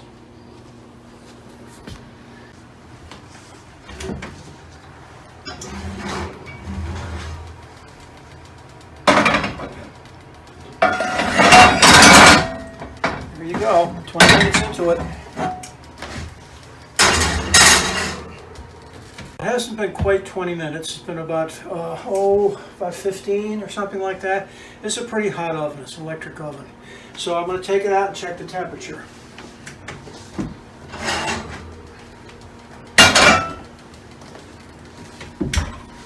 I go for something over 200. 205 is good. And then I'll know it's done inside. 207. Also, listen to this. Here's like a drum. That's how you know it's done. That's the first one. Now I'll let the heat back up to 500, and I'll put the second one in. So one of my favorite things that I do every year at the fair is wake up early with this guy right here, Dusty Dowse, and fire the oven. Maine Grain Alliance brings the wood-fired oven every year, and it's one of those early morning pleasures that you get to have, looking into the oven, seeing it just get lit, the warmth coming off in the cool morning, and it's really remarkable the work that this gentleman does to help bake all of the bread that you just saw in the likeness of that incredible informative video for the thousands of volunteers who come to the fair. So Dusty, I want to first thank you for sharing some of your expertise. And for those who are interested, there is a recipe link in the fair book that you can go and bake along with Dusty and look at his video later on. But I wanted to start by asking just a couple of quick things. First, there's a lot of questions that come up around the difference between using whole grain and white flour. If you're trying to bake with whole grains, what are some, in substituting white flour, what are some considerations that you should make? Well, for one thing, truly whole grain flour, which really has to come from a stone mill rather than something that concoct in the flour mill. But the best thing to worry about is bran. Bran uses up a lot more water, so what you're going to find is that a recipe with a given hydration is going to behave like a drier dough. So baking is here in your hands. Just add a little bit more water till it feels like it did with just white flour, and you should be okay. So that's the one thing to worry about, is that the whole grain will tend to dry out your dough a little bit. So you brought in a few things that you used in your video, Dusty. What are we looking at here on the table? Well, I didn't show them very well in the movie, but little whisks and so forth for making your yeast go. This is a large whisk, which is really, really handy for working up dough and so forth. Of all the things that I have brought, this might be the most important, and it's an instant read thermometer. And what almost every batch that I bake, I will read the temperature of a test loaf. I fill the oven with bread. I'll pick a loaf, test the temperature. If I get 205 plus, 207, 208, and if it thumps nice and loud like I showed you in the video, you know you're ready to go. So that's pretty handy. The rest of the stuff is just stuff you'd ordinarily expect to find in a good restaurant supply store. So I know from having experienced the amazing things you bake with this, that you have a sourdough starter that you've been kept going for, how long is your sourdough starter? I got it in 1974. 1974. And so tell me what I'm doing wrong. So you've been keeping that, nurturing it, feeding it, yep. And that's a question that we had come in online. So if someone is interested to get into sourdough baking, what might they do? How would they go about either securing a sourdough starter or starting one on their own? Well, I tend to keep dried sourdough starter around, and what I tend to do, though, is people want to make their own. It's pretty straightforward. I have a handbook that I've put together, which is free, which gives you instructions, but you just put out some flour and water for a few days and keep adding to it, and just the lactobacilli and yeast in your kitchen will start that fermenting. And then you can keep it going after that. Best thing to do is to make pancakes every Sunday, and your starter will last forever. It's incredible. You can actually find, Dusty has created a comprehensive sourdough handbook, which you can find on the Maine Grain Alliance website, kneadingconference.com, and along with a number of other resources that kind of support the video that was created, which will be available at the fair.mofga.org in the educational content section. Dusty, some questions come up around the difference between what is stone ground flour? Well, stone ground flour, the difference, the big commercial mills have giant equipment. What they do is they run the grain through and crack it, and they remove the bran and the germ. And then they grind the rest of it down to make white flour. Now, they're on the honor system to add bran and germ back. And they don't always do 100%. In fact, there's some question about, just how much makes real whole ground. Stone ground, you get everything. Whatever goes into the mill comes back out, and that's all there. So if you get stone ground, truly stone ground, a whole wheat or whole rye, it's got everything in it. It's really 100%. So that's what the thing to look for. If you can get stone ground, I recommend highly that you try to do that rather than General Mills or somebody saying, yeah, it's whole wheat. Yeah, well, what is it really? And that's one of the things that we're really lucky to have in Maine is a number of our 2 mills that are of some scale are both stone ground flour producers, as well as a number of farms who have smaller mills that they'll mill some of the grain that they grow on their own fields. Yeah, the red fife that went into that particular batch that you saw me baking is a very old heritage variety, and it came from less than 2 miles from where I live. It's almost just like the old days, but that was, he milled it on his own property. So what are some of the types of grains that you've worked with when you're baking some of your loaves of bread? Well, I like rye. This is a Silesian Polish rye. It's one of my signature loaves from Lammastide Bakery. I like rye a lot, in addition, of course, to wheat, but I've used sprouted ancient grains. I've used einkorn, which is a very ancient, 14,400 years ago, they found bread that had been baked with einkorn. So I bake with all kinds of interesting, I just baked something with triticale, which is a hybrid between wheat and rye, and it came out great. So I like to experiment. I mean, I go in there to the bakery. If I don't come out and I haven't learned anything, I'm an idiot. Well, thank you so much for sharing all of your expertise, Dusty. I know I always learn something new every time that we get together, and I think you've done such an important work for the Maine Grain Alliance and helping to inspire and empower people who are helping to build these regional grain economies through baking and brewing and milling. So thank you so much. Get out there and bake. So we're actually going to go back outside to Bo. Thank you, Dusty and Tristan, and the incredible work you do at the Maine Grain Alliance for Maine local grains. We're back outside on the fairgrounds. We have some beautiful afternoon light here. Just want to take a moment to thank one of our sponsors, Pulp and Wire.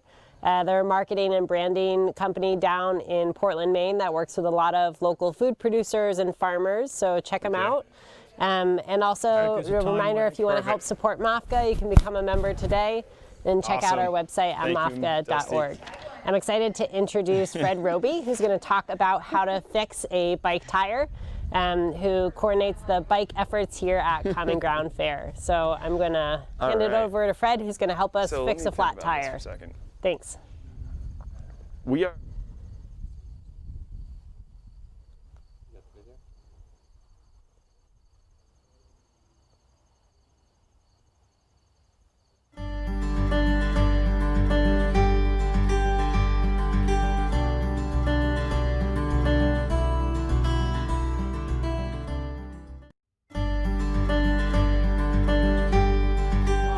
Country Fair. My name's Fred Roby, and we're going to do a little Fix-A-Flat clinic this afternoon.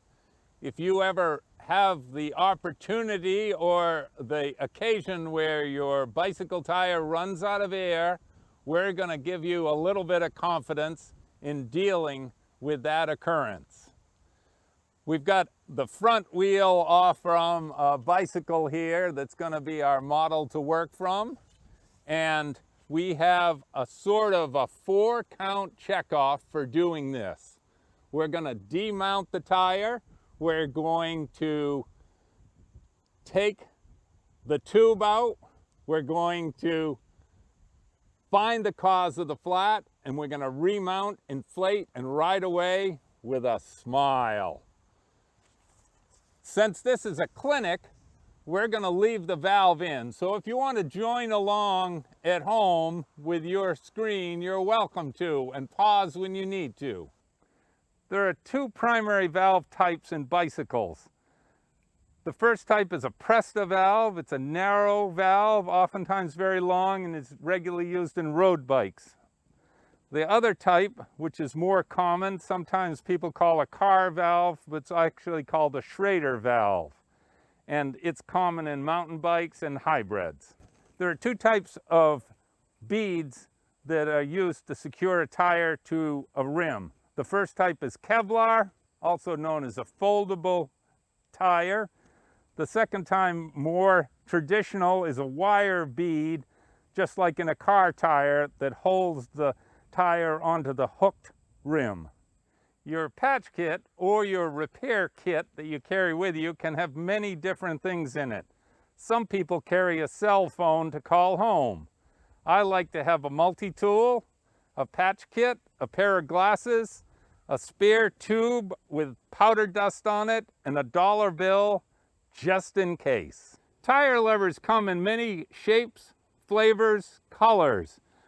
One of my favorite tire levers is a quick stick. This one is yellow and black. It's a single lever that works sweetly on many. Up above it is a Crank Brothers speed lever, which is a wonderful tool for taking tires off and for reinstalling them. the first thing we do is we're going to let all the air out of the tire. Boop. All the air is squeezed out of there. And then we're going to take a pair of tire levers. They usually come as pairs. And we're going to orient the wheel so the valve is toward us. Going to take a tire lever, and after we've broken down the bead on the wheel with that valve back up again, we're going to come a few inches away from the valve. We're going to take the first tire lever, hook the spoon in, come down, and catch a spoke. Then we're going to come over a few more inches with our second tire lever. We're going to pull that back. We're going to go in, grab the bead, and come all the way around, quick like a bunny. And then I like to say the words, "I'm done with that." Now, we reach across, lift up the bead, and pull our tube out and lay it on top for the clinic. Now we look at our tube and we say, what might have caused the flat on this? So you can list all the different ways. A few ways you have that cause a flat are glass on the road, nails, spikes from tires, potholes, hitting a curb. One particular type is a snake bite that is caused by low pressure when the tire is driven against the rim. When we look at the tube, we like to keep it oriented on the tire like this. So if we find that our puncture is in this quadrant right here, then we can immediately look in the tire. And one way to look is to use some fingers. And we run it in like that. Oh, God! And if it was glass, now you'll take your tire and wheel and set it over there, deal with your emergency, and then come back and say, wow, I probably should have looked harder and not used my fingers. You remedy the situation and get the glass out and either patch your tube, or you'll take a fresh tube and inflate it. And when you take a fresh tube, it's firm, so you're going to take that and add a little bit of air. Not a lot of air, just enough air so that it becomes plump. And once it becomes plump, then you can reinsert it. Now we're at the reinsertion. We start with a valve, and we want to keep that valve square to the rim. And we're going to go and tuck that tube in all the way around. And we're going to do both sides simultaneously so it doesn't bunch up on us. We come all the way down, all the way down, all the way down. And then you look and you say, yes, I'm moving ahead. At this point, we want to reinsert the bead. So we're going to get that valve straight, and starting at the valve, stuff in our wire bead. And again, we're going to work left and right together. Come all the way around. Now, when we reach the far side, sometimes we like to flip it over, and you'll notice that I like to use 8 fingers as opposed to 2 thumbs because I have more leverage. I pull back and pull back. And if you have a reluctant tire, there's a little mantra that said, people do this all over the world every day with their bare hands. And once you've got it in, you go, yeah, that's great. The tire pressure is printed on your tire. This one is 35 to 65 PSI. And we're going to add right now just a little bit of air. Not a lot of air, enough air so that the tube and tire will get married together, and we'll be able to check the bead seat. I'm using a floor pump because a floor pump is really handy. That's only up to about 10 pounds, but it's enough so that I can do it. This is the most important piece. You look all the way around on the left, you look all the way around on the other side, and you make sure that bead is in all the way before you reinflate the tire. You do one last check on that valve and make sure it is straight and normal to the rim, and then you'll take it right up to pressure and reinstall on the tire, and that will let you ride away. There are many types of pumps on the market. These are some compact little guys. This is a road pump that's adjustable and really will let you get up to higher pressure more comfortably. If you folks have questions, there'll be an opportunity in just a short while for us to do questions and answers. Thank you for joining us today at Common Ground Fair for our Fix a Flat clinic. The Common Ground. Awesome. Thank you so much for that video, Fred. So here we have Fred Roby and Carrie with us that are going to introduce themselves and go through another bike demonstration, and then we'll get to your questions. So as we go along here, feel free to pop questions in the chat, and we will be happy to facilitate those out. Hi, I'm Fred Roby from Freeport. I work with the Bike Coalition of Maine and help with valet, bike parking, bike parade, our bike demo area, and bike talks at the fair. And Carrie. I'm Carrie Piccinini. I live in Bangor, and I also work with the Bike Coalition. I'm on the board, and I also run an advocacy group for biking and walking here in Bangor. And I have to say, one of my favorite things about biking at the Common Ground Fair is the trip on my bike to the fair, coming through the gate, and playing with people of all ages, especially on that bike parade. Great. We realized after we'd made the video, there was a crucial bit that we left out for you to be prepared to fix a flat. So the bit that we left out is you may get a flat, not from external, but inside your rim. And Carrie's gonna show a little bit about the rim strip and some of the challenges. Right, so something that you would have seen on the video is all the different parts that make the wheel, right? So you have your hub and your spokes and the rim, and then all of these spokes that are held by the nipples, the pieces right there, they're still pokey on the inside. So something that's really important that you never want to forget, or that sometimes you might need to replace, is something called rim tape, and it kind of looks just like it sounds. And you can buy it in rounds or strips, and you can see through here, like here's where it starts. And this rim tape covers the whole inside of the outer edge of the rim, I guess I'd say. I don't know if that sounds right to you, Fred.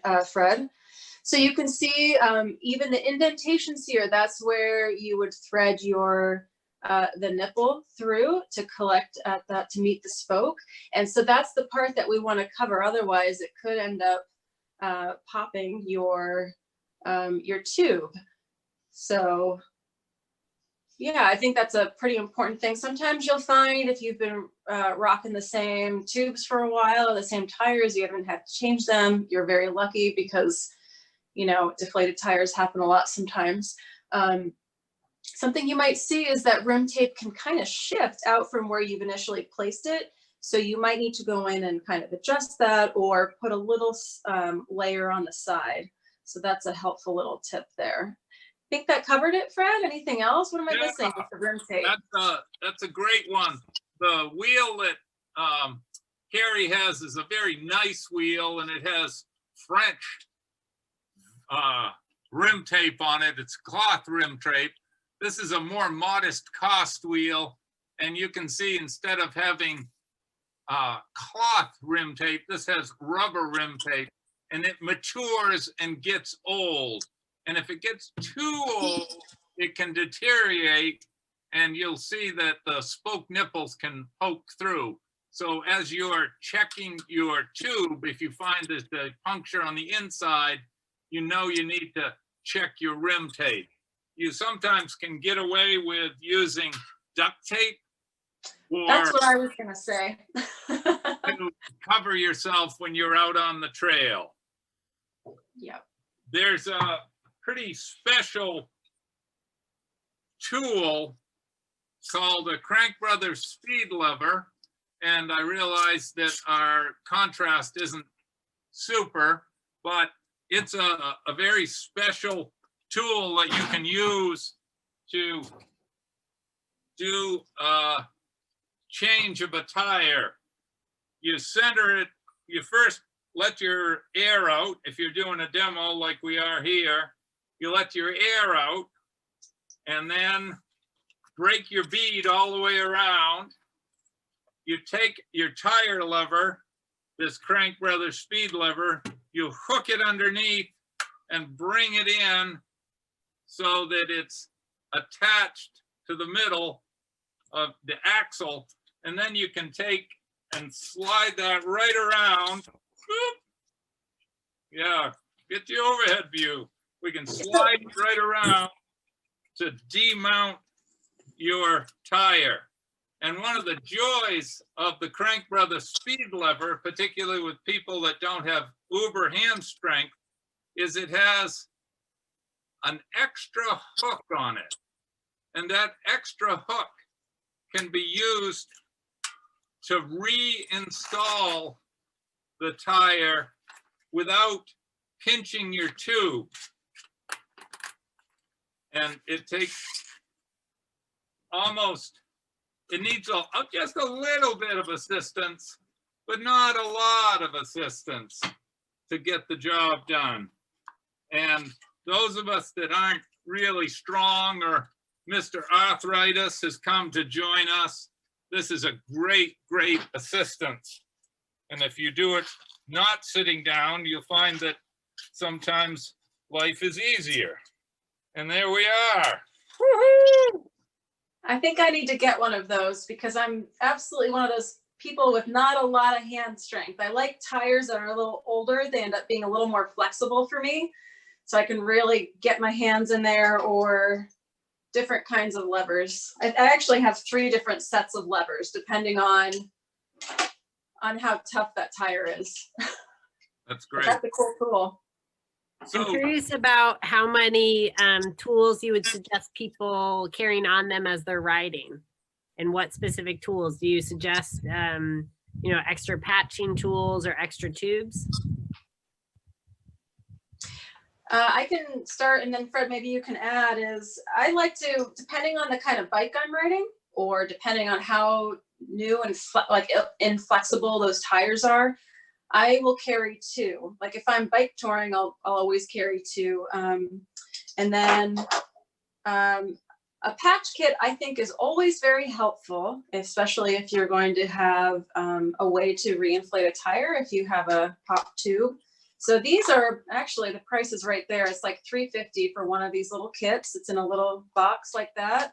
And it comes with a little bit of rubber cement, a way to graft, kind of make a gritty surface on the tube, and then your patches. So what do you carry, Fred? I like to go with the 1, 2, 3. I like to have tire levers first. I like to have a bike pump, and I like to have a brand new tube. And if it's a mountain tube, it's going to be 26 inch. If it's a road tube, I might carry it just rubber banded up along with a tire lever. And many times I'll have that tucked away in a glove. And I like to have gloves with me, not for my own chain, but if I find that I need to be the Samaritan next to the road and I run into Uncle Henry, and Uncle Henry has oiled his chain with old tractor oil for years, and now it looks like a black mess. And he seems to think that that's an okay thing, but boy, giving him a hand is tough.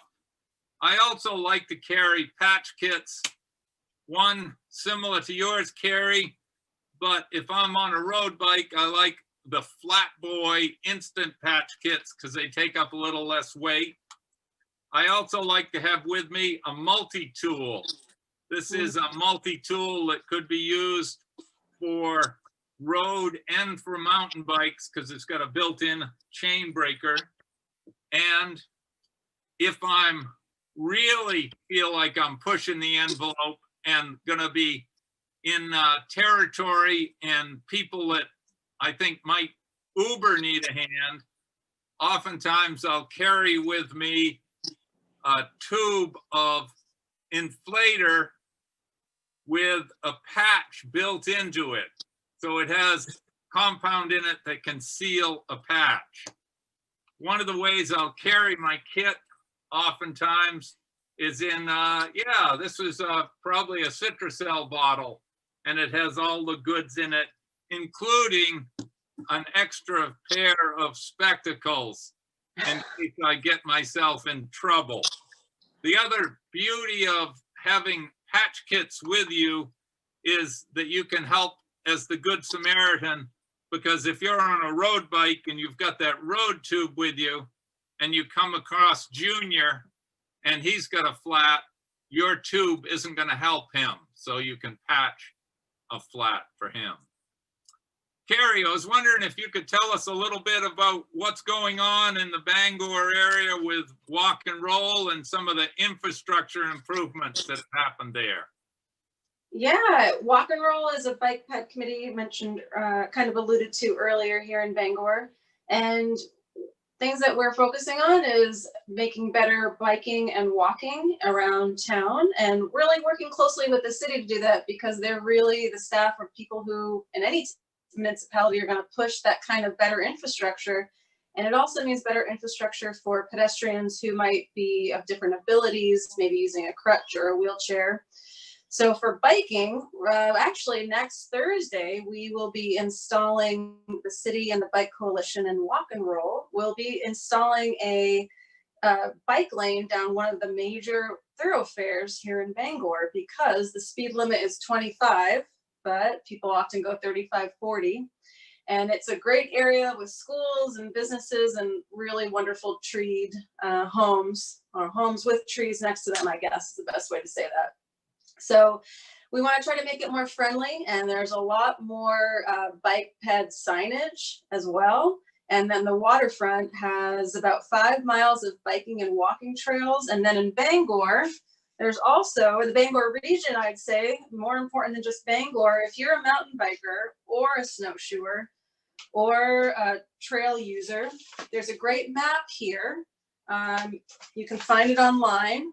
It looks like this, and there's 150 miles of trails and biking and walking paths. So there's a lot happening for biking and walking here in Bangor. And I know we're supposed to be talking about biking, but there's a lot of going on with walking too. They're kind of married, so.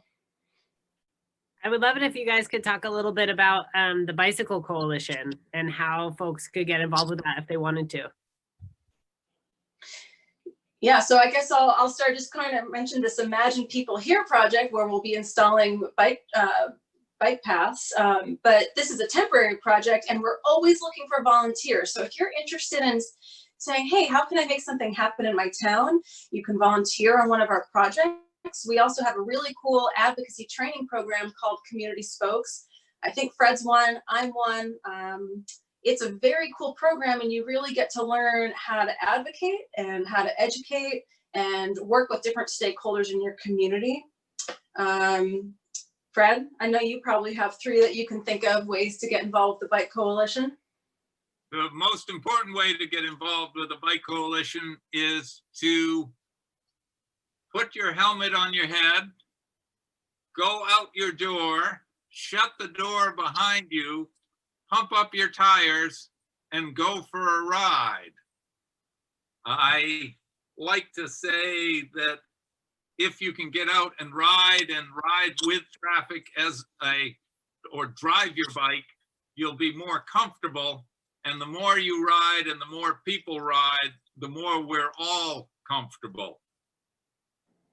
I like when I go for a ride or when other people go for a ride that one of the first things that they do to avoid a flat tire is to pump your tires up to the pressure that's indicated on your tires, because a beefy tire is a plump up to pressure tire is much more likely to carry you all the way and not get a flat. The Bike Coalition of Maine has a great program called Slow Me Down going on, and we have a video that's in the content library, and if you haven't had a chance to see that, please take I think it's 7 minutes, is that right, Bo? Something like that in the content library, and it has some really good information.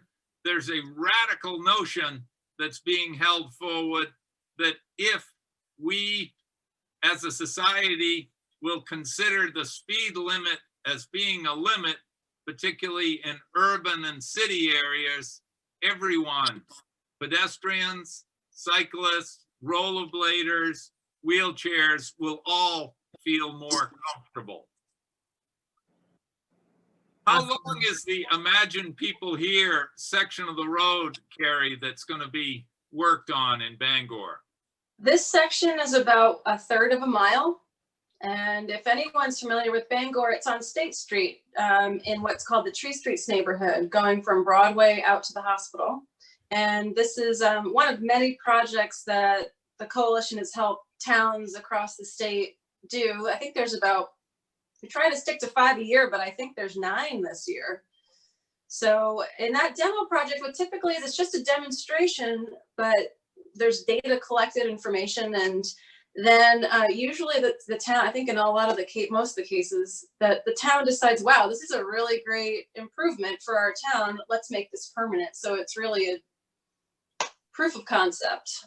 Awesome. Thank you so much, Carrie and Fred, for sharing your knowledge and sharing projects you're working on. If you do want to check out the content library and the video that Fred was mentioning, you can head to fair.mofga.org to see more videos. So thank you so much for sharing your knowledge today and joining in this format. I'm excited to turn it over to Tristan, who's going to introduce our next act, which is Sarah Trunzo with some music. So thank you both, and over to you, Tristan. All right, thank you. Thanks. Bye.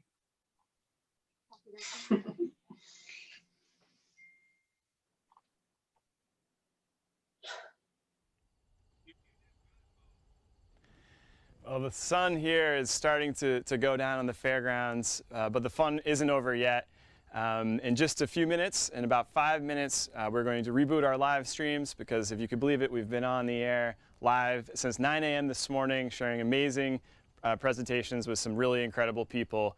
And we're going to keep it rolling. In about 5 minutes, we're going to be joined live here at the fairground and virtually to your homes. Sarah Trunzo is going to share some of her country music inspired from all of the work that she's done on the farm over the years. So join us again in just 5 minutes, just enough time to go grab something to drink and kick back and relax with some amazing music this evening. Thanks, and we'll see you again really soon.